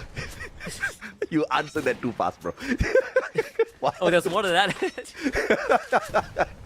Visaka Srivijaya is still alive and kicking though. This one is a good one for some extra points. Visaka Srivijaya looking for the top 3. Obviously, a lot of distance between them and the number 1 squad called Falcons. Vamos now have got no longer any angles that they can play with. Raja right beside the Visaka Srivijaya player. Does he not know? Oh, now he does. Oh, that was Beautifully closer than done. it should be. Oh, get nice. Actually caught Raja. As Raja was trying to get away somehow. Oh. Somehow Obey is still around the corner. This is not good news for Vamos. Yeah, I think Raja just fell down accidentally and that put him at the back foot of being now taken out. It's a 3v4. Kabi has got the grenade launcher. This can really Get Nice and squad in a fantastic position. Outside the circle though, letting the damage be done by the circle. The grenade launcher does not find the perfect connection just yet. Mufasa circling around M590. No connection just yet. All wild shots from Heavy. Wasting the opportunities. Good glue wall protection by Vamos. And they are still surviving. Man, Mufasa lost track of his target and still made it back. Wow. Would return it up. All the glue walls will go down. It's time for chaos. Mufasa and PLS1 both get one. It's Zuez to keep it together. But Heavy is just too much. They crush Vamos. And we will get the first booyah for Vietnam today. Riptide explosion in that final circle. CQC with the Riptide rhythm. You don't really see that all that too often, but it was most definitely needed in that final sequence of battle because of the maze of glue walls that split the final circle into 2 portions. And it was this squad of Heavy on one side, Vamos on the other. It was a decent 4v3, and Kabi could not get the job done with the grenade launches, all thanks to Vamos and their skillfully placed glue walls to block out a majority of those lethal damage. And later on, it would be the Riptide rhythm that made the biggest of difference. But the question is, who let out that Riptide rhythm? I'm curious too. I have a feeling we'll just have to see who has Skylar later on. Yeah. Because I think with Raja going down, that was very unfortunate. But Heavy, right? Like we saw Mufasa, he lost track of one of the Vamos members as they swapped places. And he could have been knocked down, but somehow the electrotherapy kept him healthy because I think that was the best chance for Vamos to even out the playing field. They were not able to do so, and to sheer numbers, Heavy just came out on top. So who do we thank? Do we thank Heavy for bringing us to Yunsul, or do we thank Vamos for not allowing us to see the young? Who do we thank, Husky? I think we thank Heavy. Alright, they put in the hard work. I don't take it away from We Heavy. thank Raja. We thank Raja because Raja, if Raja had survived, we will have to see the uncles. So thankfully, Raja dropped. He broke his ankle, made a mistake, and Heavy circled around, punished the man, and put the unfortunate Vamos in a 3v4 situation. Raja, it was all thanks to you. So thank you, Raja, for allowing us to see Yunsul. Yeah, and with that, I mean, don't worry. They got the booyah on one of the days last week. In the last round, Vamos still have a chance. They've proven they can do it. I'm sure they can do it again. I think today has been incredibly impressive, right? Even for Vamos, like we can't take that away from them. They've been making some very good final circle appearances. Yeah, I mean, the fact that Vamos is in that final circle and the only big squad we have taken out of the equation is RRQ. So these are no fluke final circle runs coming through from Vamos. And this is after the re-roster, after we took out the Indonesian imports who have made such a big difference in the squad of Vamos. These are all just the veteran Malaysian players making a run out there. I mean, obviously Raja has been in the Malaysian circuit for a long time. But of course, on that note, let's bring this over to Yunsul and give her the mic for a little bit. We'll be back with you guys in a bit. Hi everybody, welcome to our interview after the match, and right next to me we just got our first booyah for the Vietnamese region, which is the booyah from Heavy. Can you introduce yourself please? Xin chào Khabi, thì bạn có thể giới thiệu bản thân mình với các bạn khán giả được không ạ? Hello mọi người đang xem livestream, mình là Heavy Khabi, đội trưởng của team Heavy. Pleased to meet you. I am Khabi and I am the leader of Heavy. So let's jump into the questions immediately. Since this is the first booyah of Heavy, but also the booyah for all of Vietnamese team in our second phase in the knockout stage, what do you think about this? Thì đầu tiên thì là Yusu cũng rất là vui, tại vì cuối cùng là Yusu cũng đã thu thập đủ 5 cái Booyah đến từ các đội tuyển Việt Nam rồi, và Heavy là mảnh ghép cuối cùng. Thì không biết là hai bên đã cảm thấy như thế nào khi mà cuối cùng chúng ta cũng đã có được Booyah cho đại diện khu vực Việt Nam, và sau một cái lượt về nó khá là căng thẳng à? Em thấy hơi cảm xúc. Thấy hơi cảm xúc. Không biết là mọi người cho nó sau khi mình vừa hoàn thành xong một cái game thi đấu rất là căng thẳng thì mọi người đang như thế nào rồi? Kiểu anh em thoải mái hơn, chắc kiểu lấy tinh thần cho ngày mai.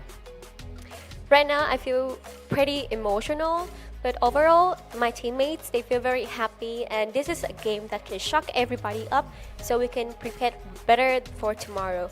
So for second questions, is this your tactic playing? Like you played top 12 yesterday and today you got a top 1. Is that your tactics, or overall it's just like several times that you can finally get the experience from the lose from the yesterday? Thì không biết là chúng mình đang chơi theo chiến thuật kiểu như là hôm qua chơi top 12 rồi hôm nay chơi top 1, kiểu đây là chiến thuật của team mình hay sao, hay đây là một cái khoảng thời gian mà mọi người đã có thể rút được kinh nghiệm rất là nhiều sau những cái chuỗi thua không may mắn của mình ạ? Tụi em chỉ dạo chơi thôi, một là top 12, còn hai là top 1. We are just having fun, getting along, going around. If we have two chances, the first chance is top 12, but for second it must be top 1, you know? So since finally Heavy got your very first Booyah in this game, and I feel very happy for it. And this is also a relief thing for us, you know. Do you have anything you want to say to the viewer, and especially who always support for the Heavy? Thì cuối cùng thì tất nhiên là chúng ta cũng đã có Booyah rồi, thì nó cũng như là một cái thứ để chúng ta cảm thấy nhẹ nhõm hơn rất là nhiều sau những cái trận thi đấu căng thẳng. Thì qua cái màn chiến thắng lần này, không biết là Khaby có lời nào muốn gửi đến các bạn khán giả cũng như là những người đang theo dõi và hâm mộ cho cả đội tuyển Heavy không ạ? Các bạn nhớ đón xem những ngày cuối tuần để cổ vũ các team Việt Nam nha. Vậy thì không biết là Khaby nghĩ là với một cái phong độ nó đã được cải thiện khá là nhiều rồi, thì Khaby nghĩ rằng là mình có thể chấm được giùm Yusu là mình có một ngày đi vào chung kết sớm chưa? Một ngày rõ ràng thì chưa thể, nhưng mà khi nào bọn em thích vô thì bọn em vô thôi. Thích em rồi bọn ơi, sao mà nghe nó đâu ra vậy? So first of all, thank you for always support for us. But please still continue to watch our game and just still having hope for us in the last day of the tournaments. So I asked him another question is, have you decided your day to get into the finals soon for me? He said that we don't know yet. If we want to go to the finals, we will go. But maybe right now he doesn't want to go. So they're just playing like that. Cảm ơn Khaby rất là nhiều và mong rằng là sẽ thấy Heavy được tỏa sáng hơn nữa ở trong những ngày thi đấu tiếp theo, đặc biệt là ở game thi đấu cuối cùng này. Thank you so much for watching our interview, and now let's head back to the caster and see the game stats. She's telling us thank you for watching the interview. Does she understand what sort of a service she's doing for the world of Free Fire, Husky? Yeah, thank you. Yeah, Husky meant that. It came from his heart. Thank you, dude. So, but of course, jokes aside, great to see Vietnam back onto the Booyah ways. And of all teams, it was Heavy that made a lot of noise in the initial parts of this fight. And we saw, teams like WAG get into the thick of the action as well very, very early on, right? I mean, obviously, you've got 4 Vietnam squads out there. Somebody's bound to make a little bit of noise. Initially, it was all prevented by the Thai squad of Falcons. But thankfully, with them out of the equation early, we had the field opened up here a little. Which is the craziest thing I think so far today, because BRU got knocked out in 12th place, and then you have Vamos who knocked out Falcons first, and then they knocked out BTR. I feel like if Doa wasn't left there and he caught Raja by surprise, we would have had a very different ending. But hey, the flowers goes to Mufasa, right? Finally this round, being able to really showcase what he's made of. Low damage count, but it's okay. 4 elims, 4 knockdowns. The Booyah was what mattered for Heavy, and they were able to really take advantage of just controlling the building given to them. I am so glad I get to do this. Mufasa is finally our MVP. 4 eliminations, 4 knockdowns. Not too massive, but I'm glad he got here just so that I could say that.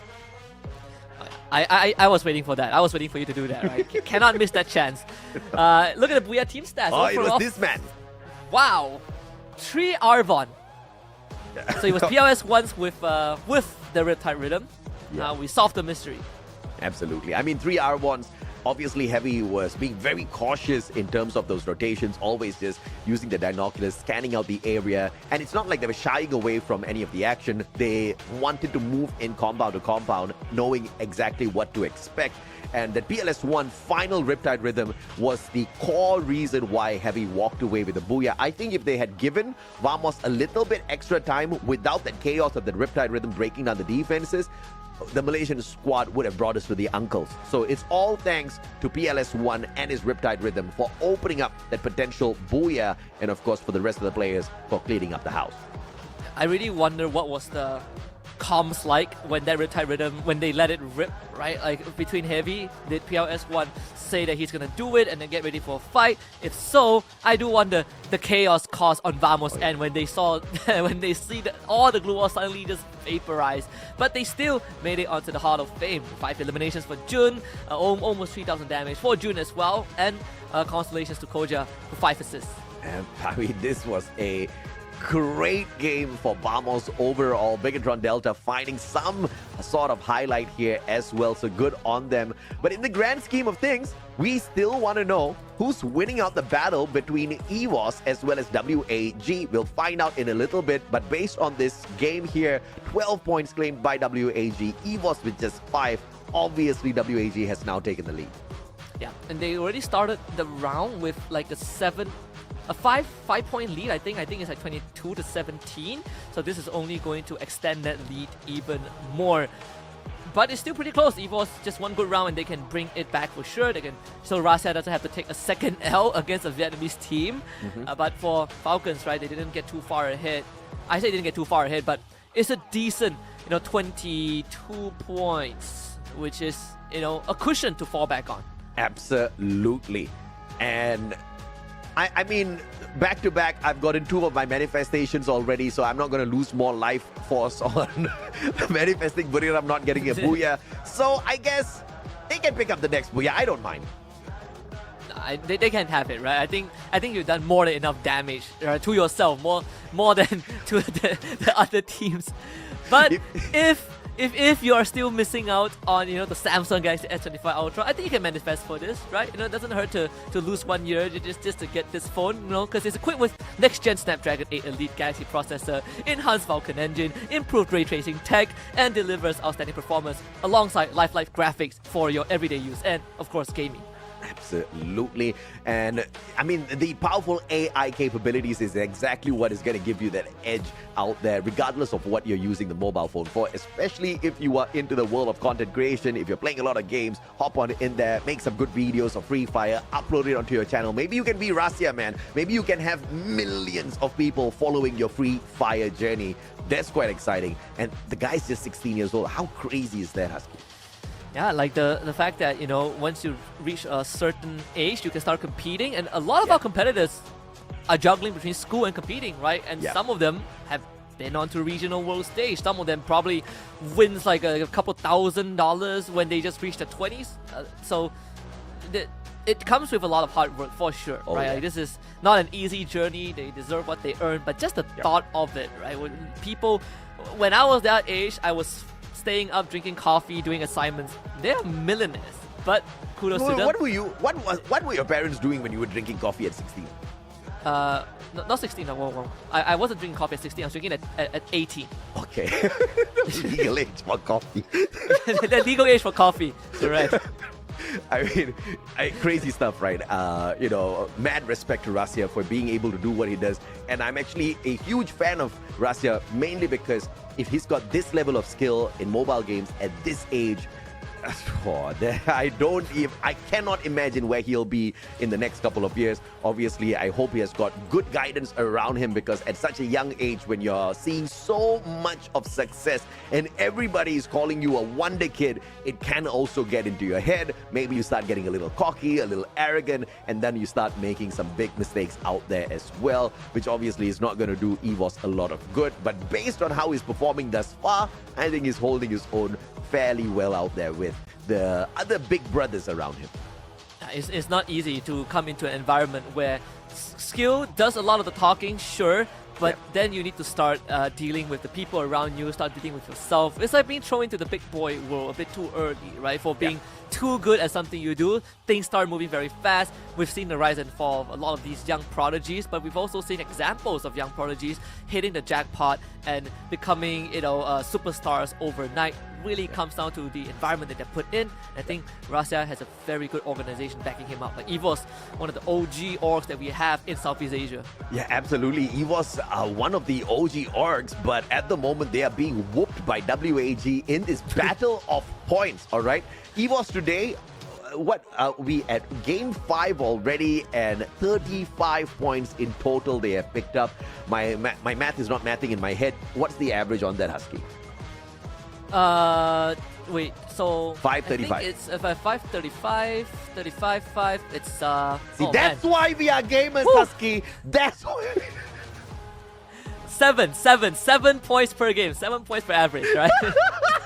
7 points. I had to translate it in Mandarin in my head because that's how I learned counting. But yeah, 7 points per game. Not good at all. Not good at all. 3 Booyahs, 4 Falcons, Saka Srivijaya. It's all about the animals today, bro. Look at this. The sloth making it. Is that a sloth? I think it's a sloth. The sloth making it in here as well. As Team Heavy grabs one on Solara.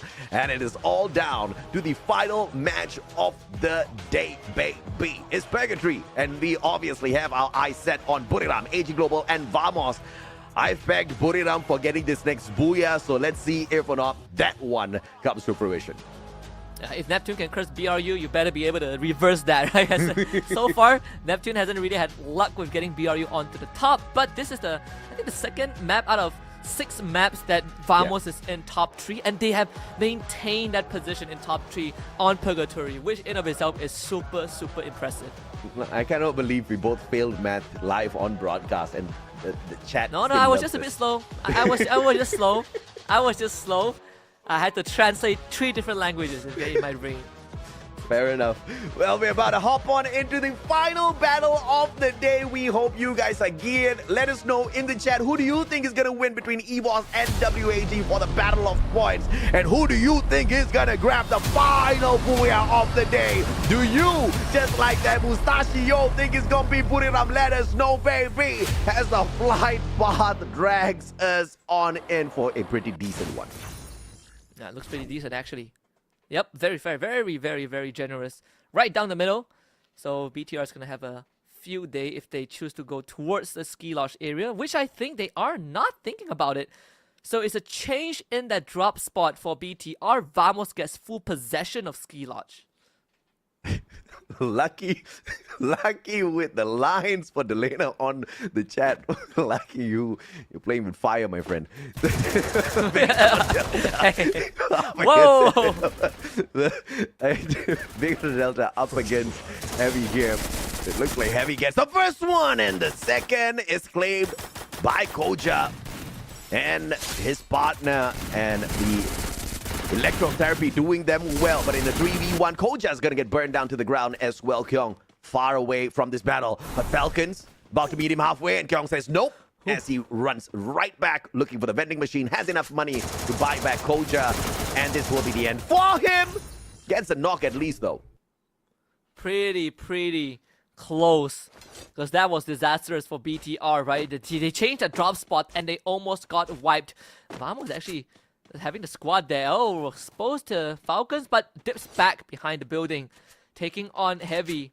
And Falcons, I think they might want to join in. PLS1 getting Deeks out of the way. So I think that's the 3rd point. That's the 4th point for Heavy. Sid, failing at your math even there between 1 digit.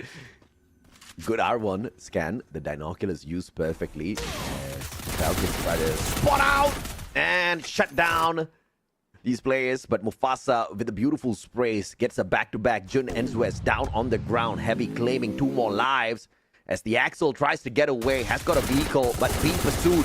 In the end, fighting Wasana off screen as well. Falcons showing up big time, and Heavy snuffing them out. And this is a big play from the Vietnamese squad. Dude, everyone just running straight into Heavy. That was like, what, 8 points at least They got the entire BTR squad. They got 2 from Falcons, 2 from Vamos. Heavy having a heck of an opening. They did lose one of their players to Falcons, which is a small price to pay, but they have already gotten points equivalent to a 4th place finish. And to a 4th place finish. And I do not for a single moment doubt that the only reason why Heavy is performing so well is because they are just hyped up that they got to get an interview segment with Yunsul. But dude, that team was just struggling all throughout the day, man, as Koja gets snuffed out now. Bigatron Delta failing to climb even higher on the leaderboard. But of course, at the end of the day, nothing matters if you're not number 1. Wow. That's what my parents used to tell me. Yeah, as a Chinese, I can relate. Wow, both Every of us. day, wow. And, get 90 we had points, it rough, but, Husky. Hey, 90 points is not 100. As Buriram backs. Looks like my prediction is going to go down the drain this time round. GOW circling around. Diane. Don't move. Oh, yep, he's coming. Yep, he's coming. Yeah, they see it. Yeah, 1v1. And Wasana says nope as he backs away. High ground. Moshi's still alive though, so Buriram's not going to get taken out that easily. But no glue walls for Wasana. And Moshi snuffed out at the same time as well, but a good buyback onto their captain in the nick of time before they got snuffed out. And thank goodness they got a revive, but can't say the same for Falcons. They're really trying to run away, basically just intercepted by guns. The Saka 3 Vijaya coming in hot from 2 different angles. Instant revive on the Pina, as the rest of Falcons will try to hold VSJ back. Attack onto Obey. Gardu in a vehicle, trying to make quick rotations. Kororo really trying to hold back VSJ, but that grenade, that's too slow. Limit somehow lands a shot. Guns is down, and Kororo with the collection. Oh my goodness, Visaka Srivijaya now under a lot of pressure. Obi has got an opportunity. He's to top his health right back up, but cannot find the opening to do so. Nobi does manage to find a fantastic M590 player onto Kororo. 1 man down. Obi finally snuffed out.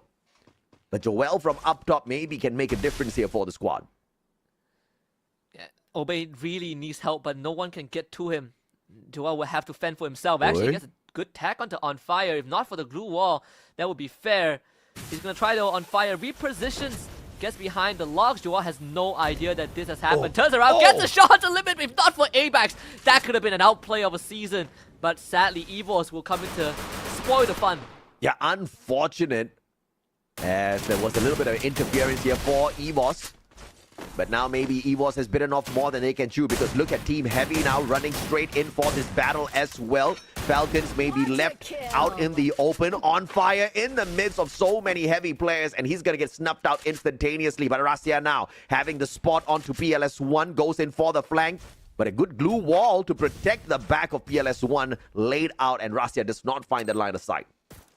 Heavy having a hell of a game so far. Evo 6 eliminations. Now this is going to determine who takes the lead. Ray with a grenade!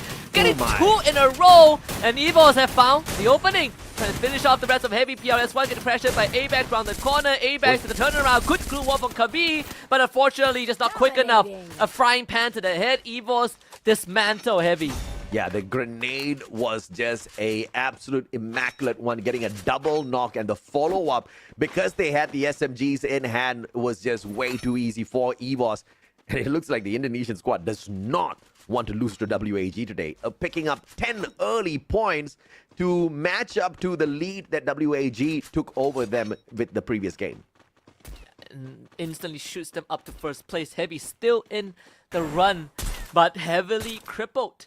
VP, that Riptide Rhythm actually doesn't really connect to that second layer of a glue wall, so Vamos will be safe. But VP sending members to the front line, supported by Saming. Let's see how Vamos deals with this. Diamond with the Trogon. Zuez just lying down, chillin', waiting for some shots to his back. But man needed to top up his health first. I truly understand. I've had moments like that out there on the battlefield as well. FGL teasing Diamond, and it is going to be a possibility here.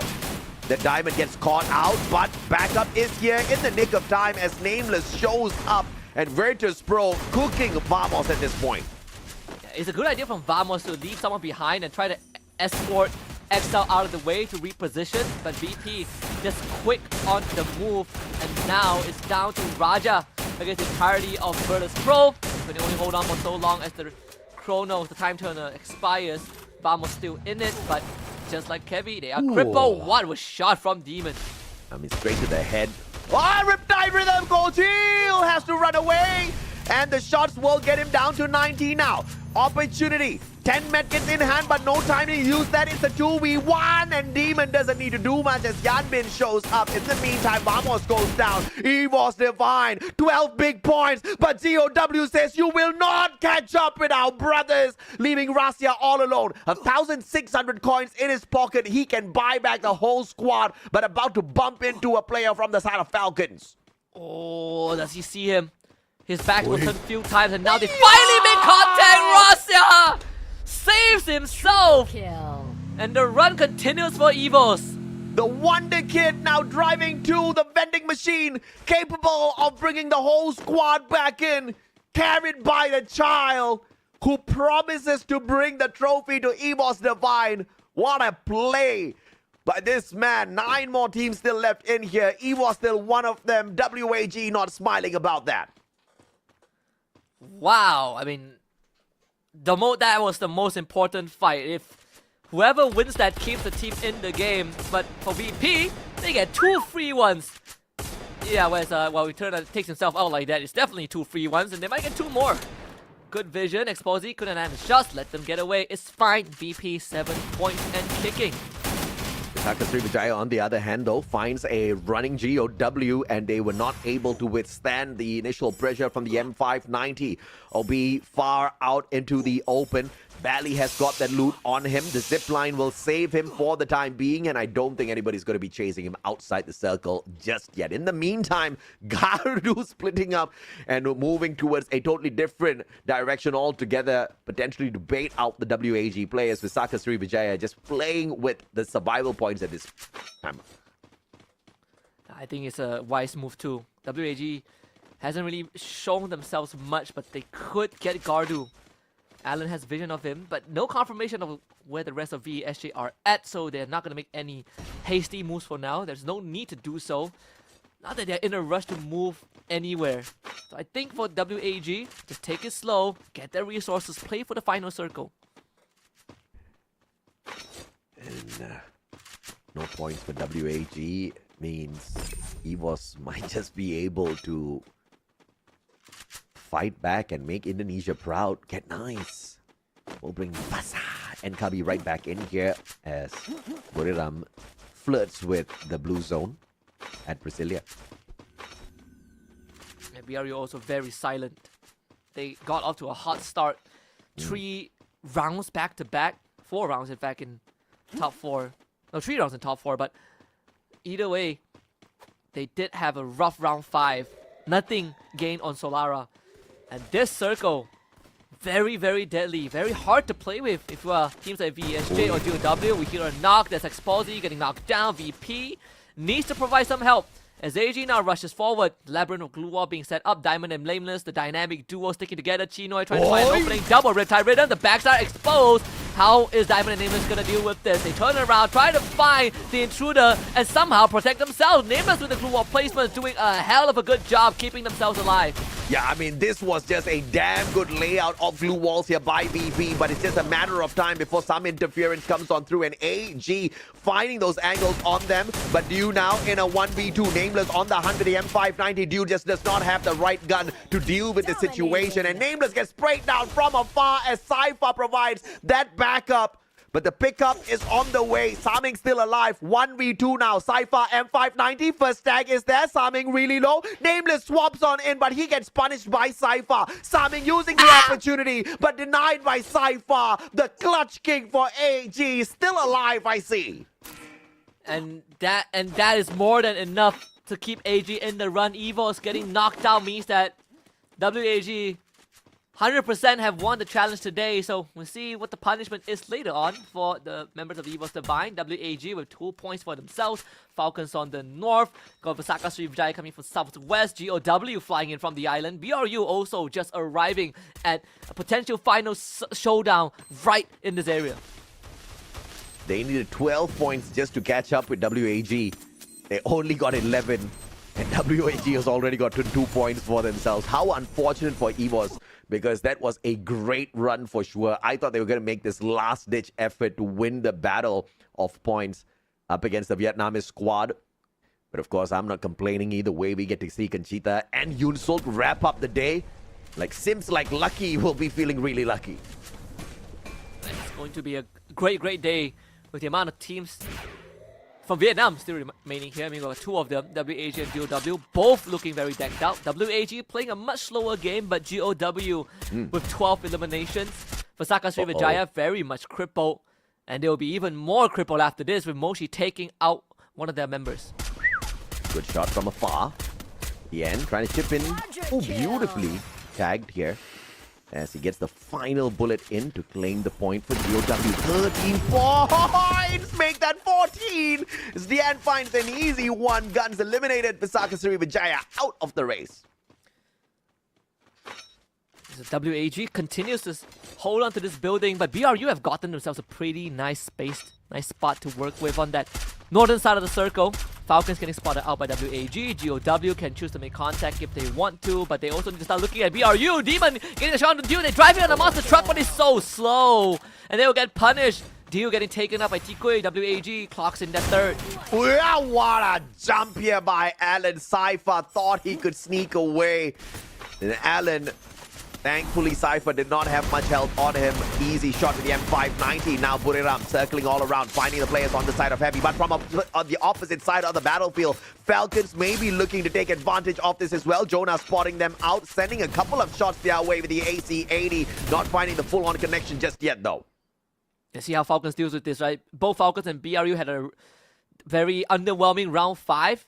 Falcons themselves also, round 4 wasn't the best for them. Now they have a chance to clash. WAG coming in from behind of Falcons. Maybe Falcons will need to deal with them first. GOW now having the best spot to work with if they want to come in as an interference. Well, WAG has no choice. The circle is going to be squeezing them in. Therefore, they make that decision to push on fourth first. Get nice finds on fire. Heavy is the first one there. And Buriram picking up the final pieces. This will put, though, Buriram in the crosshairs of WAG and GOW shortly. And Heavy gets wiped out just like that, but they're taking so much damage. WAG and GOW pincer BRU like a sandwich. And they get high, tries to get a pickup onto Jonah, gets it done, but Jonah now will have to make the great escape. Santino repositioned from Esports. GOW now we have to face off against WAG. BRU are no more. Falcons are no issue at this point. Kororo is the only one left. And WAG for sure has won out this battle between themselves and EVOS even before the end. But now for the little cherry on this cake here, they won the Booyah for themselves as well. A double interview with Yunsol. WAG is looking for it. Expo up top. Can spot out Kororo, but it's not looking the right way. Demon sorts him out instant. And now it's an all-out battle between the brothers in Vietnam.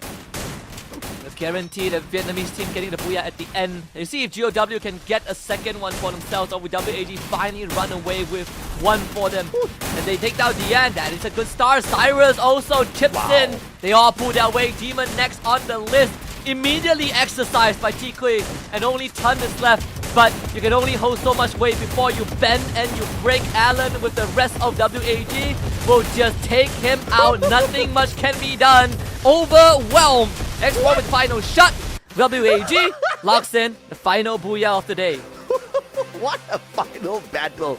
The number of glue walls that man had in his bag. My goodness me.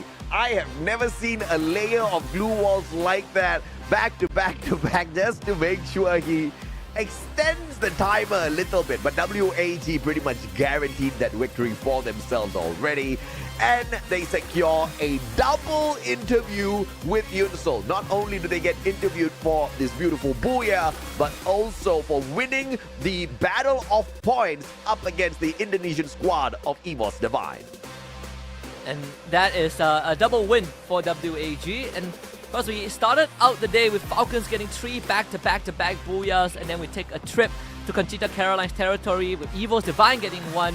But now we go to Vietnam to close out the night, right? All the 3 big regions have been able to do so. Malaysia came very, very close, but again, we fell in the hands of Heavy in round 5 just because of a little bit of distraction from Visaka Srivijaya. but at least Vamos again have proven that they are capable. Absolutely, man. Now, don't forget to hit that like as well, guys, if you're still on the broadcast tuning in. Don't go anywhere just yet. Yes, you have already seen the final battle, but you have not seen the challenge between WAG and EWOS coming to a full conclusion just yet. EWOS is going to be punished a little bit later on. I pity because EWOS and the whole Indonesian side has taken quite a number of L's up against Vietnam so far. Yeah, I'm not gonna lie, it really hasn't looked too in their favor ever since the start of phase 1. You know, they're losing out in challenges, they're losing out in game as well, and another L for Rasia, right? Just couldn't take a break. But if there's one thing we know, he refuses to take losses, but we'll see how he takes this one. Depends on what the punishment is. I actually have no idea. I have no idea as well. And I absolutely agree with Lucky in the comment section. He said, don't leave yet. This is like watching the end credits of a Marvel movie. That's absolutely true. In the recent times, I have not been able to take my eyes off of the final parts of the broadcast, even when I'm not casting. Of course, when I'm casting, I don't have a choice. When I'm not casting, I'm still glued in because I want to see these hilarious punishments that come forth from these battles. And the fact of the matter is these players, these coaches are taking it with a big smile on their face. I mean, it's good to know that they all have got a good sense of humor, Husky. Yeah, it's important to have the competitiveness, but we also need to remember, right? Off broadcast, out of the tournament server, these are all close friends. They know each other. Yeah. The camaraderie is there across regions. So it's time to toss it to Vietnam and Yunso once more, this time to talk to WAG. How do they feel locking in their booyah of the night? Let's head to Vietnam. Hello, and we are here again. We meet again. So, welcome WAG to the interview performance today. Can you introduce yourself, please? Xin chào Tư Quý, thì bạn có thể giới thiệu bản thân mình với các bạn khán giả trước được không ạ? Mình là WG Tê Quý. Hi everybody, I'm WAG Tê Quý. So, it's very funny that today is a very struggle day for the Vietnam teams, and I was like, I think I'm gonna job less today. And after I post that post, finally I got 2 booyahs from my Vietnamese team, so I'm really happy today. So, Tê Quý, how is your feeling right now since this is your first interview? Do you feel happy or anything else? Không biết là Tê Quý có biết được một điều này không, là bởi vì hôm nay là một cái ngày thi đấu nó khá là chật vật cho cái đội tuyển Việt Nam, cho nên Du Xuân nghĩ rằng là ôi có khi nào mình mất chén cơm không, tại vì hôm qua mình cũng mất rồi, xong hôm nay vừa mới đăng lên có được 2 cái booyah đến từ Heavy với lại WAG, nên là cảm ơn Tê Quý rất là nhiều nhé. Thì lần đầu tiên Tê Quý được lên phỏng vấn thì tâm trạng Tê Quý bây giờ ra sao, có cảm thấy sợ hay là vui hay gì không? Dạ cũng hơi run. Hơi run hả? Hồi nãy thấy Tê Quý ở dưới kiểu cũng run rồi á, nhưng mà lên đây có còn run nữa không? Lúc bắn thì không run, chứ lúc không bắn thì hơi run. Currently, right now, he feels a little bit shaky because maybe he feels nervous. But don't worry that during the game, he feels okay, normal, and always in a good mood to play the games. So, Tê Quý, I see that before you got into the game 3 for the play, I feel that you are kind of happy when your coach said that you can have the opportunity to go here to play. So, how do you feel about since your game here is to win EVOS? Thì lúc nãy á, lúc mà mình chuẩn bị game 3 thấy là Tê Quý được Mai Kim Minh kêu là vào để thi đấu, thấy Tê Quý có vẻ là vui vui ở dưới rồi đúng không? Dạ đúng rồi, vui lắm. Vui lắm rồi, để mình phải thấy mặt của Tê Quý vui như thế nào. Thì đây có phải là game thi đấu mà Tê Quý dùng để gọi là chơi thắng được cái kèo của đội tuyển EVOS không? Dạ đúng rồi. Kèo này thì Tê Quý đánh giá EVOS như thế nào? EVOS cũng chích cành thôi. Trời đất ơi nữa hả? So, for Tê Quý, he feel that he's really happy when he got his chance to play from the beginning of game 3. But overall, he used this final game to prove himself that WAG can win EVOS easily. I did ask him how do you feel about EVOS in the game, and he said that just normal, EVOS is still chicken anyway. So, Tê Quý, do you have anything you want to say to the viewers and the fans? Không biết là Tê Quý có lời nào muốn gửi đến các bạn khán giả cũng như là những người đang hâm mộ WAG không ạ? Mấy bạn cứ bình tĩnh, tem còn đang trong quá trình để liên kết với nhau, nên anh có gãy thì anh em cứ từ từ, đừng có chửi đội trưởng, tội nghiệp đội trưởng. Tê Quý nghĩ rằng là đội tuyển của mình có thể giành được tấm vé đi vào chung kết sớm vào ngày nào nhỉ? Nghĩ là mai luôn. Ngày mai, ok. First of all, thank you so much for always support for us. We still need more times to getting linked with each other. We still need time to intertwine with each other. So if there anything happens or if there is any problem, please don't blame us, especially our team leader. Thank you so much.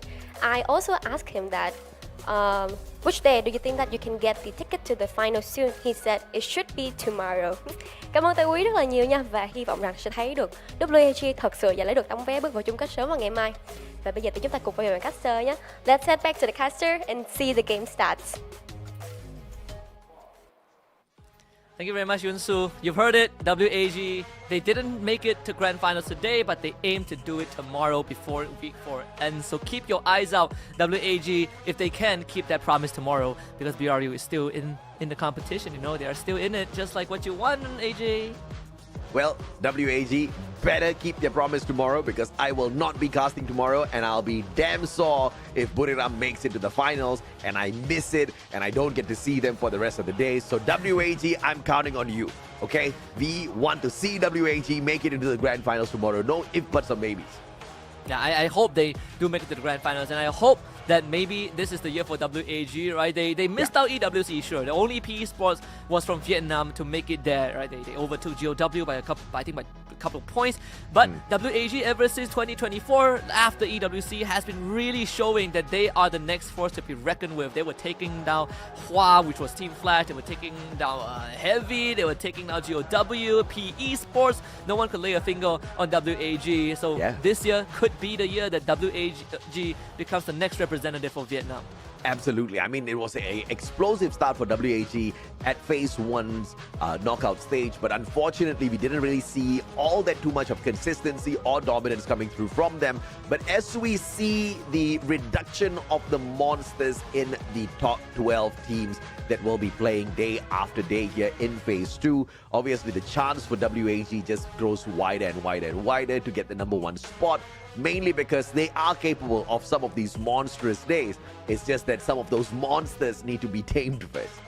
Yeah, and again, one of the most consistent players for me always has been Export, right? I think Export Allen has really stolen the spotlight with two very different roles. You want someone that can take the heat and dish it out, Allen is your man. You want some great snipes, Export, one of the best ones we've seen out of the region. I think he's overtaken some of the OGs, might I say. People like, Yan Bin Shin. I don't think they can hold a candle to Export at this moment, just because of how proficient he has been.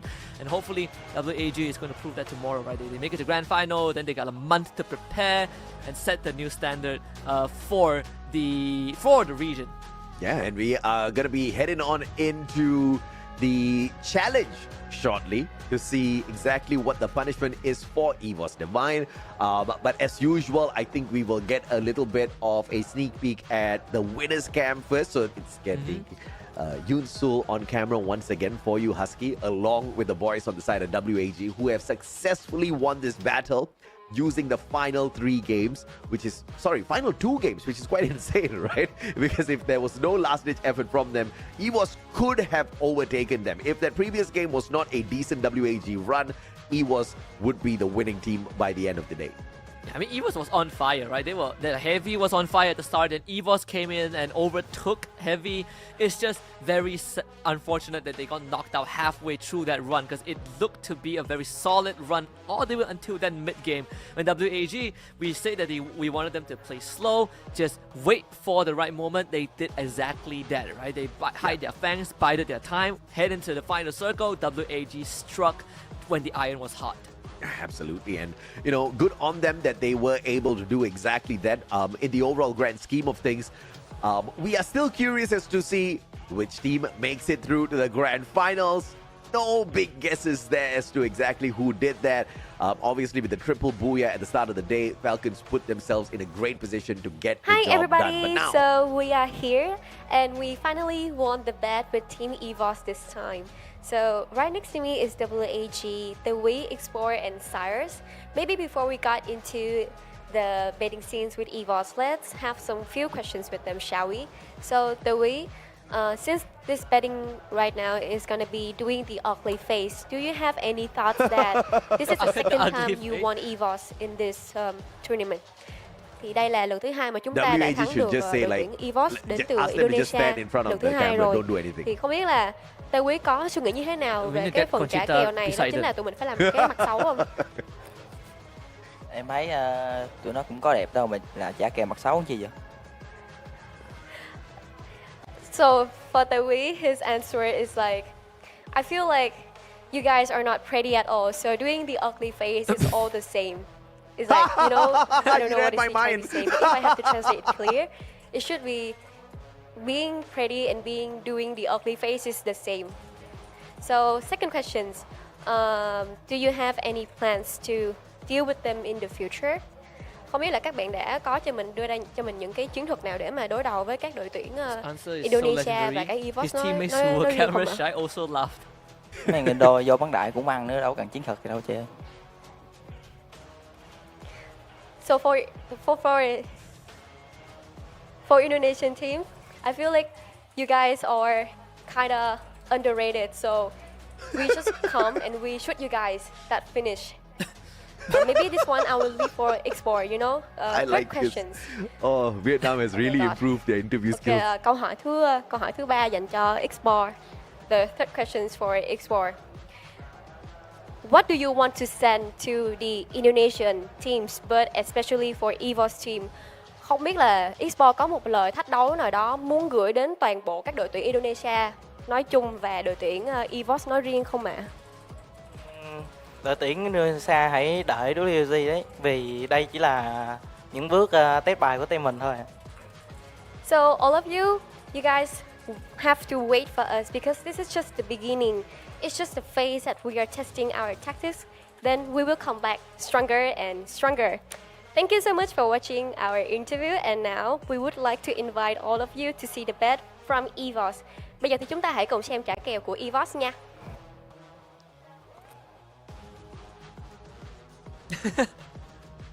All right, thank you, Yunsul. Hi, survivors. As we know, we always have an LBS Conchita needs to hide her face because we should only see ugly faces. So going against WAG, and she needs to turn around. we lost it, but that's okay. Before we head to the consequences, I think it's time for us to have a bit of a talk first, because we heard some of the comments that the WAG players are It's more saying like, with how is she Yunsul going to during tell interview. the players that, I think hey, it's time WAG for us called you to guys react ugly? to that. Jadi tadi aku dengar juga, dan pasti nih teman-teman EVOS juga dengar lah ya seperti apa komentar yang dilemparkan sama para playersnya WAG pas di interview sama Yunsul tadi. Salah satunya adalah katanya menurut mereka EVOS itu overrated dan katanya mereka siap untuk nunjukin kekuatan mereka lebih lagi. Ada tanggapan atau tidak? What would you like to say to the WAG players in regards of the comments that you guys are being underrated or overrated? Because I don't want to misheard, but I think she's that overrated. Ya pastinya juga kita bakal nunjukin yang lebih lah buat besok. Okay. Ya kita belajar di hari ini. Imagine tomorrow kemarin Evo's juga qualifies. hari ini banyaklah That'd be the kesalahan-kesalahan. greatest clapback. Dan apalagi Col? Jadi nggak tersinggung nih ya? Jawabannya bijak banget, aku bangga loh. Oh jangan bangga Kak, belum juara. Oke, tapi aku bangga banget sama jawaban kalian. Karena kan tadi jawabannya bisa dibilang agak memancing ya. Sementara ternyata respect banget kalian lebih memilih untuk menjawab dengan bijak. So what he's saying is that they feel like they're not giving their best yet. They're not satisfied with the performances, but they will definitely try to do more tomorrow. And what they're showing today is not their best quality, but come tomorrow, let's just see how it goes. Oke, kalau gitu langsung saja kita masuk ke punishment hari ini ya. Without further delay, we're gonna go into the punishment, the consequences. You guys have to make an ugly face towards the camera. Only Russia. Enggak, ganti-gantian. Jadi kalian harus bikin muka jelek ya. Jelek ke arah kamera. Mau mulai dari mana dulu? Coba. Mau mulai dari sebelah sini atau dari sebelah sana? Situ dulu. Dari sini. Bagusnya dari kanan biasanya. Bagusnya dari kanan. Okay, let's start from the right side first. Are you ready? Coba lihat. Nah, ini kameranya nggak bisa di zoom ya. Oke, ugly face ya. Ready? 3, 2, 1. Ugly face. Oh, bareng aja. Lu kalah challenge, lu harus tanggung jawab. Ya udah bareng. All together. Everyone do ugly face. Juan Be as well. Itu responsible, kameranya do di the depan. I'm gonna challenge Juan face. as well, okay? In the name of sportsmanship. No, Conchita, Here we go. don't. 3, No, 2, Conchita, no. 1. Conchita, Ugly no. face. Conchita, no. Yay! No, cameraman, don't you dare. Sekali lagi ya. Sekali lagi. Oh iya. Bareng ya. Ayo, Rasha jangan jaim dong. Oke. Ugly face. 3, Don't 2, do it, Conchita. 1. Don't do it. Screenshot this. Here you go. There you have it. Okay, Go go ahead. ahead and Oh, thank screenshot it, God. you guys. I was about to This is gonna screenshot happen that. just once. We're gonna win the challenge tomorrow, definitely. And yeah, that's Conchita it. I just think scammed them. we've She's done like, let's do it a good job. together. Lumayan oke lah ya, kita seenggaknya sportif ya nggak sih? Karena kan kemarin-kemarin LBS Challenge ada yang harusnya melakukan A tapi ternyata nggak mau. Seenggaknya EVOS mau melakukan konsekuensinya hari ini. Tepuk tangan dong buat EVOS! Good luck for tomorrow, you guys. Semoga besok lebih baik lagi hasilnya. Oke, Ugly kita battle. sekarang bentar, ke Kak. casters. Apa Wait, tuh? wait. Rasha want to say something. You Oh, bring us Rasha back. want to say something. Oh, Apa? okay. What do you want to say? Nggak tahu sih.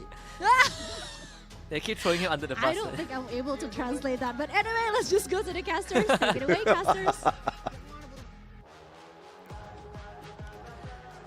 Well, that concludes our day 2 ugly battle. EVOS having to take the L once more. And they take it very gracefully, right? Again, looking within, talking about how they are going to they don't feel like they perform well. It's a very EVOS thing. But WAG really taking shots, not just about in-game, but also outside of the game. You guys are being very, very cheeky today. But you know what they say, the ugly duckling grows into a fine swan at the end of the story. So we'll see if EVOS is going to bounce back tomorrow. How dare you say that about Rasya? How dare duckling. What? He ain't ugly though. No, he's not. Of course. The rest of them are fully grown. That kid, that kid is just a wonder child for sure. But of course, fantastic action on this map towards the very end. I mean, earlier, I think the most exciting map for me personally was Solara. But to wrap things up on Purgatory obviously was just a little bit more torturous with the sheer landmass that they had to traverse across. And as they were doing some of these open rotations, teams just kept getting caught out time and time again. And towards the very end, it was a all-out Vietnam slugfest, which WAG walked away the champions at 4 eliminations, 5 knockdowns, 2,769 on the damage, rocking the Coda, Nairi, Kairos, as well as Mr. J. Beebs. This guy walked in there like a self-healing tank. Yeah, man is a double XL size battery, right? He goes in, plenty of energy points to work with, gets info. He is a walking radar. Let's just put it that way, Alan. Again, we said that if we need someone to be up close and personal, Alan is the man. And this game, he definitely delivered. Yeah, he most definitely did, right? I mean, overall, it was a team play for sure from the side of WAG, and they were all desperate to walk away with the victory this time around, not just with the points, but with the booyah as well, to make sure EVOS Divine does not touch them. And you look at the Sentino walk in here from Expo as well, one of the few snipers out there in this Battle Royale here at FFWS Sea that rocks the Sentino and uses him quite effectively as well.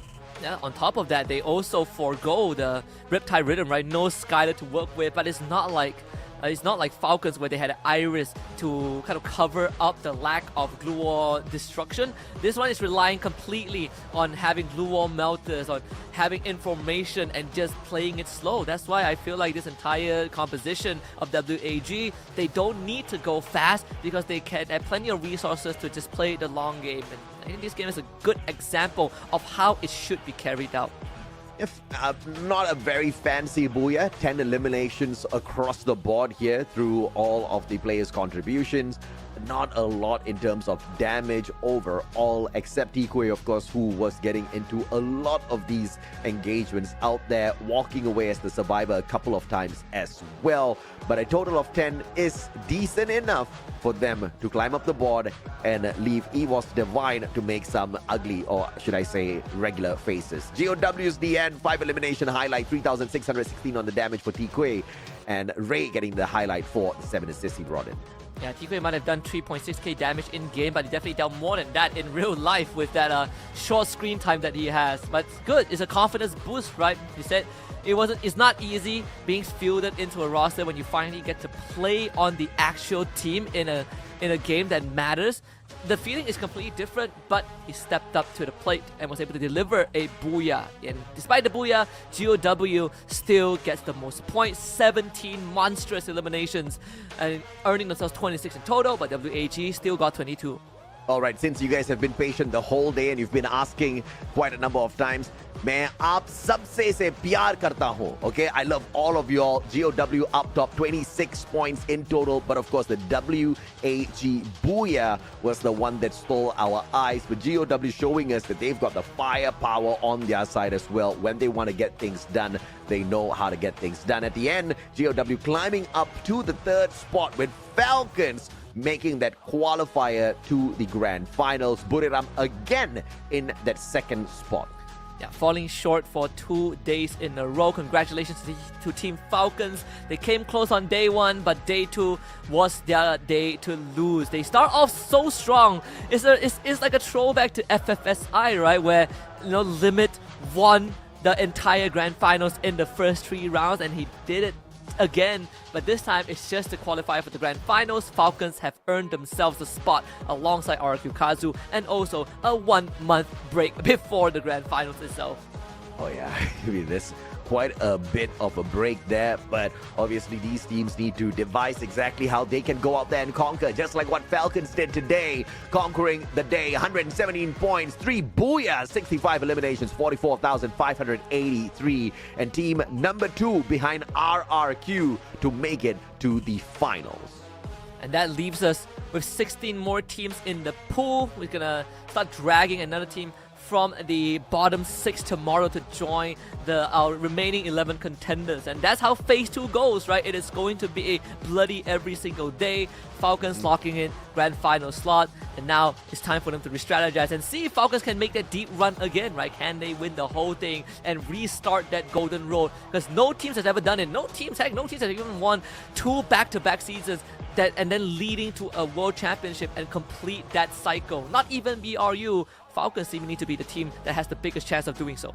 Oh yeah, absolutely. And of course, we are looking forward to seeing exactly who else will join them. And we are not going to fill up each and every single one of these slots. Obviously, we will leave 6 spots available for the teams on that final week where the remaining 12 teams will do battle across 3 days. 6 games, 18 in total to determine the top 6 teams who will join the rest of them at the grand finals. Which is tomorrow, Onyx Olympus finally gets to make their appearance. And for any Malaysian fans out there, just know that week 4 and 5 we will not see Todak at all because they finished last in phase 1, but we will see them in the final 18 rounds on week 6. But with the introduction of Onyx Olympus, I want to see what this team got, because for them to end up in 14th spot by the end of phase 1 is shocking. So I want to see them bounce back. Top 12 teams qualifying for week 4, day 3. There it is. It's the same roster that we've seen today, minus RQ and Falcons, and we got Onyx Olympus joining the fray. Absolutely. Onyx Olympus hopping on in. One more Indonesian squad for Vietnam to deal with. Tomorrow is going to be bombastic. 4 Indonesian teams, 4 Vietnamese teams, and we have equal fight and opportunities to bring the camera either to Yunsu or Kecil the Caroline. But of course, AG Global, Buriram, and VP Virtus Pro can ruin the party. Vamos can really drop the nuclear on everyone by dragging us to the uncles as well. So anything can happen tomorrow, Husky. Yeah, I do hope WAG, let's see if they can keep that promise. Let's see if Evo's Divine, recover from that, right? They felt like they weren't on form today. Let's see if that changes tomorrow. I want to see Onyx Olympus really start stepping up, because I did not expect them to not even make top 12. Onyx Olympus have been to the world stage before, but with the current performance, that's not good enough. They got to step up. Yeah.